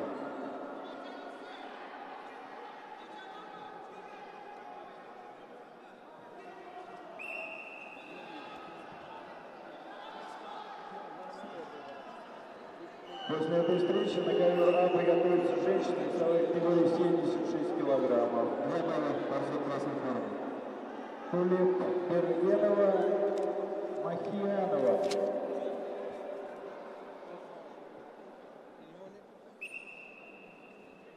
Нурбердиев Мекан бо ҳамроҳии Диёрбек Полвонбоев. Бросок-чистый. Внутри ковра бросок. И дальше за синего. Второй обожал синий и вышел в финал. Казахстан. паҳлавони Туркманистон дар ин дидор ҳам хеле хуб аз худ маҳорати боло нишон дод. дар марҳилаи ниманиҳоӣ зафар ёфт паҳлавони Туркманистон ва ба ин даврро хат гирифт. ба даври финали як рақобати дигар дар вазни то 62 кило боқӣ мондааст барои иштирок дар марҳилаи ниҳоӣ.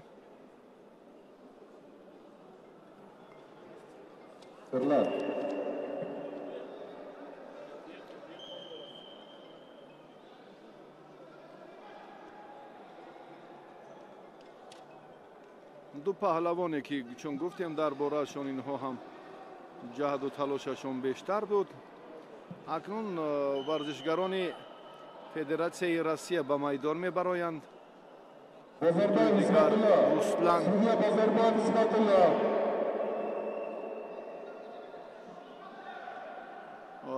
Нуриддинов Рустам ва Мусин Булат.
Приглашается Нуриддинов, Россия, Мусин, Россия.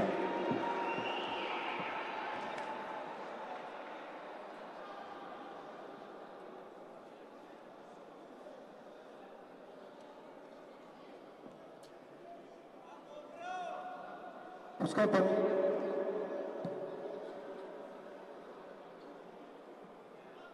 победу по баллам одержал Закирджонов Асамедин, Узбекистан. А что челлендж-то?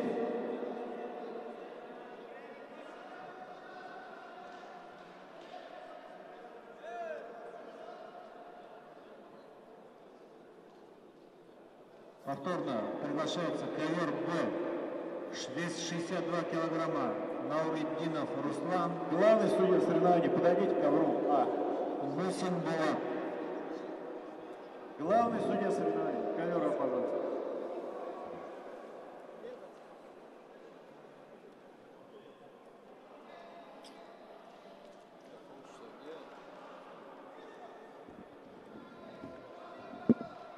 Представители России, предоставьте явку участников.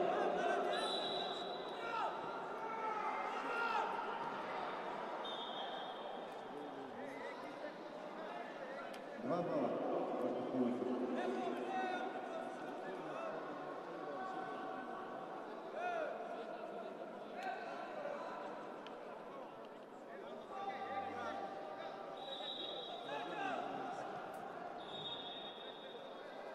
2 балла борца Синька. Anamca.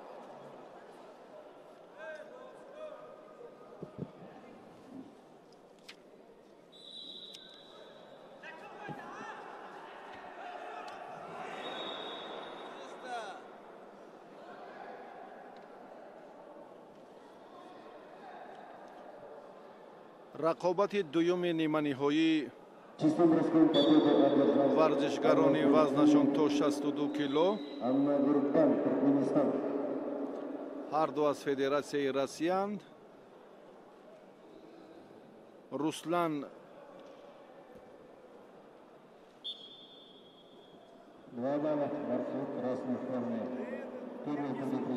Нуриддинов Руслан бо хилати сурх ва Нусин Булат бо хилати кабуд.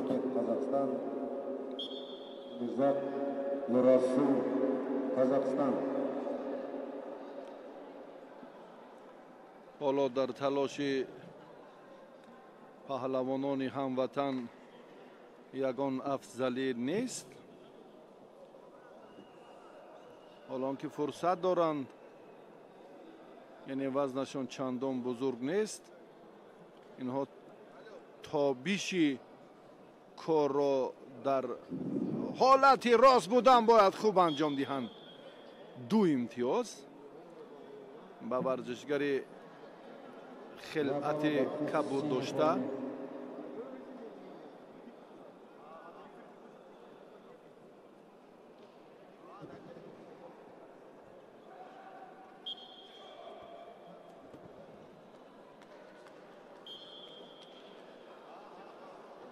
духол ба паҳлавони сурхпӯш. натиҷа баробар. 2 имтиёзи доварӣ шуд.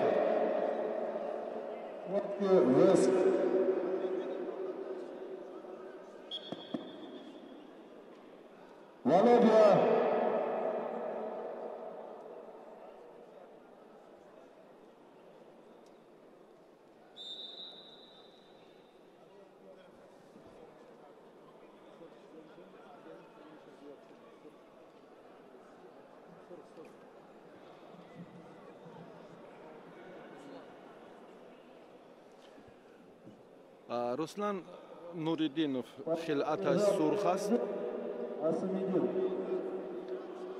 аз ҳисоби ой ҳаракати беҳтар 1 имтиёз ҳаст фикр мекунам.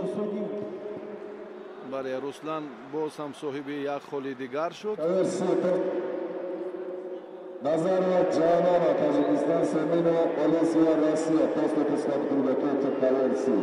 Вес 66 килограмм.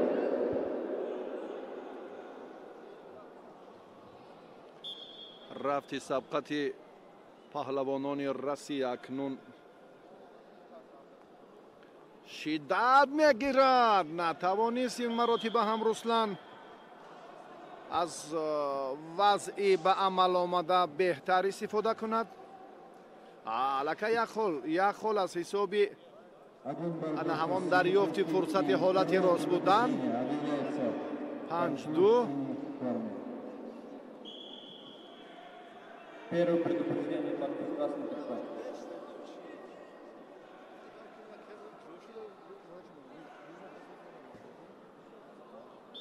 боз ҳам дар ин давом булат танбеҳ дорад.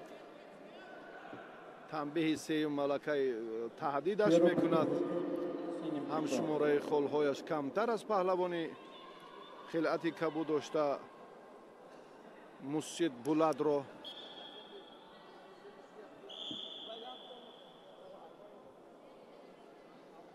чемпионати ҷаҳон оид ба камарбандӣ байни ҷавонон 2 рӯз ҷараён мегирад. 2 холе дигар ҳам Руслан соҳиб шуд. бо афзалии бештар боз як холи дигар ҳоло моқӣ мондааст. тафовут 5 имтиёз аст. як имтиёзи дигар барои Руслан лозим аст то бо ҳисоби техникӣ бо тафовути 6-0 зафар ёбад. бале акнун ин корро ҳам Руслан тавонист. 8. В этой схватке победу одержал с явным преимуществом Нуриддинов Руслан, Россия. Руслан Нуриддинов дар ин марҳила ғолиб омад ва ба даври ниҳоӣ дар вазни то 62 кило роҳхат гирифт. После этой встречи готовится на ковер А. Баррера Касалас Лаура София, Колумбия. Будан Дина, Казахстан. После этой... Синий куртке. Короткий захват. На ковер приглашается 82 килограммов. Примат Казахстан.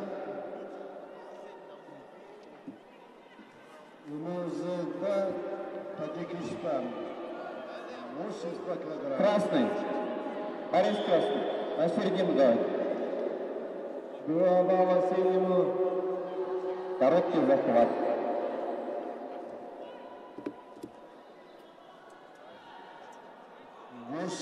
Килограмма приглашается на ковер Б.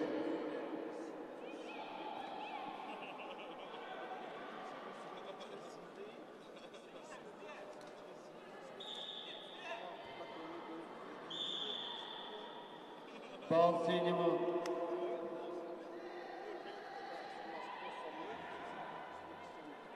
Ты у нас откуда? Это Узбекистан тоже будет. Узбекистан, Таджикистан.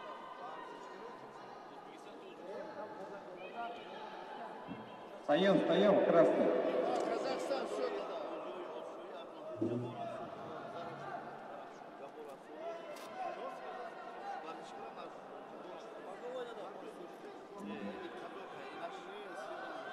Подожди, арбитр, Абдулов. Абдулов.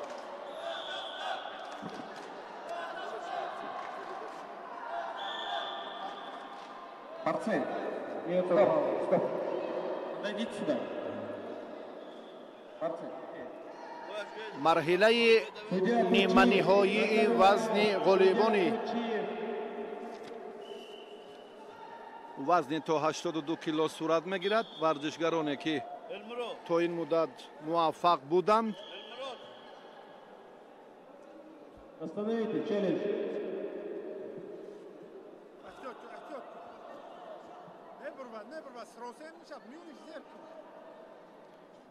баҳром имомзода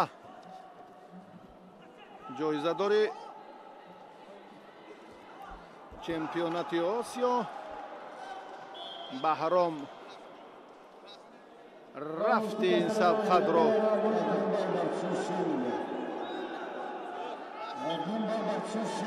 хеле ҳам хуб назорат кард. як лаҳза ба ин самт اعتبار باید داد. پهلوانان قزاقستان و تاجیکستان حالا در میدانند. الدیار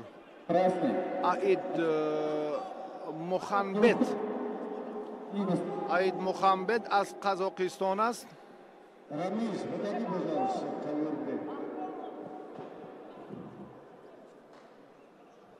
بیاید یک بار توجه میکنیم به حالت انجام یافته کوشش پهلوان تاجیکستان. بله،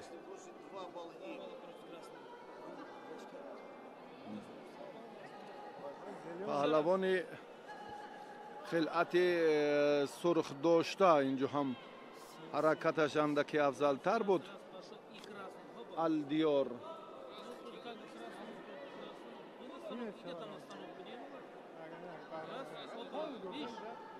Неполноценный бросок на животное колени 1 был. Красный 1 был. 2 балла красный. 1 балл красный. Мы синим. اکنون دو کوششی که اینجا هم به نظر رسید توجه برای حالت خوبی به عمل آمدن. کوشش پهلوانی خلعت سرخ داشته را اینجا هم مورد نظر قرار دادن و در مجموع هم این فکر میکنم به یک امتیاز برابر هست. بیاید یک بار دیگر ببینیم.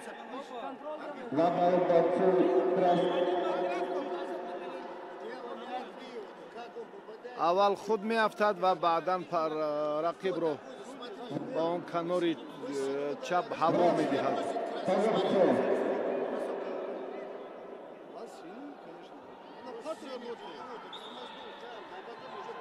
حرکت پهلوان کبودپوش در ابتدا هست و بعدا انا همین خیال.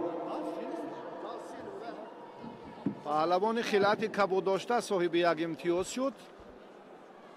حرکت اولا از جانب این، اگر در جودو میشد امتیازی پهلوان سرخپوش بود و در گشتین ملی گشتینگیری هم و در کمربندی هم نتیجه همین است به نفع ورزشکار کبودپوش.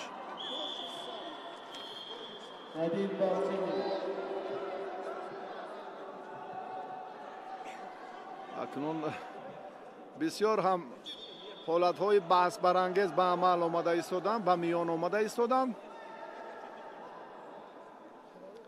هر دو پهلوان مهارت والا دارند.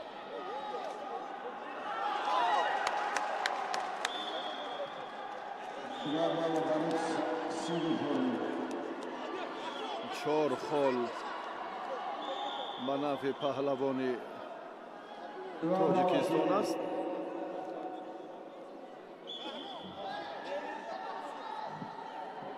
باز اینجا بحث داوران به میان آمد.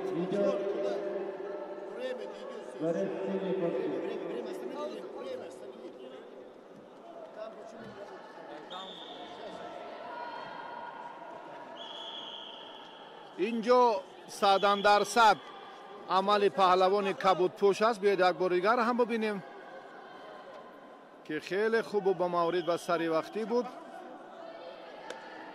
عمل پهلوان ما بود.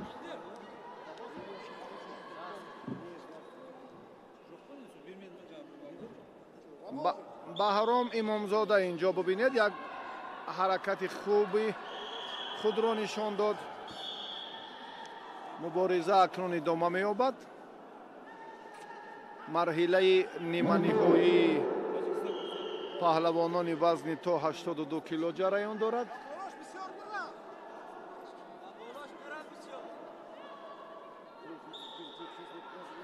از ناحیه جبار رسولوف است ورزشگری خلعت کبود داشته از کاخ ورزشی زرافشان.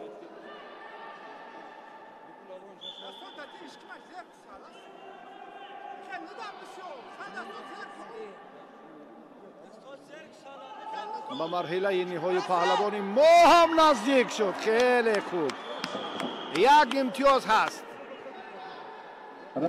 بله 5 مربیان کاخ ورزشی زرافشان خیلی جرأت کردند. از سهراب شروع کرده تا خورشید شریفوف چند تن از намояндагони кохи варзишии Зарафшон фурсати ана ҳамин лаҳзаро доранд. Як холи дигар барои варзишгари мо Баҳром Имомзода лозим ду имтиёзро ба даст овард. бо ҳисоби техникии 6-0, 7-0, акнун як хол ҳам зиёдтар аз ин. Баҳром Имомзода аз марҳилаи нимониҳоӣ натиҷаи беҳтарро ба даст овард дар вазни то 82 кило ва ба даври финалӣ рафт. хеле заҳмати сангин, хеле талоши пуршидату ҷолибу ибратбахш.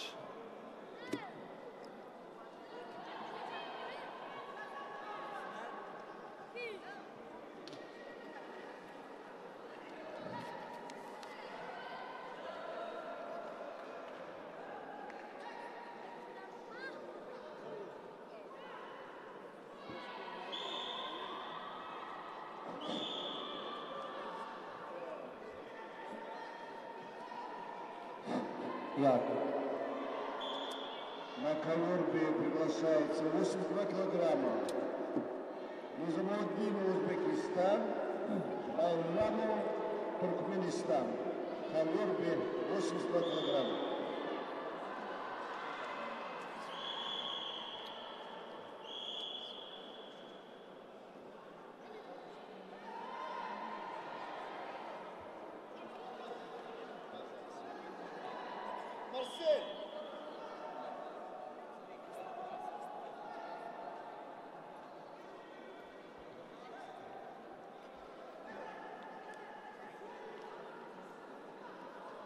Центр ведет сильный.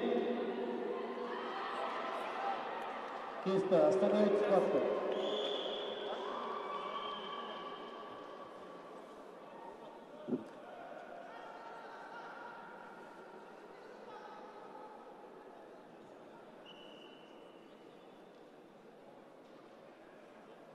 В этой встрече победу одержала Лукьянова Олимпия, Россия.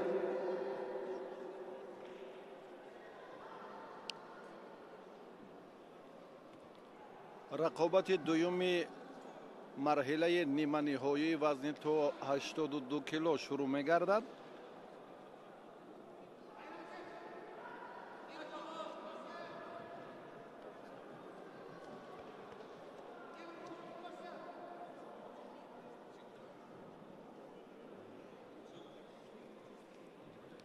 паҳлавонони ҷумҳуриҳои Ӯзбекистону Туркманистон ҳоло дар майдонанд. ҷаҳонгир Низомиддинов ва Байрамов. ду хол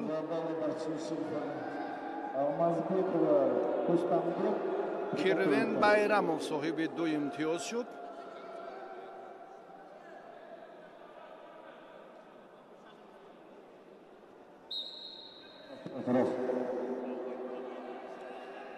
Байрамов боз ду холи дигарро ба даст овард. ду хол. як довари марказ як имтиёз дод, довари кунҷӣ ду хол. 3-0.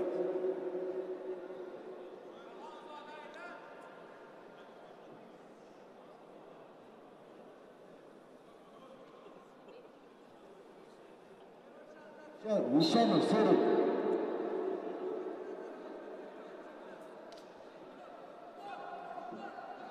ой, Байрамов боз ду холи дигар. 5-0.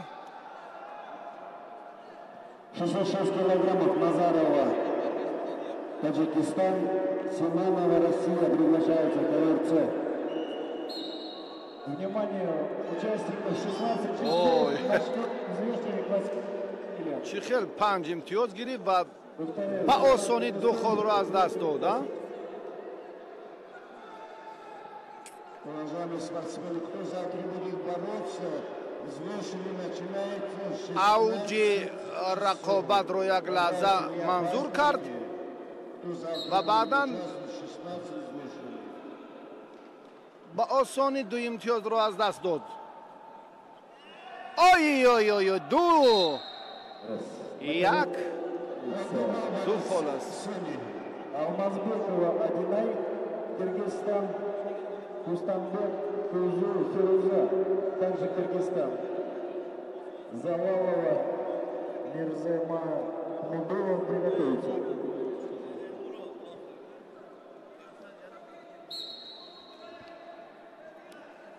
рақобатҳои бонувон ҳам дар гилеми дигар сурат гирифта истодааст. чӣ хел гӯштингирии паҳлавони Туркманистон нигаронкунанда ҳам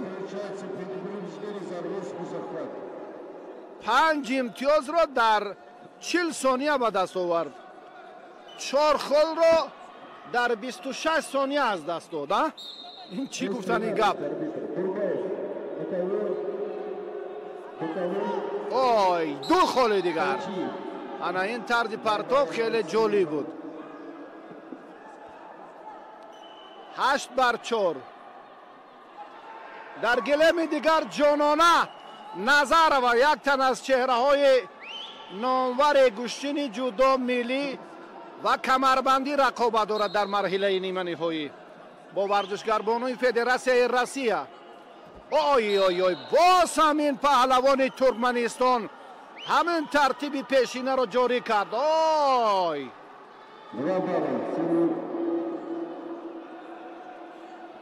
рақобатҳо дар ҳар се гилем дар марҳилаи ниманиҳоиянд.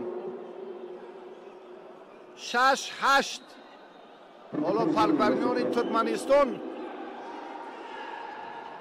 як бори дигар ҳаракати хеле муносибро ҳам анҷом дод ва соҳиби 2 имтиёзи дигар шуд. 10-6.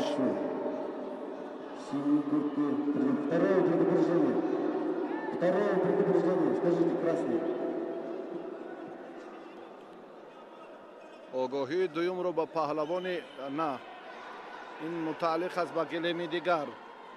дар гилеми мо паҳлавони Туркманистон ҳоло песаф аст. Кирвен Байрамов.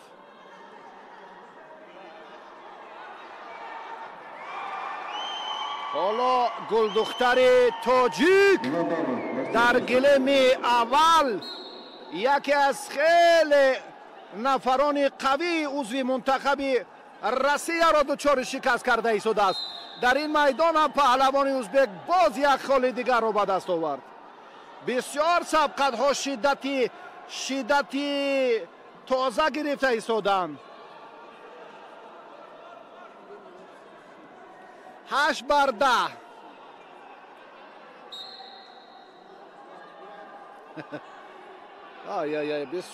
бисёр ҳоло бисёр боз 2 холи дигар. 10-10.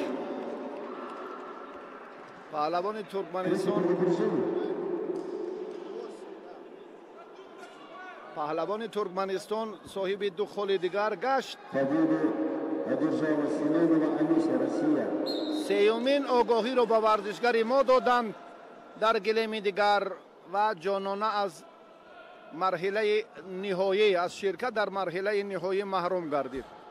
аз ҳисоби афзалӣ ва бартарӣ хеле намоён буд ки гулдухтари тоҷик ҷуръату тавонаш шоиста аст ва дар ин майдон ҳам 12-8 хеле муқовимати шадид.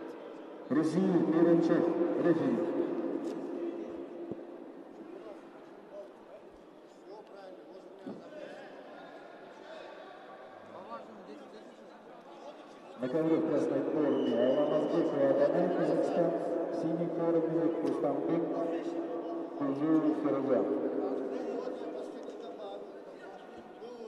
Завалова ҷаҳонгир Байрамов. аввалин сабқате ки шумораи имтиёзҳояш ба 12 расид дар рӯзи аввал ростӣ. чунин нишон дод бори аввал аст. 8-12. дигар ҳамаи нерӯсанҷиҳо муътадил афзалӣ 6 7 4 3 5 2 бо ҳамин тарзи дурусти майдондории паҳлавонон хотима ёфт.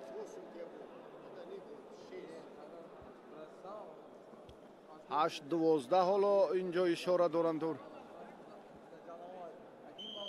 После этой схватки подготовится ковер с вес 68 килограмм.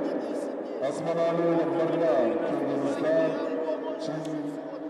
Чинсов, Киргизистан. идома боз ҳам тақвият тавсия мехоҳад.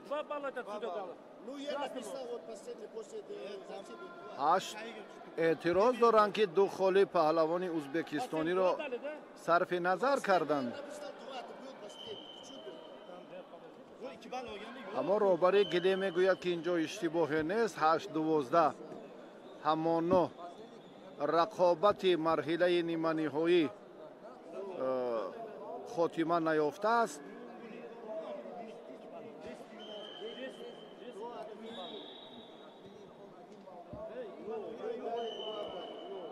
ҳашт 12 дар табло он лаҳзаҳое ки акнун мураббиёни варзишгари ӯзбекистон эътироз доранд ки инҷо ду холи паҳлавони ӯзбекистон сарфи назар шуд. хоб инро акнун тасдиқ шуд, дуруст карданд. натиҷа баробар аст. ду холи паҳлавони ӯзбекистонро инҷо бале дигар хел нишон доданд. бисёр ҳам ҳаракат дар рафти муборизаи паҳлавонони ӯзбекистону туркманистон хеле зиёд аст. идомаи талоши паҳлавонон дар қаҳрамонии ҷаҳон дар шаҳри хуҷанд идомаи хеле ибратбахшу диданӣ буд. хеле ҳам лаҳзаҳои воқеан ибратбахш барои ҷавонони дигар, барои кулли паҳлавононе ки имрӯз дар чемпионати ҷаҳони куштини камарбандӣ дар шаҳри хуҷанд ҳунарнамоӣ доранд. ҳам варзишгарони ӯзбекистон ва ҳам паҳлавонони туркманистон. рафти мубориза акнун тақозо мекунад аз варзишгари кабудпӯш Байрамов ки ба ҷараёни мубориза шиддати дигар бахшад, яъне фишор оварад ва корро дар ин замина боз ҳам тақвият диҳад. вагарна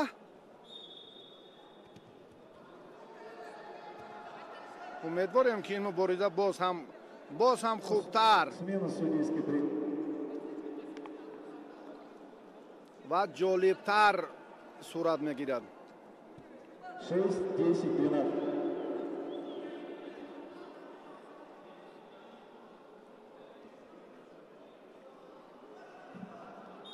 6-10 Байрамов, ҷаҳонгир ҳам ҳоло фосиларо дошта андеша дорад чӣ кор кунад. довар бояд инро тақвияи сухан ишора кунад. бале, чаро дуртар монд.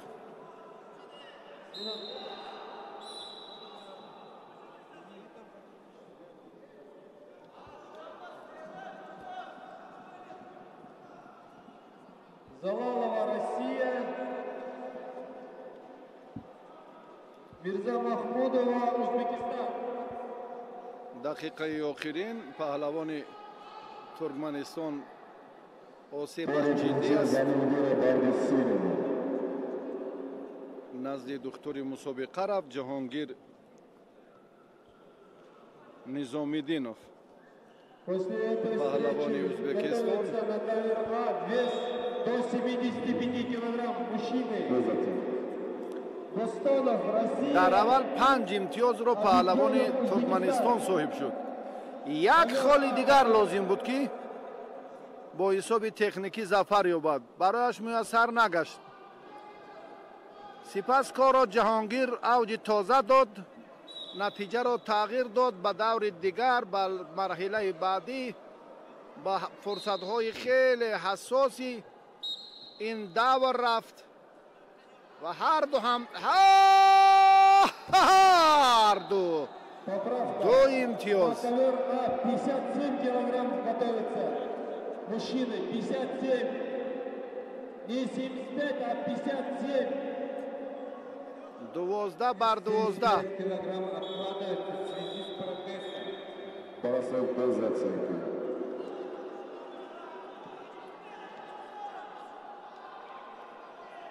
ҳар ду як танбеҳ доранд, ҳар ду 12 хол доранд. Туркменистан. Туз 57. маслиҳат ё машварат чӣ тарзе ки яке партофти ду имтиёза анҷом медиҳад, Ҷаҳонгир зуд натиҷаро боз ҳам баробар мекунад. баъдан кор аз ҷониби Байрамов ранги дигар мегирад ва боз ҳам шиддати дигари рақобат хеле хуб ба назар мерасад. ҳар ду ҳунарашон хуб. ой боз тартиби мушаххас. 14 бар 12 нею. ин партофти охирин ғалабаи соф. варзишгари Ӯзбекистон 18-12 ҷамъи натоиҷи ба дастовардаи ҳар ду паҳлавон. акнун Баҳром Имомзода бо Ҷаҳонгир Низомиддинов барои медали тиллои мусобиқоти қаҳрамонии ҷаҳон дар гӯштини камарбандӣ дар ҳамин толор рақобат хоҳанд кард.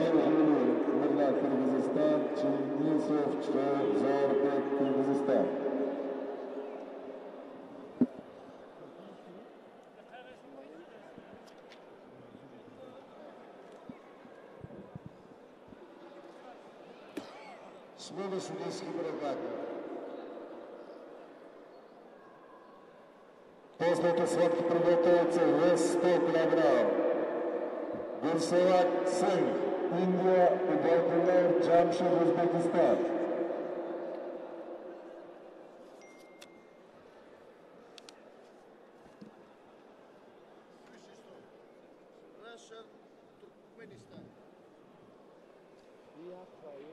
Приглашается Ковер Мухаммедов. Первое предупреждение борцу синий за упор. Алламурадов, Туркменистан. Плюс 100 килограмм ковер.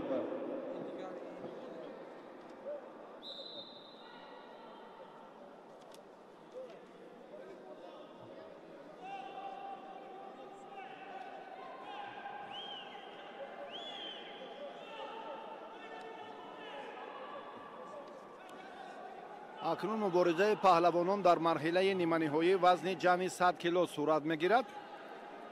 Шамил Динмухамедов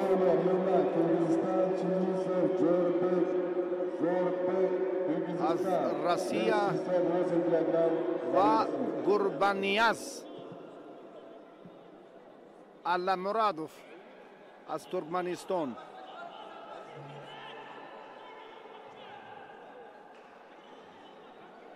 баъди намояндаи Муғулистон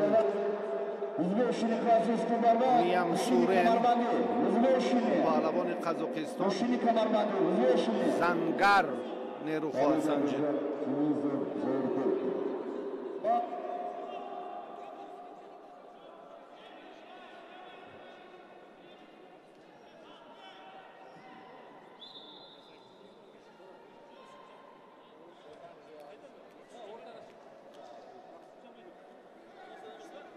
Вес 100 килограмм приглашается.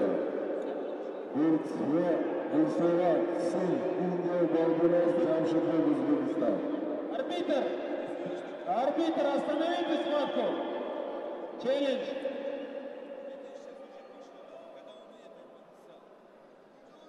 100 kilograms, Gulserat, Si, India, Muhammad Jamshid, Uzbekistan, Matt Si. شامل با خلعت سرخ است.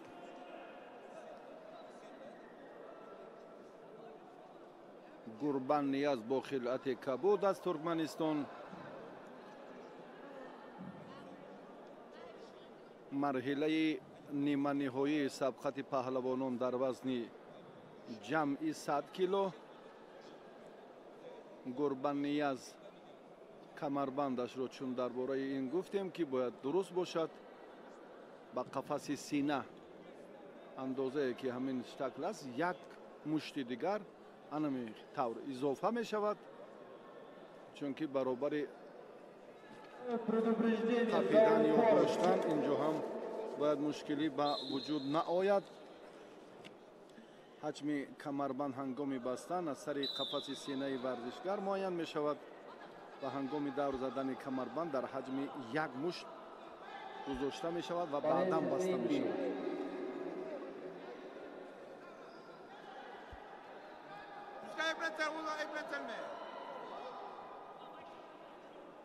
هر دو قویان، هر دو پهلوان بزرگ جوسه، قوی، ارزنده به مرحله نهایی.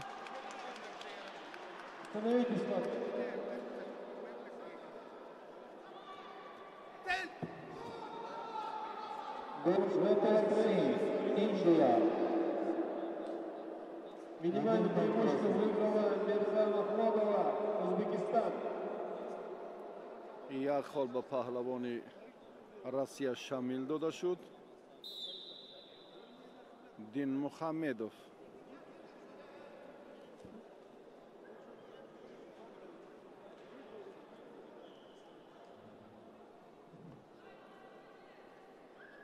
داور مجبور است که صورت افزایی را نشان دهد.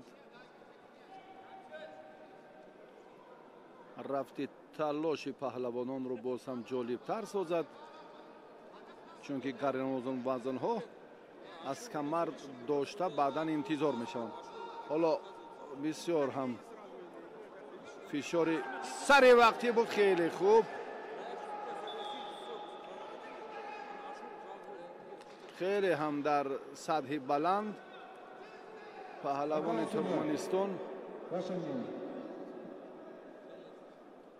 بله، این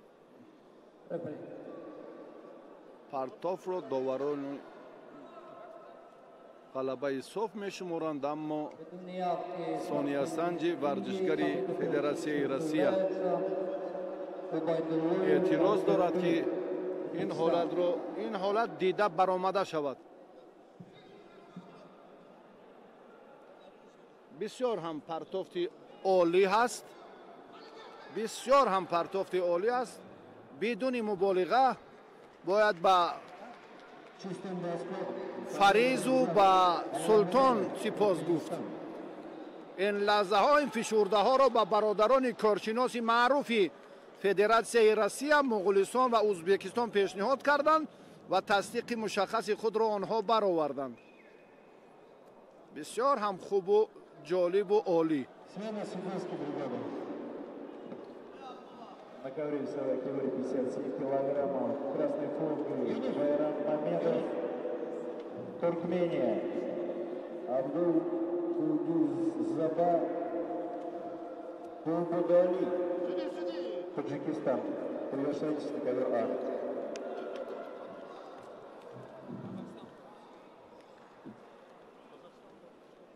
На ковер свыше 100 килограмм. Марцов, Монголия, Камбек, Казахстан. Арбитр боковой Марсел, боковой Грузия. اینجا هم پهلوانان مغولستان و قزاقستان آمدند به میدان برآیند. ورزشگر مغولستان میان سورن نام دارد با خلعت سرخ، آن همین چهره، و زنگر جنبک از قزاقستان ҳунарнамояшро дидем дар марҳилаҳои пешин ду давр.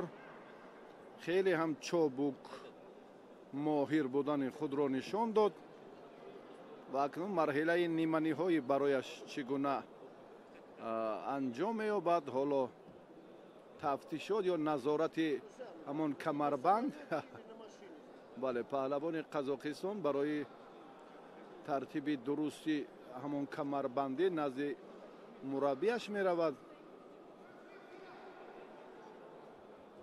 камарбанд ба болои қафаси сина монда мешавад ва баъдан ҳам ҷои як мушти дигар боқӣ мемонад ва онро гиреҳ карда мебанданд то ки дар вақти қапидан яъне дар лаҳзаи муносибе ки дасти рост аз таги дасти чап ва дасти чап аз болои дасти рости ҳариф гузарад, банди дастро зери камарбанд дароварда аз беруни камараш меқапад.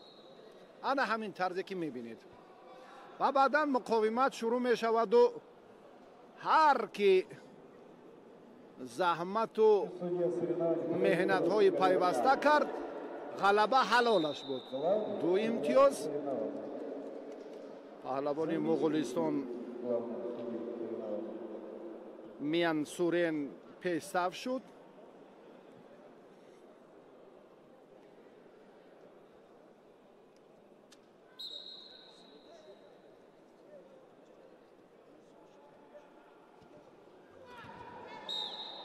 боз ҳам ду холи дигарро Миян Сурен соҳиб гардид. 4-0. дар ин вазни аз ҳама гарон аллакай Аламурадов Гурбанниёз дар марҳилаи ниҳоӣ қарор дорад. ғолиби ҳамин ҷуфтро интизор аст. ой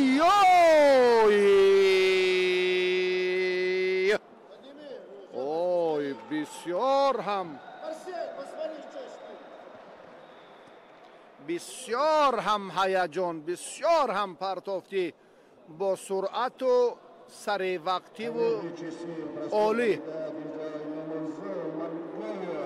бо ҳисоби хеле бузург паҳлавони муғулистонӣ бо ҳисоби техникӣ дар ин давр зафар ёфт ва ба марҳилаи ниҳоӣ рафт. акнун бо Аламурадов барои дарёфти медали тилло талош хоҳад кард.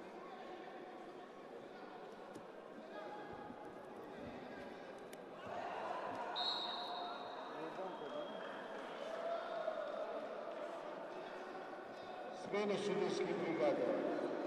Ковер приглашается свыше 70 килограммов. Стеривый вод, Монголия, Рыжкова, Екатерина, Россия.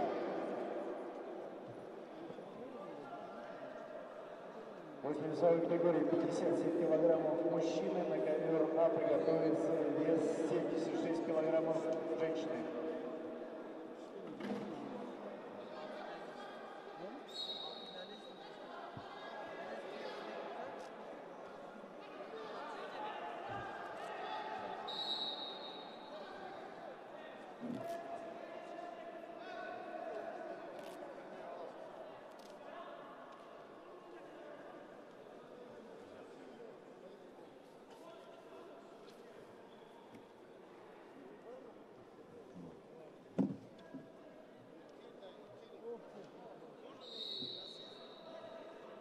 Эркен, займись, пожалуйста, ковер Б, руководитель ковра. Эркен, Казахстан. Эркен.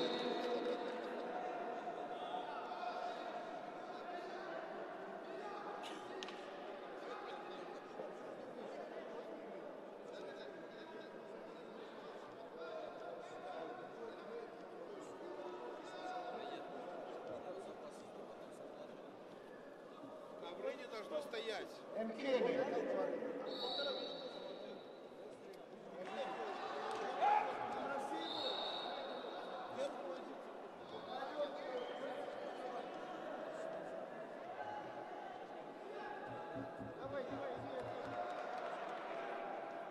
Поправка. После весовой категории 57 килограммов мужчины будут бороться в весовой категории 75 килограммов мужчины, а потом уже девушки 76.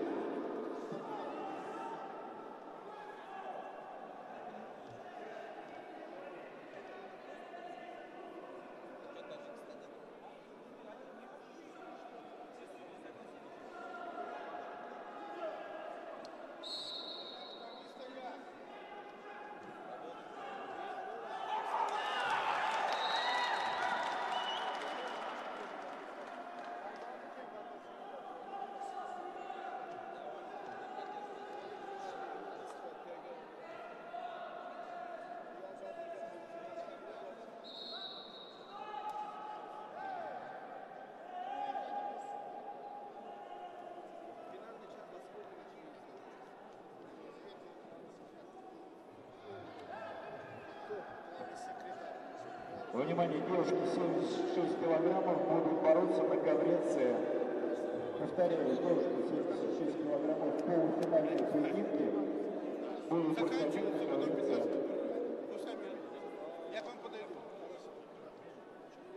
Вес свыше 76 килограмм приглашается на ковер Д. Монголия, Тажилова, Россия приглашается на ковер.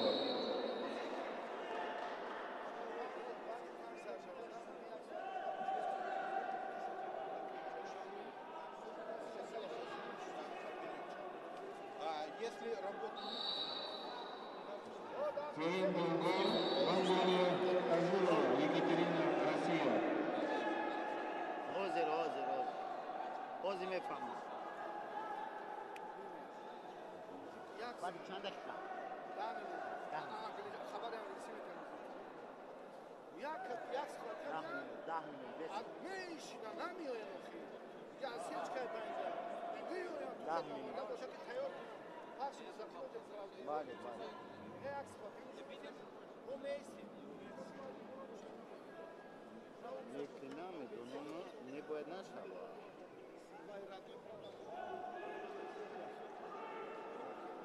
Главный судья соревнований, подойдите к ковру С.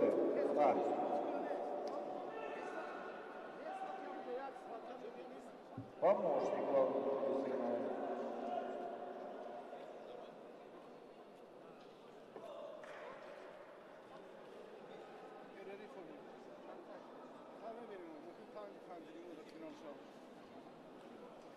Damini taxtı. Buram torak mı? London.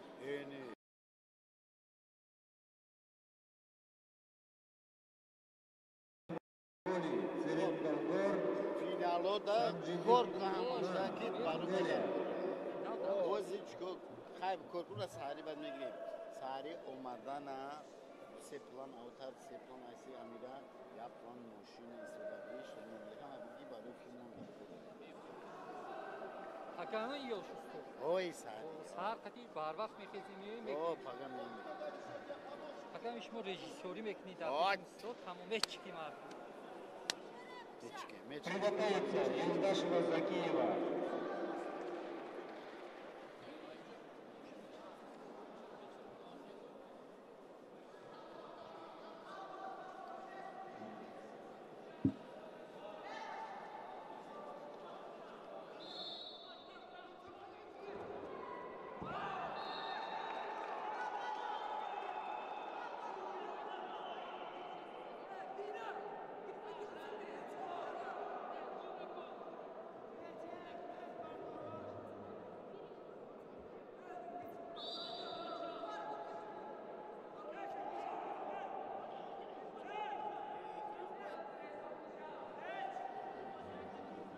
دیگر تا تمیم رفتن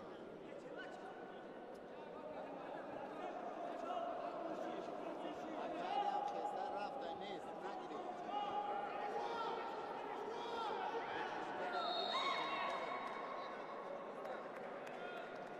اکرم نیست توزی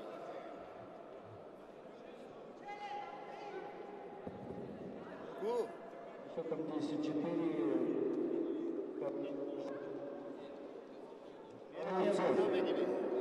Туркмения.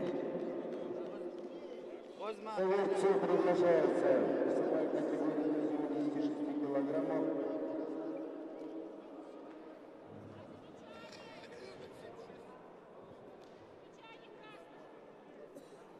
Махьянина Олимпия, Россия, Модан Дима, Казахстан. Спасибо, бригады. Замечание за последнюю. Спортсмены. Раз. Так, Сергей. Грузин, Биранчев, КВРЦ, рефери.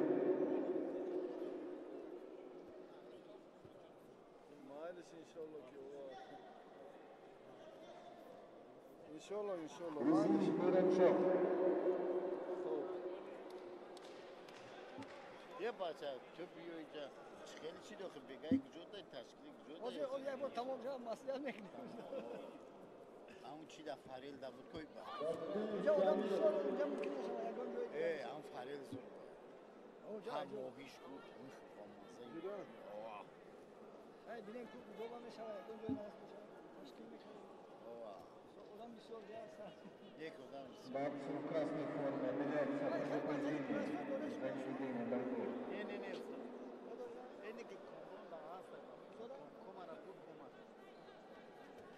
Борцу синей куртки объявляют замечание за неведение борьбы. Адюн бин Мухаммед, казак.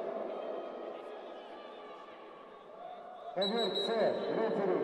На рабочее место подойдите, пожалуйста. Один балл борцу. Красной куртки и предупреждение. Туркман, Монгол, Зурда, я? Туркман, Зура, Чехила, Зура. Амида, Зура. Она им патан, чон так будет. Ama oyun uzanın Zura. Ev kim oldu? Geçiyor.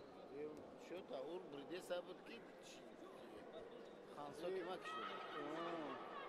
Tatayla mekanı. İhtari uçtu dursun buradan. Ben miram. Ne yapıyor? Ne oldu? Bu çavak. Mal. Finalda mı buraya mı? Базарбаев Исматулла, Узбекистан, рефери. Хапаралиев Бекмурат, Туркменистан, рефери.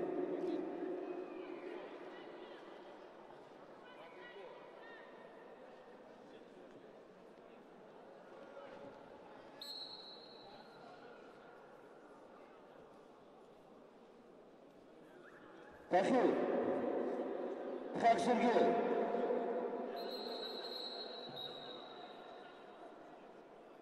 Рефери КВРЦ в красной форме объявляется второе предупреждение за неведение борьбы.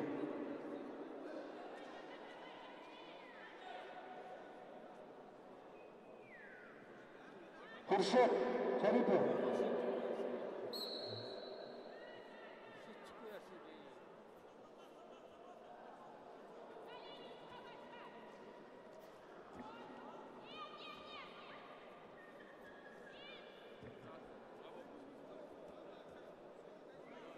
Тучиев, Матула Тучиев, Матула Тучиев,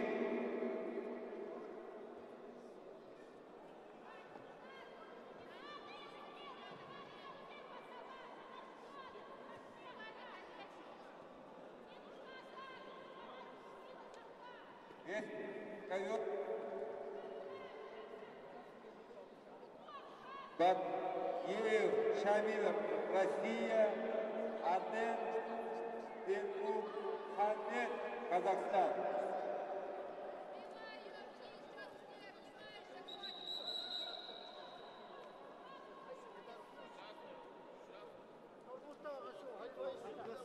Последний спортсмен готовится на вес 75 килограмм.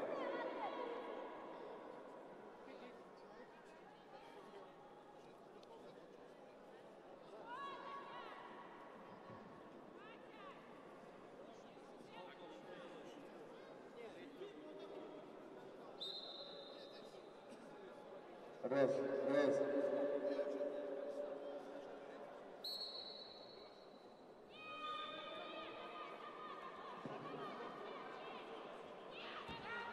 После этого приготовить на вес 75 килограмм. Повтор. Назик Россия, Зарубежный Ростов, Узбекистан. 10. Готовится вес 74 килограмм. Кустамбек Кызыферуза. Кыргызстан Мирзамахмудов Тургона. Адала красного.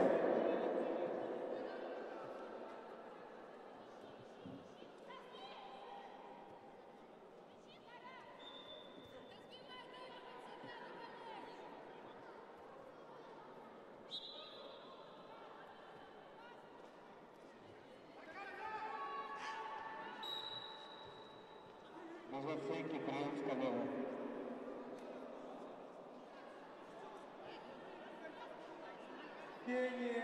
Второе предупреждение красным короткого захвата. Дай красному.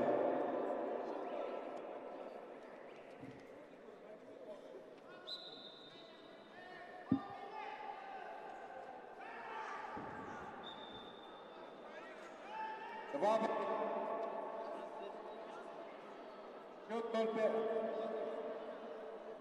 0-6.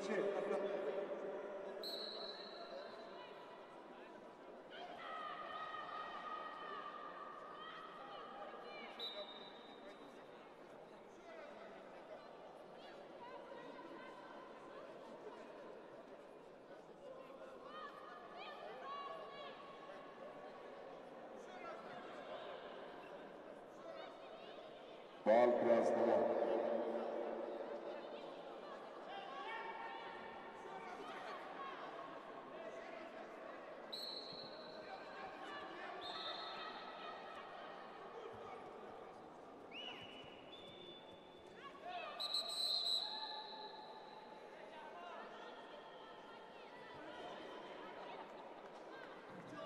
Чисто. Чистый броском победа одержала Махмудянова Олимпия, Россия.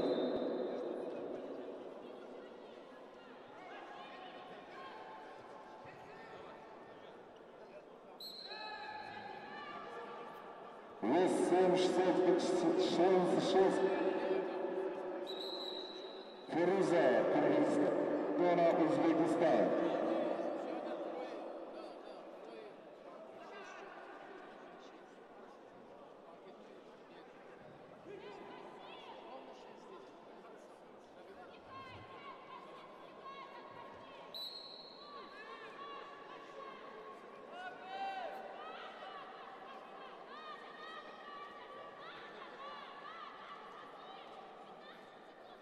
Дается приглашение.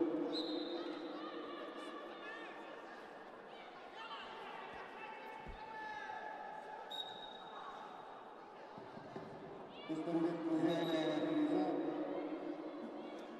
Мирза Мудова, Бурдона, Узбекистан. На коверце приглашение.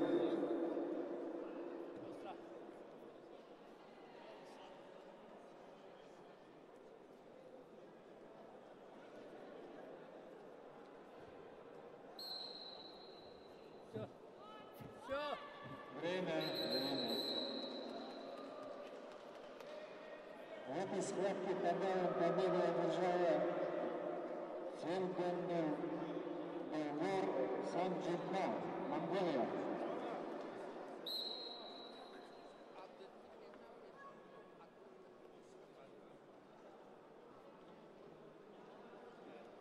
Раз.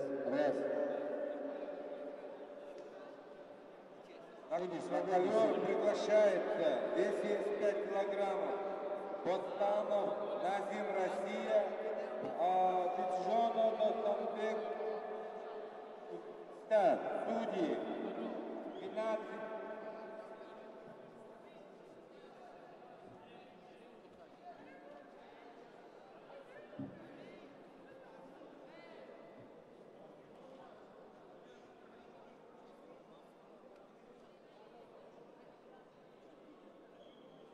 12. Исмаилов, Бахат, судья Исмаилов Бахат, Казахстан.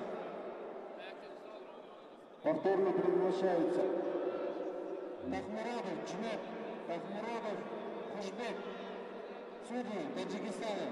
Подойдите на свои места. Ковер С, 76 килограмм. Исмаилов Дахат, Казахстан. Кустамбек қызы Феруза, Кыргызстан.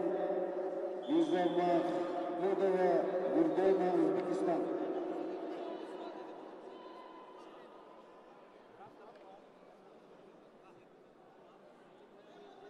Ковер С, 66 килограмм. Приглашается Юлдашева Закирова.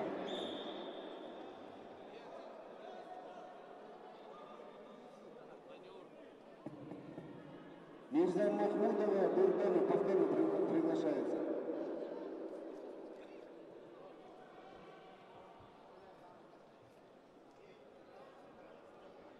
Раз. Готовится после этой схватки. Дилмуратзода Шахабидин, Таджикистан, Шамсуев Ильяс, Россия. Готовится после этой схватки.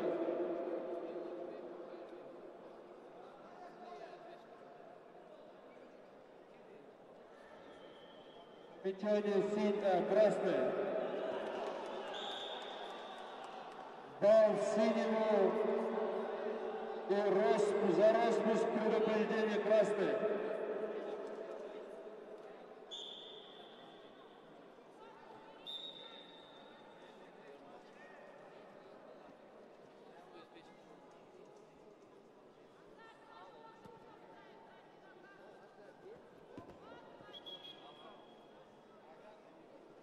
Какое себе ваше мнение?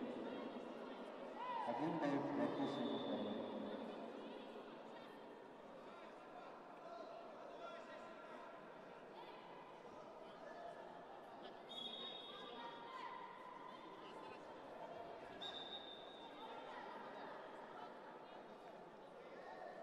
Замечательно синий.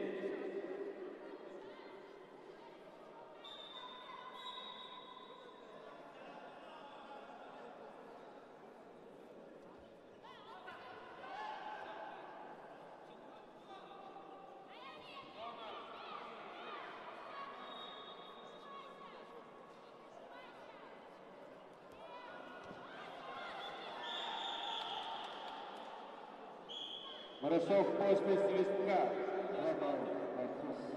Красный фон.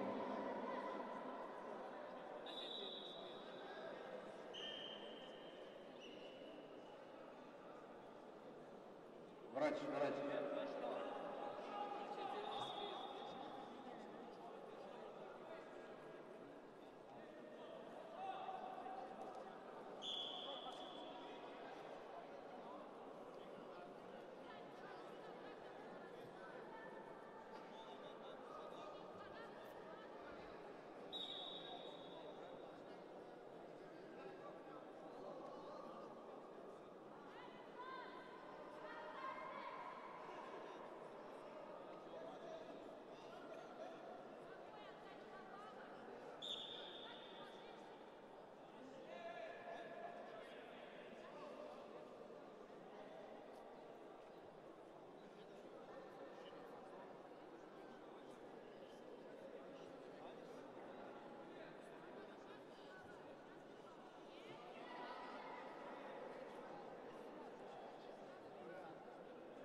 Два балла и предупреждение в этой сумме.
Скотцы в красной куртке, счет 36-0.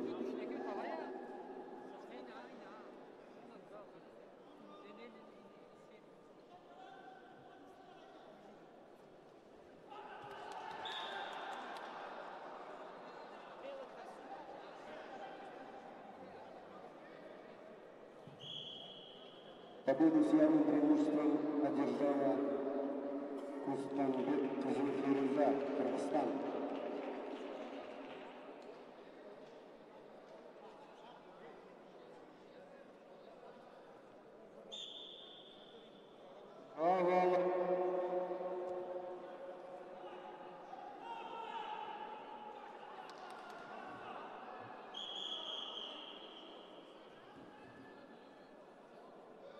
Боковой.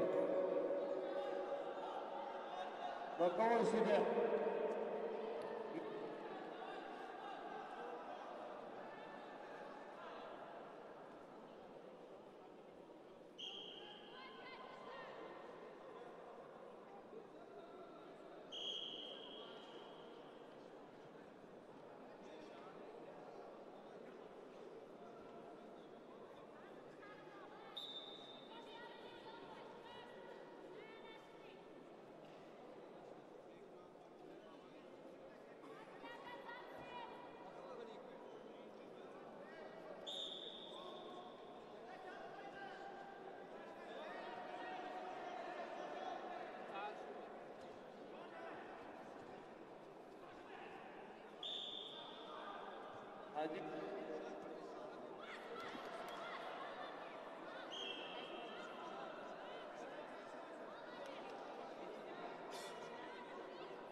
Остановить схватку. Чистый момент.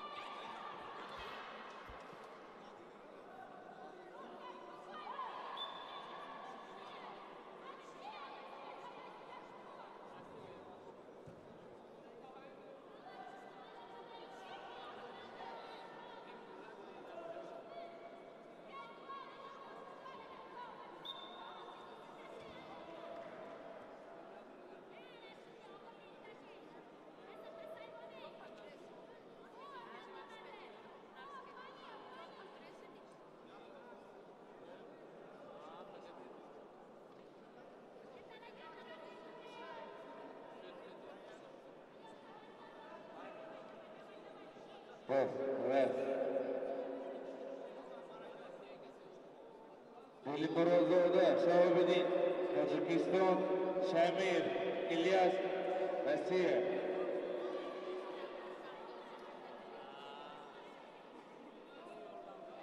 Судья, 13-ми, Туйчиев, Нематулло.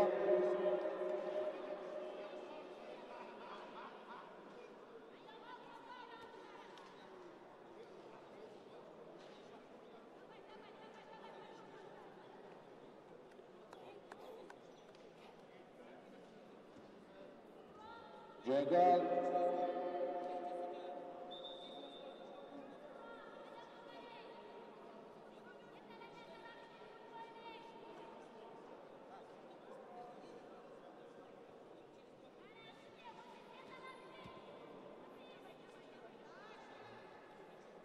Эльбурамзалда, Сатавидин, Таджикистан, Шамиль Ильяс, Раша.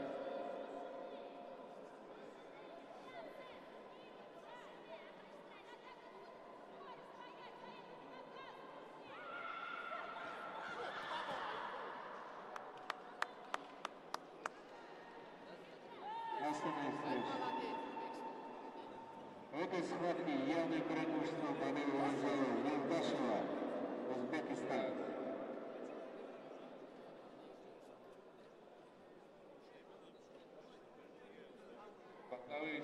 Луковой.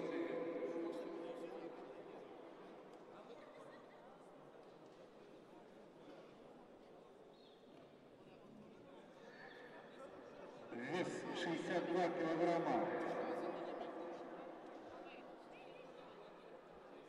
Алгаберген Бекзат, Казахстан. Абдикешев Мерей, Казахстан. Вызывается на ковер Бел. Приготовиться. Аваз Беков, Узбекистан. Женков, Кыргызстан. Приготовиться.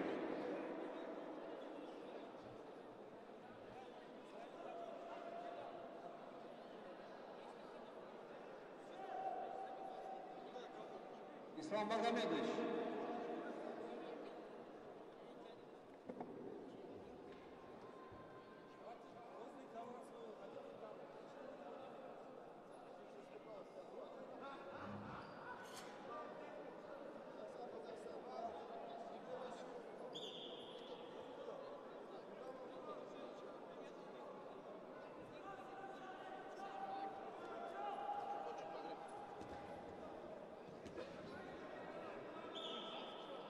Два балла синему. Первое предупреждение за рост.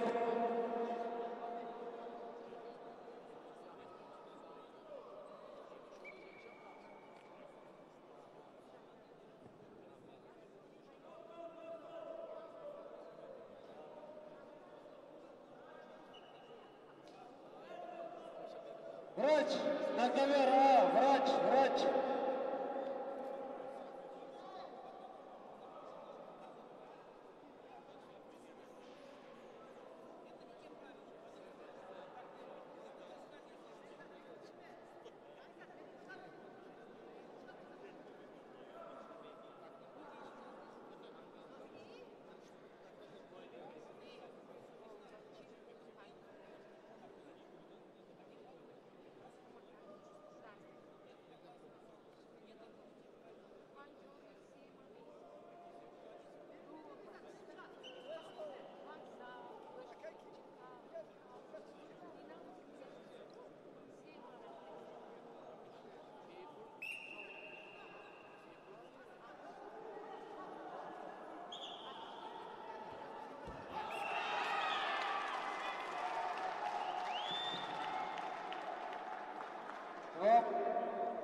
Сейчас.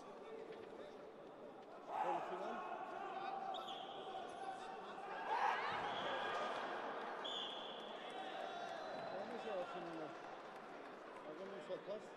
Остановитесь, Артур.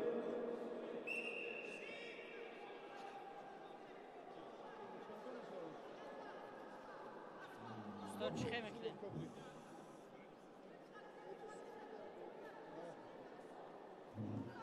Чихекне. Финала дождемся. Ой. Замгал судей. Скучно, а? Хай пустое вечно, ничего мы четвертого. До финалов еще много? А? До финалов? Уже просто надо рассчитывать центральный, да, чамину вести. Чамину выиграем. Они тоже не знают. Я говорю, он говорит, иди обращайтесь в генсеку, секретариат. Он тоже Беларусь не знает. Майора, в том финал дама, пускай уберут отсюда. Только два человека, чтобы там были. Вот, центр, да, под музыку, чтобы поставили, музыку поставили, они хотели, чтобы все красиво было.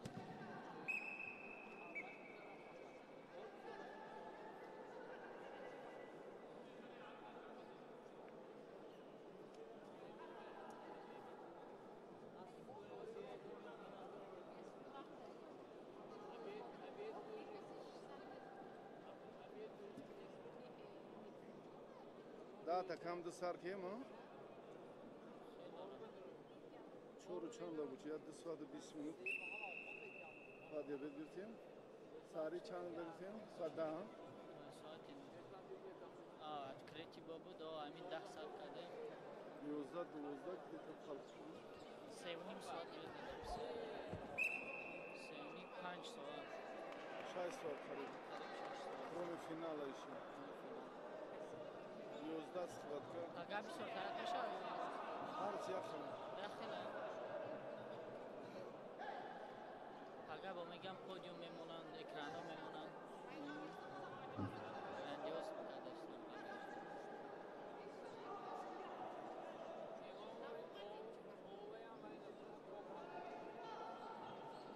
Награждение по гамеша. Ой, будем его сдавать на международном финале. 2 балла синему.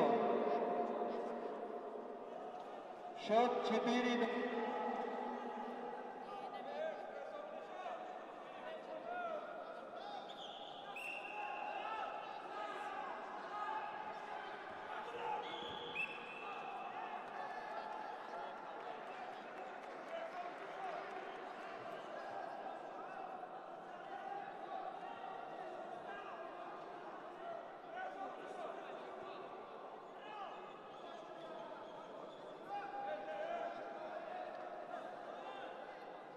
Ох, уже логотипой на умуда.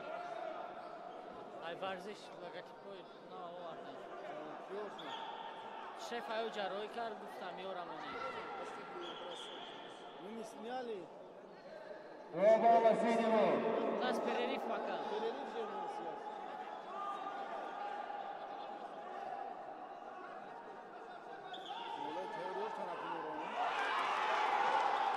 Чисто. Остановись легко.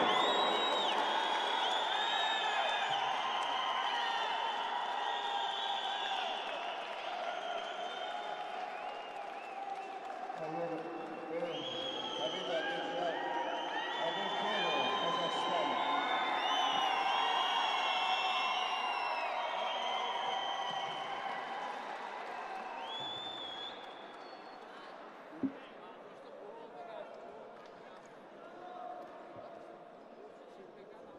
Эта схватка боевик Бельгородзога. Чао Беди. Sohi надо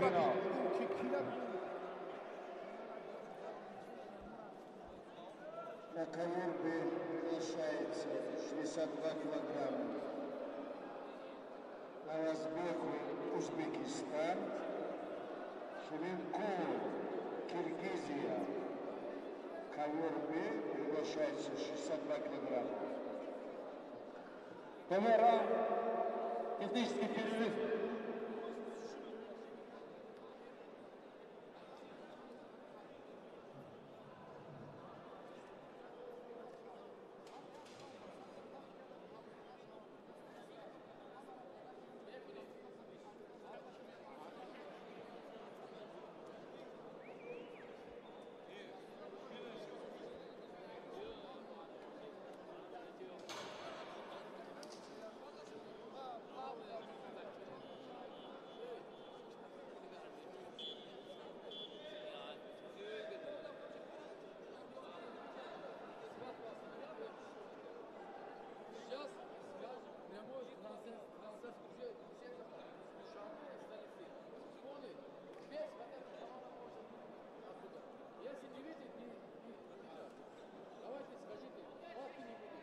Мы эфир не можем продолжить, там везде грязь. Скажите,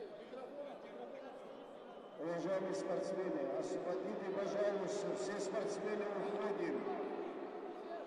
На плотной стороне, пожалуйста, все спортсмены уходим. Освободите. Пока не будем начинать, пока не все уйдут. Сборная Казахстана, освободите, ребята, спортсмены, сборная Казахстана. Уходим, все.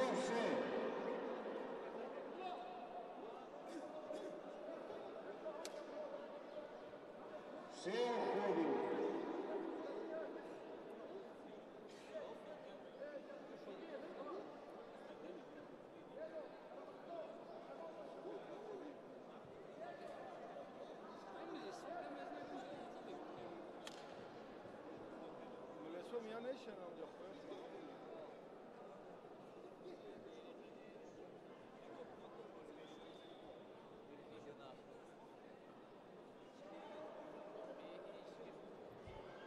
Никто не знает, когда начинается финальные схватки.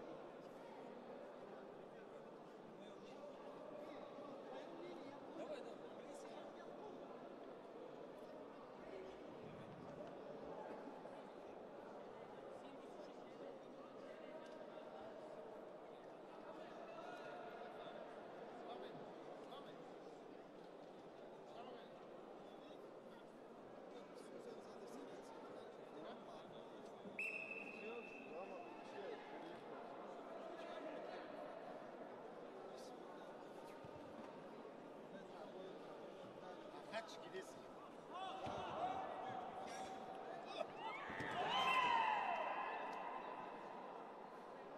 Майра هیچ نفهمیدم یک وقت تو 12 را بود چی بود؟ آخه 12 که رفت همه کی بالا شدن میگه تو سیر هم میرم بعد وقت ترکمن 5-0 بریده سبود یک اتسین که در کار بود که تکنیسکی برد 5-0 شد او گرفت زدش 5-2 کرد 5-4 کرد وی گرفت 5-7 کرد 7-9 کرد او 4-6 کرد الان که رفتن گرفت بعد концовкаш чия ёхе? Концовкаш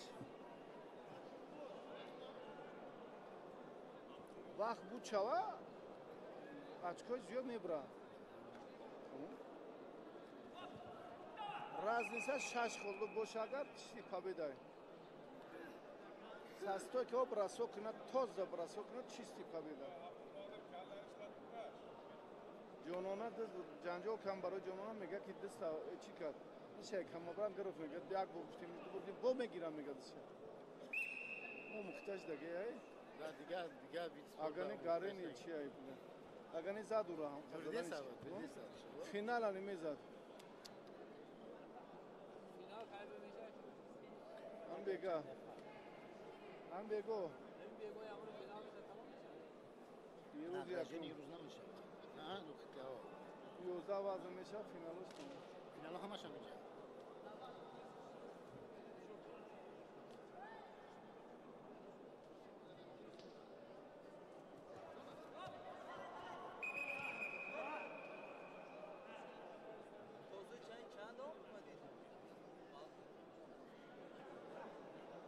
یک روز به جانبخش بشه همین تمام میاد.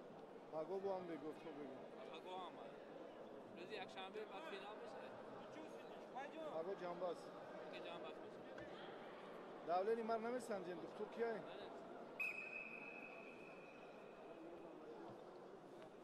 چیز به این جای من.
Борец красный опять вперед предупреждение.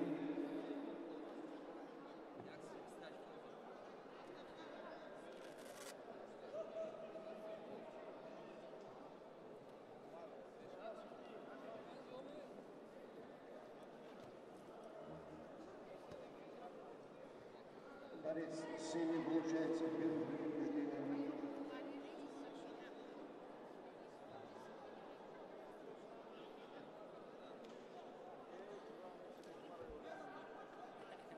Yak şey oradan vurdu.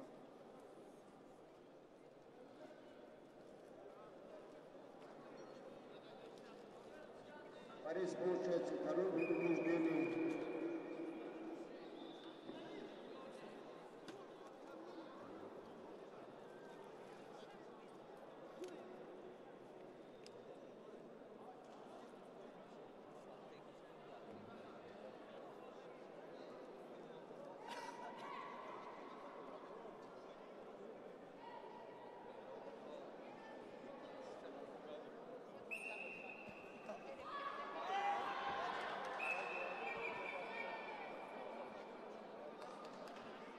Борец красный один балл. Борец синий получается предупреждение за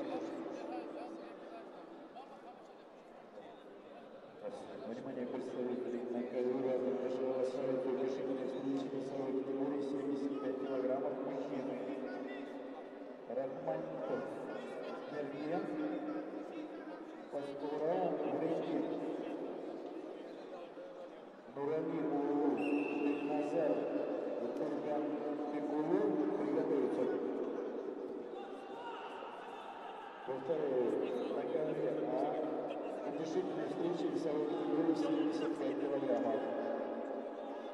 Рахманов Меркин.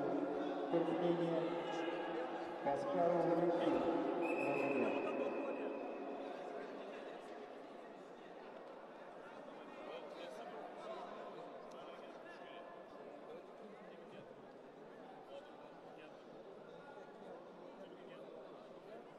Раз. Кто-то из технической поддержки, кто работал на ковре, подойдите на свою работу.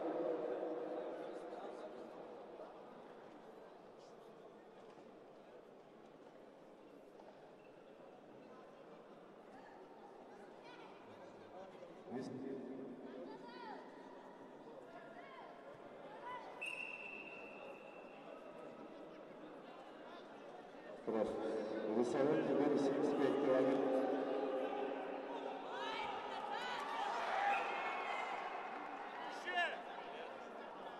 Рахманов Паскалову приглашаетесь.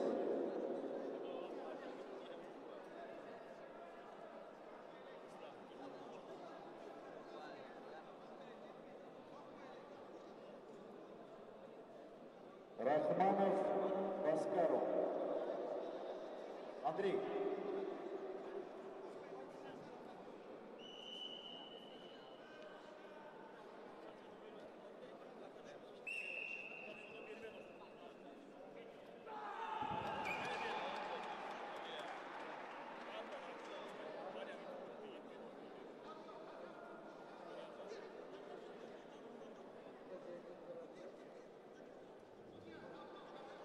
Ковер победа одержал Разазбеков, Узбекистан.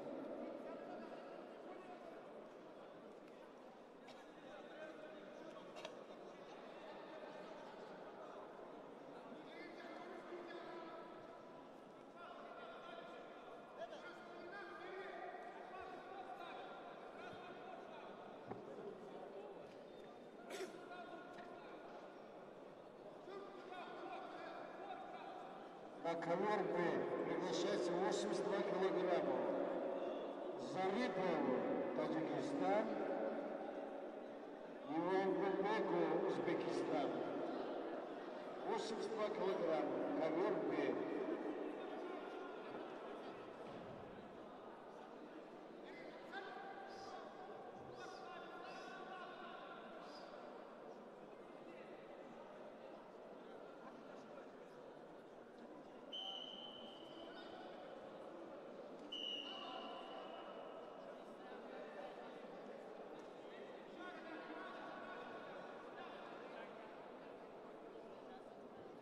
Ковер Б вторично приглашается Зарипов, Таджикистан.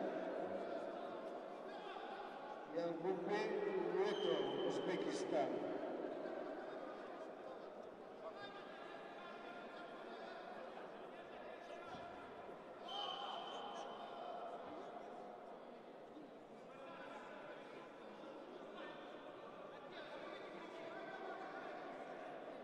Смело в красной форме с замечанием.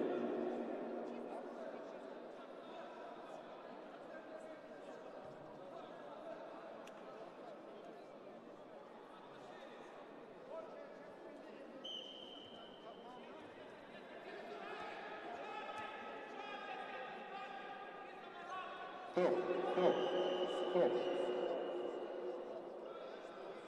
Спортсмены в красной форме.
ковера готовится Балалиев, Турган-Бекулу.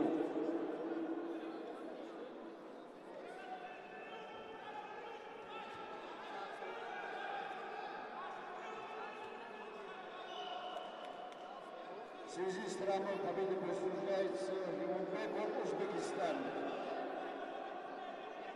На ковер Б приглашается 82 килограмма Отурбаев, Киргизстан. Луаби Иран, Али Иради Иран. Ковер Б.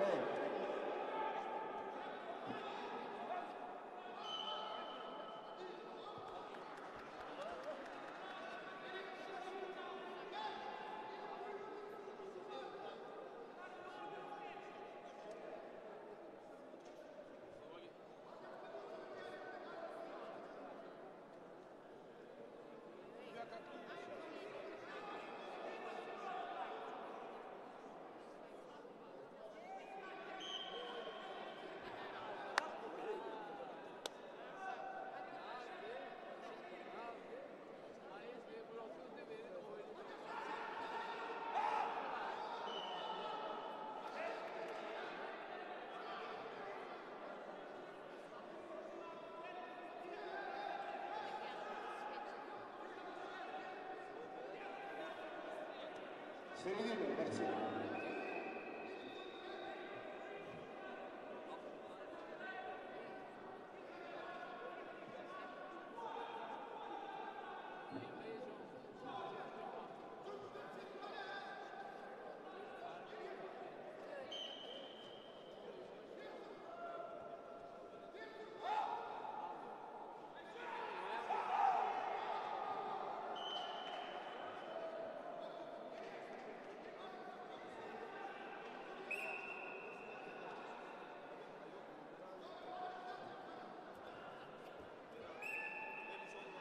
Два балла борец синий в движении за розыгрыш.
Борец замечание красный получается.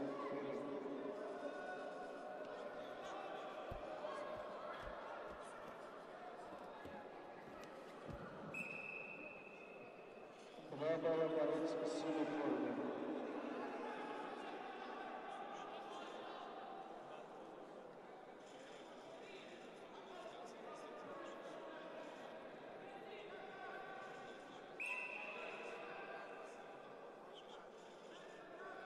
Красный середина.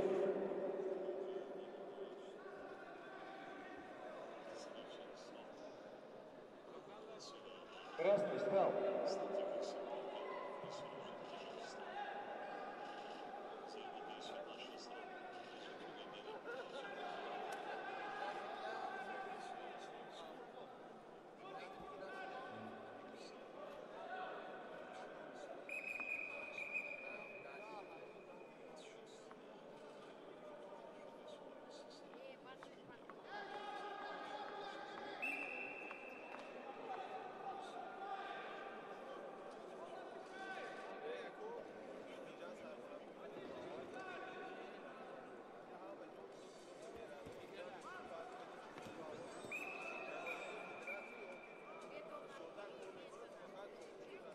Царец сегодня получается второе предупреждение.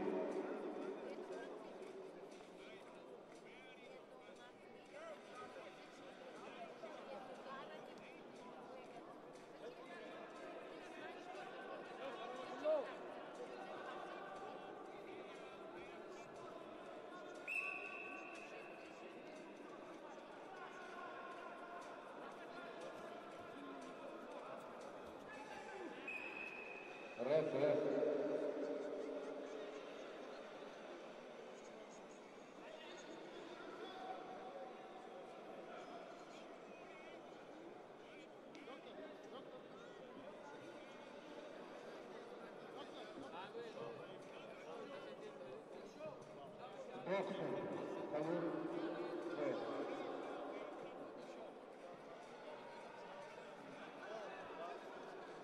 Фора красная опять.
Секундант, обращайтесь к своему спортсмену, не надо ни судьям диктовать, ни врачам.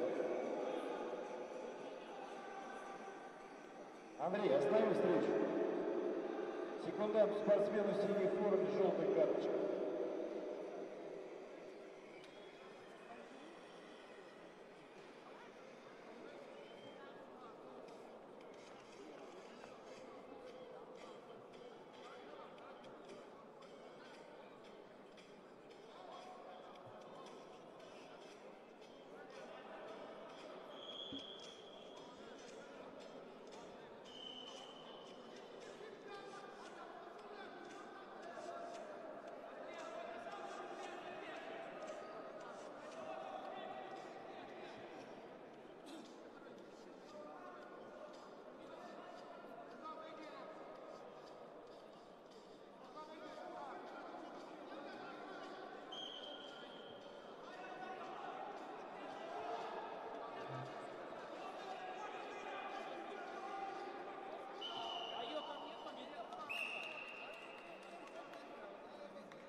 Чистую победу одержал Паскал Лукин, Румыния.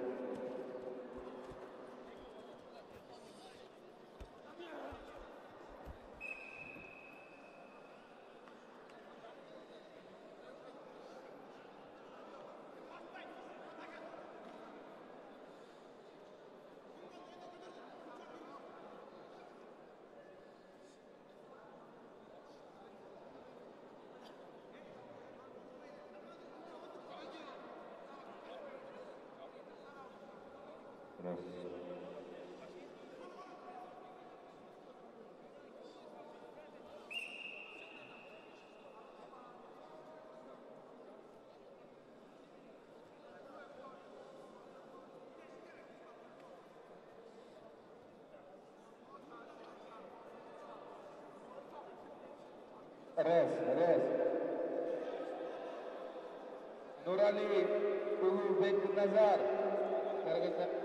Kırgızistan, Turkmenbekov, Bibirasu, Kazakistan.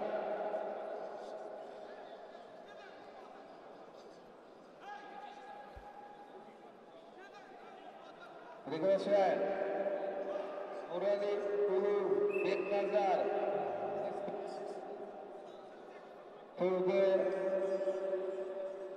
Турганбеков Бибируй, Рус, Казак.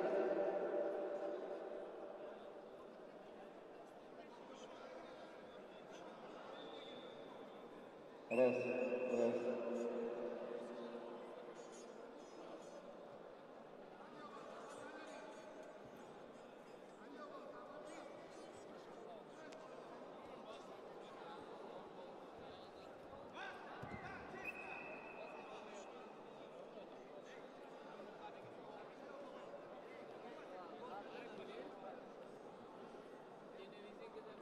Jamshid, Mirashov katta.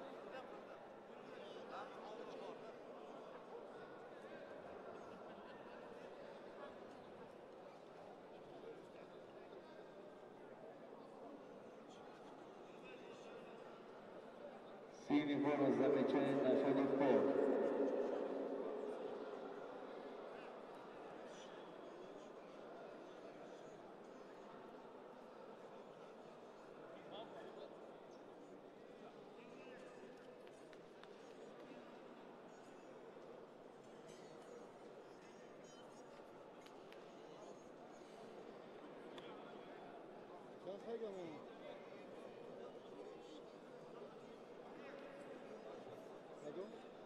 Приготовиться к колонке весовой категории свыше 100 килограмм.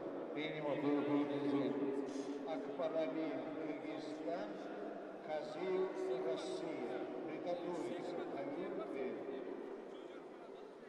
И красному тоже ты.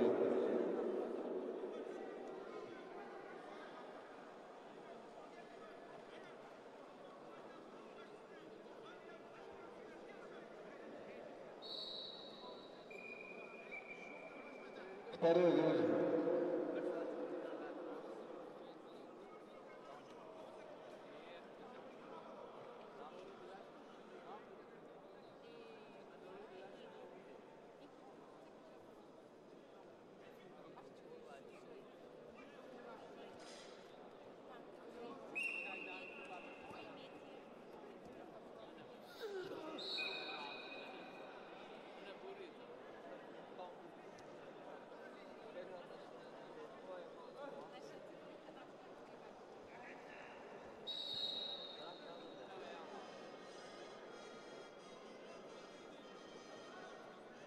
Чистую победу одержал Турганбеков Бибируй, Казахстан. Чистую победу одержал Атурваев, Кыргызстан. Приглашаем на ковер А.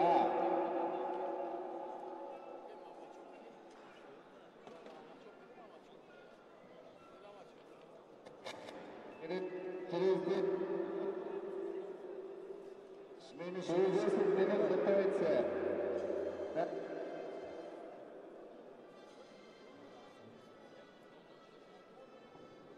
Раз.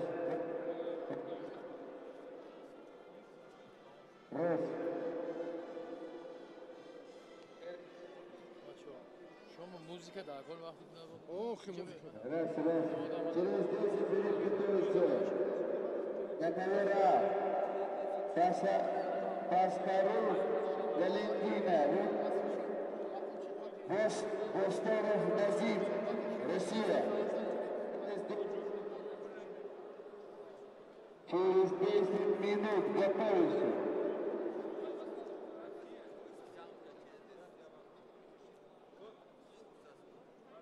Румыния и Россия. Через 10 минут. Готовимся на ковер А.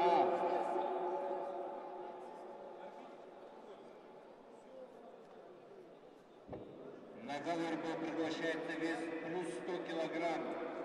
Акбарали Улу Кубаншбек, Кыргызстан, Казир Ислам, Россия.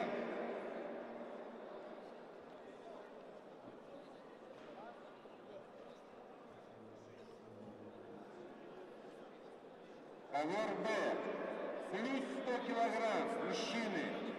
Акбарали Улу Кубаншбек, Кыргызстан, Казир Ислам, Россия. Вес плюс 100 килограмм.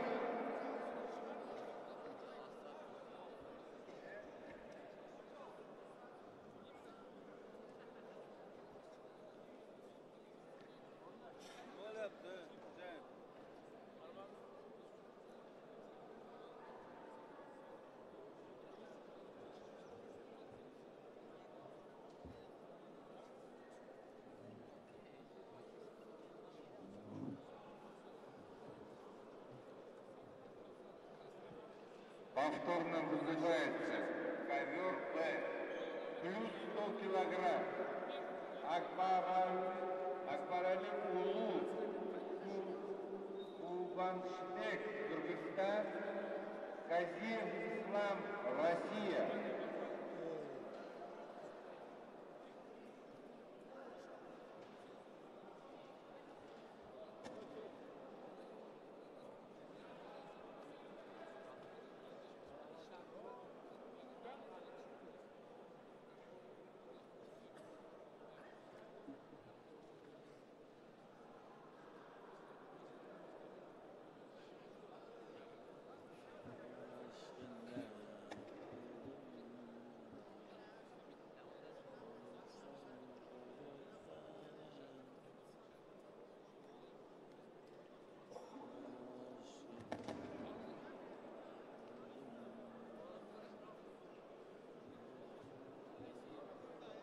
Повторно вызывается ковер Б.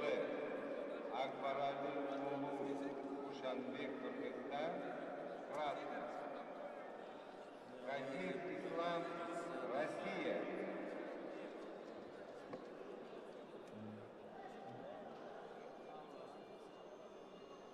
Время пошло.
2 балла синий.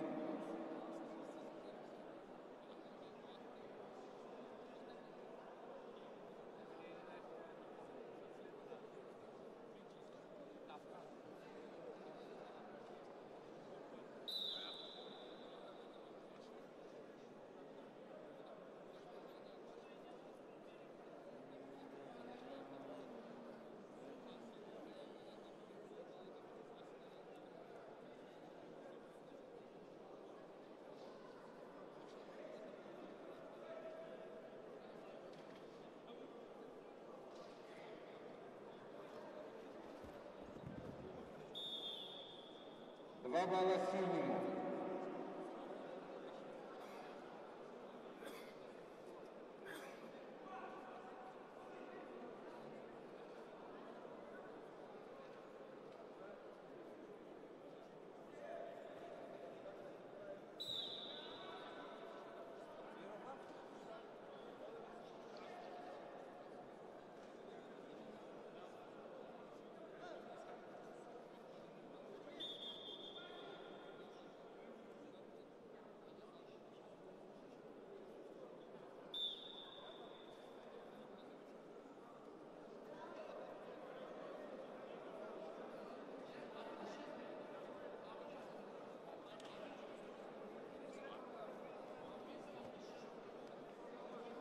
А за третье место где?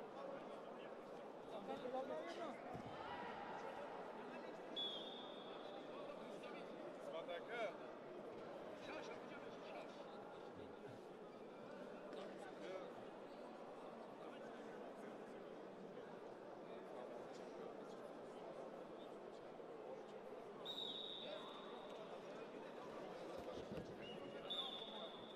Два балла синему. Остановитесь, встречу. КВЖ. Техническая победа одержал Казим Ислам, Россия.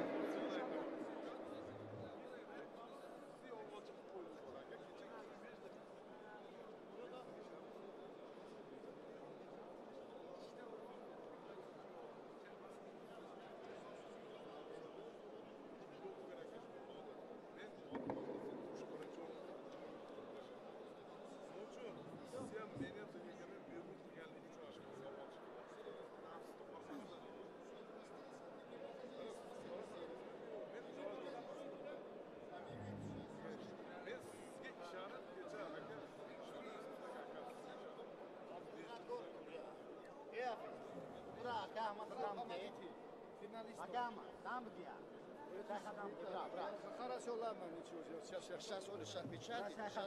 Обязательно. Сейчас 15 минут перерыв. 5 минут? О, 15. Ко времени. Да, хорошо. Ondan minut.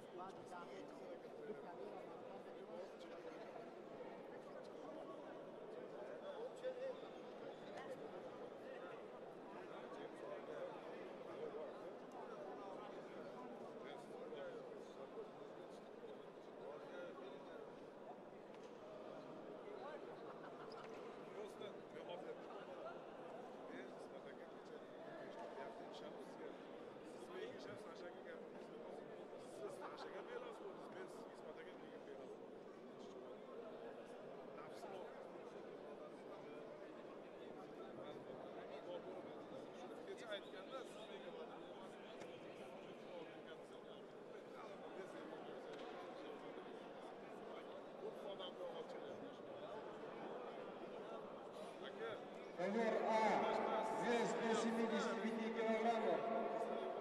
Оскаров Валентин, Румыния. Установ Назим, Россия.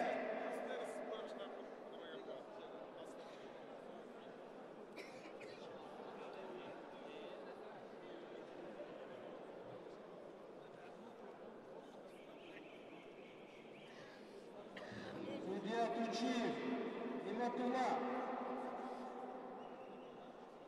Судья Тучиев.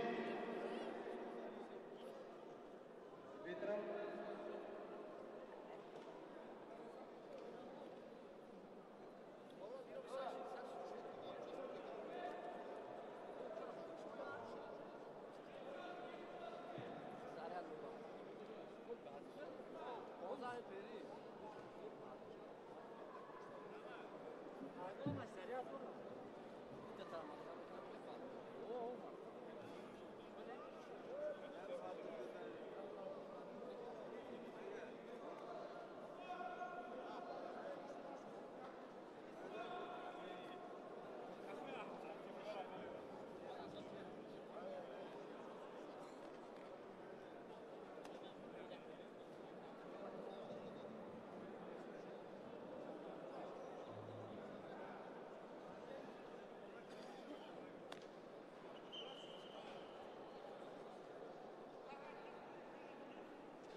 Два балла Сенегал.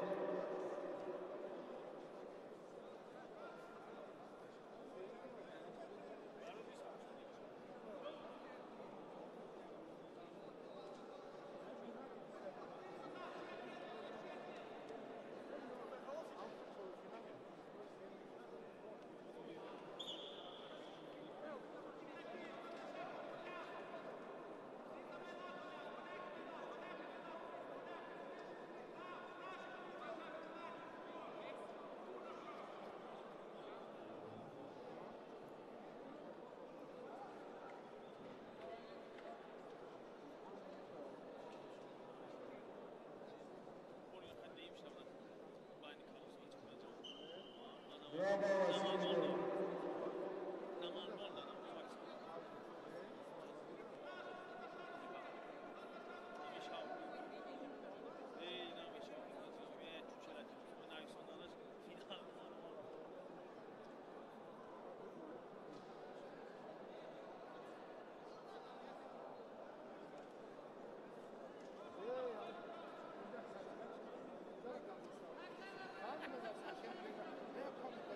Продолжаем.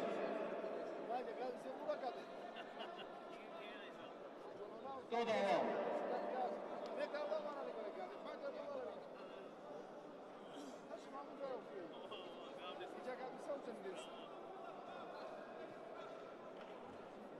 Если что-то не нравится или есть претензии, можешь говорить.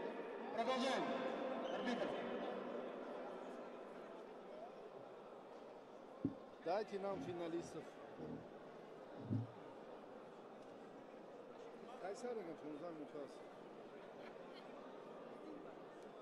Арбитр, продолжаем.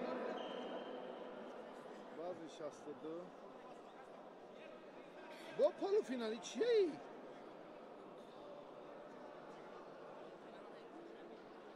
Şaşırdı, bu şaşırdı. Çıkın kalk yeter. Şaşırdı. Açtı yoksa. Açtı. Joe vardı orada bir yakla ya. Два балла Сенегал. Остановить схватку.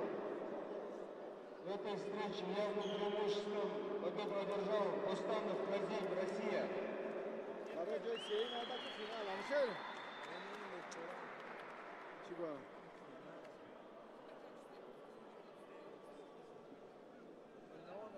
Уважаемые спортсмены, через 15 минут начинается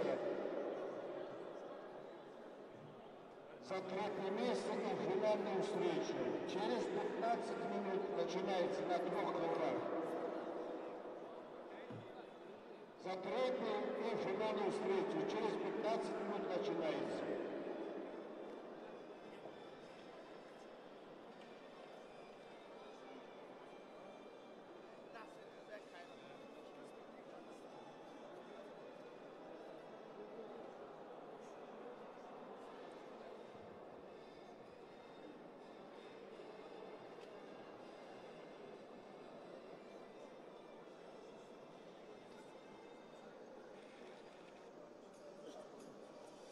Судьи ковра А.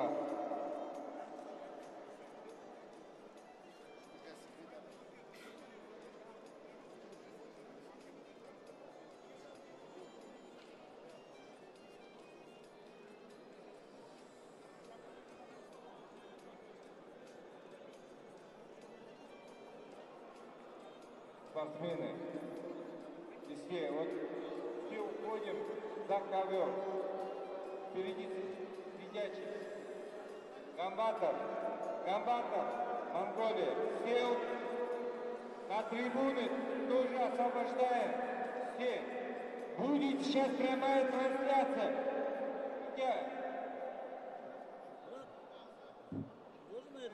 Представитель Таджикистана. Представитель Таджикистана. Да. Можно позвонить? Вы не сможете позвонить? 92.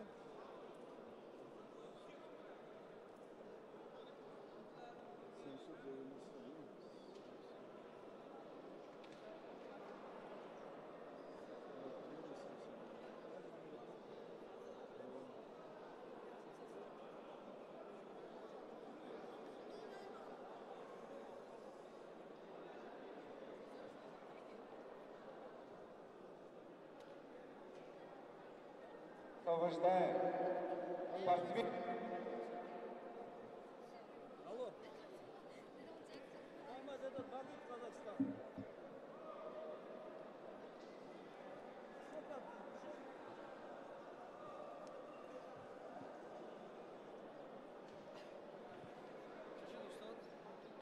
Вот и на данный пас. Хорошо, что там спроси, я брат. Это 180 есть, да?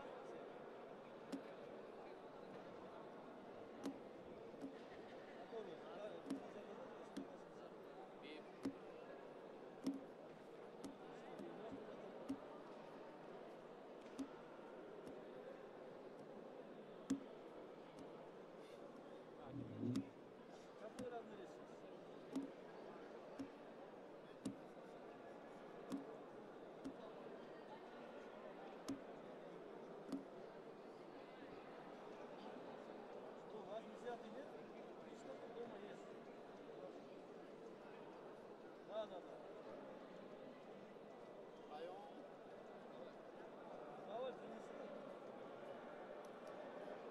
Завтра, да?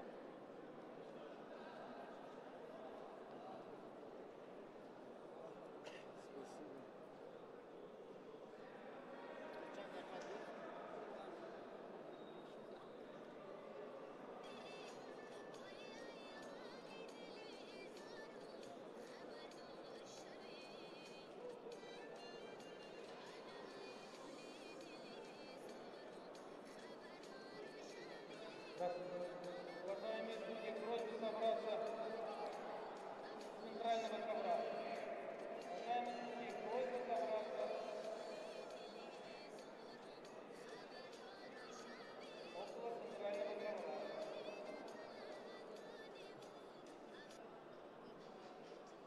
Судья Рамиль.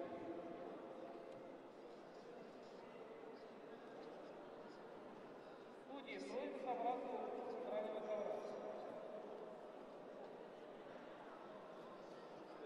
Хаджи Махсуд, я сейчас сказал, еще раз нам телевидение просит вот это. Судьи, просьба собраться у ковра Б. Чтобы они освободили там бывших. Президента Российской Федерации Владимира Владимировича Путина с официальным визитом в Сочи, Урал. Спустя 5 месяцев после моего официального визита в Россию, уважаемый Владимир Владимирович совершает ответный официальный визит, который лишь свидетельствует об прочности межгосударственных Милиция, органы, милиция, сюда можно вас?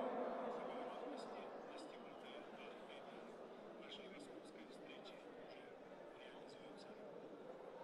Мы с уважаемым Владимиром Владимировичем провели содержательные переговоры по актуальным вопросам двустороннего и многостороннего сотрудничества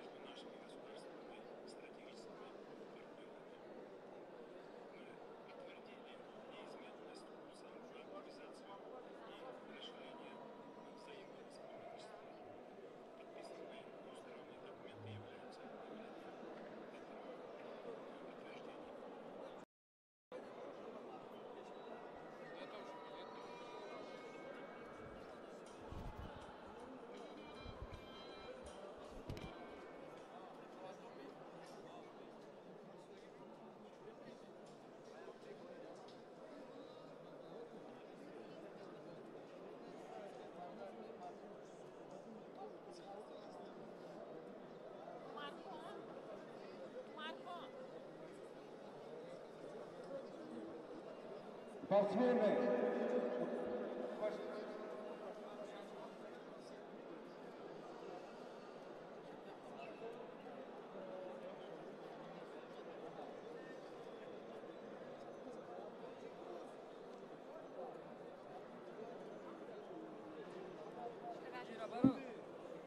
Стакана барам оҷи? О чой чӣ мери? Суди, Чой гарм. все суди, Ширин. все суди. Ширин отыр. На камеру пожалуйста, все. Ой, чой. Шакар надозӣ? Бечи. Суди все, кто там будет все, что у нас?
Марава дӯстон.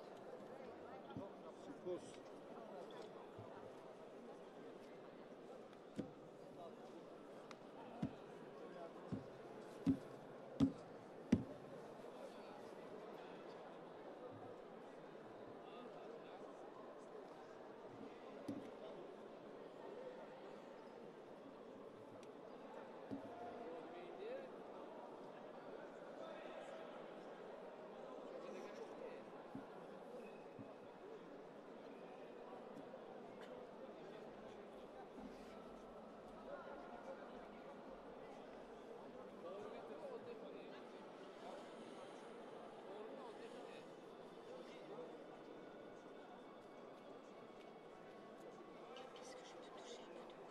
Barber sos, barber.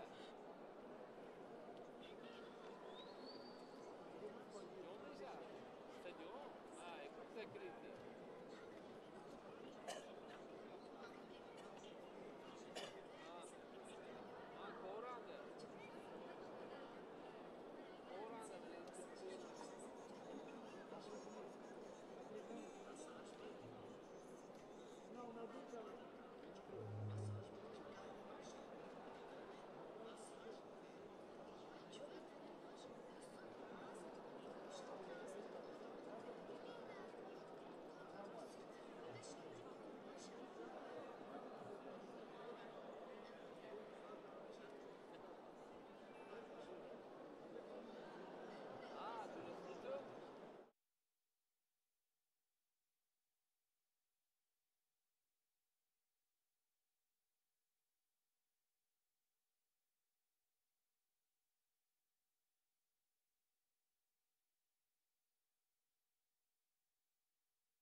Finalemi.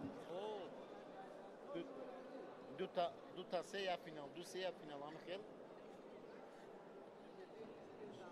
همونجا تلویزیون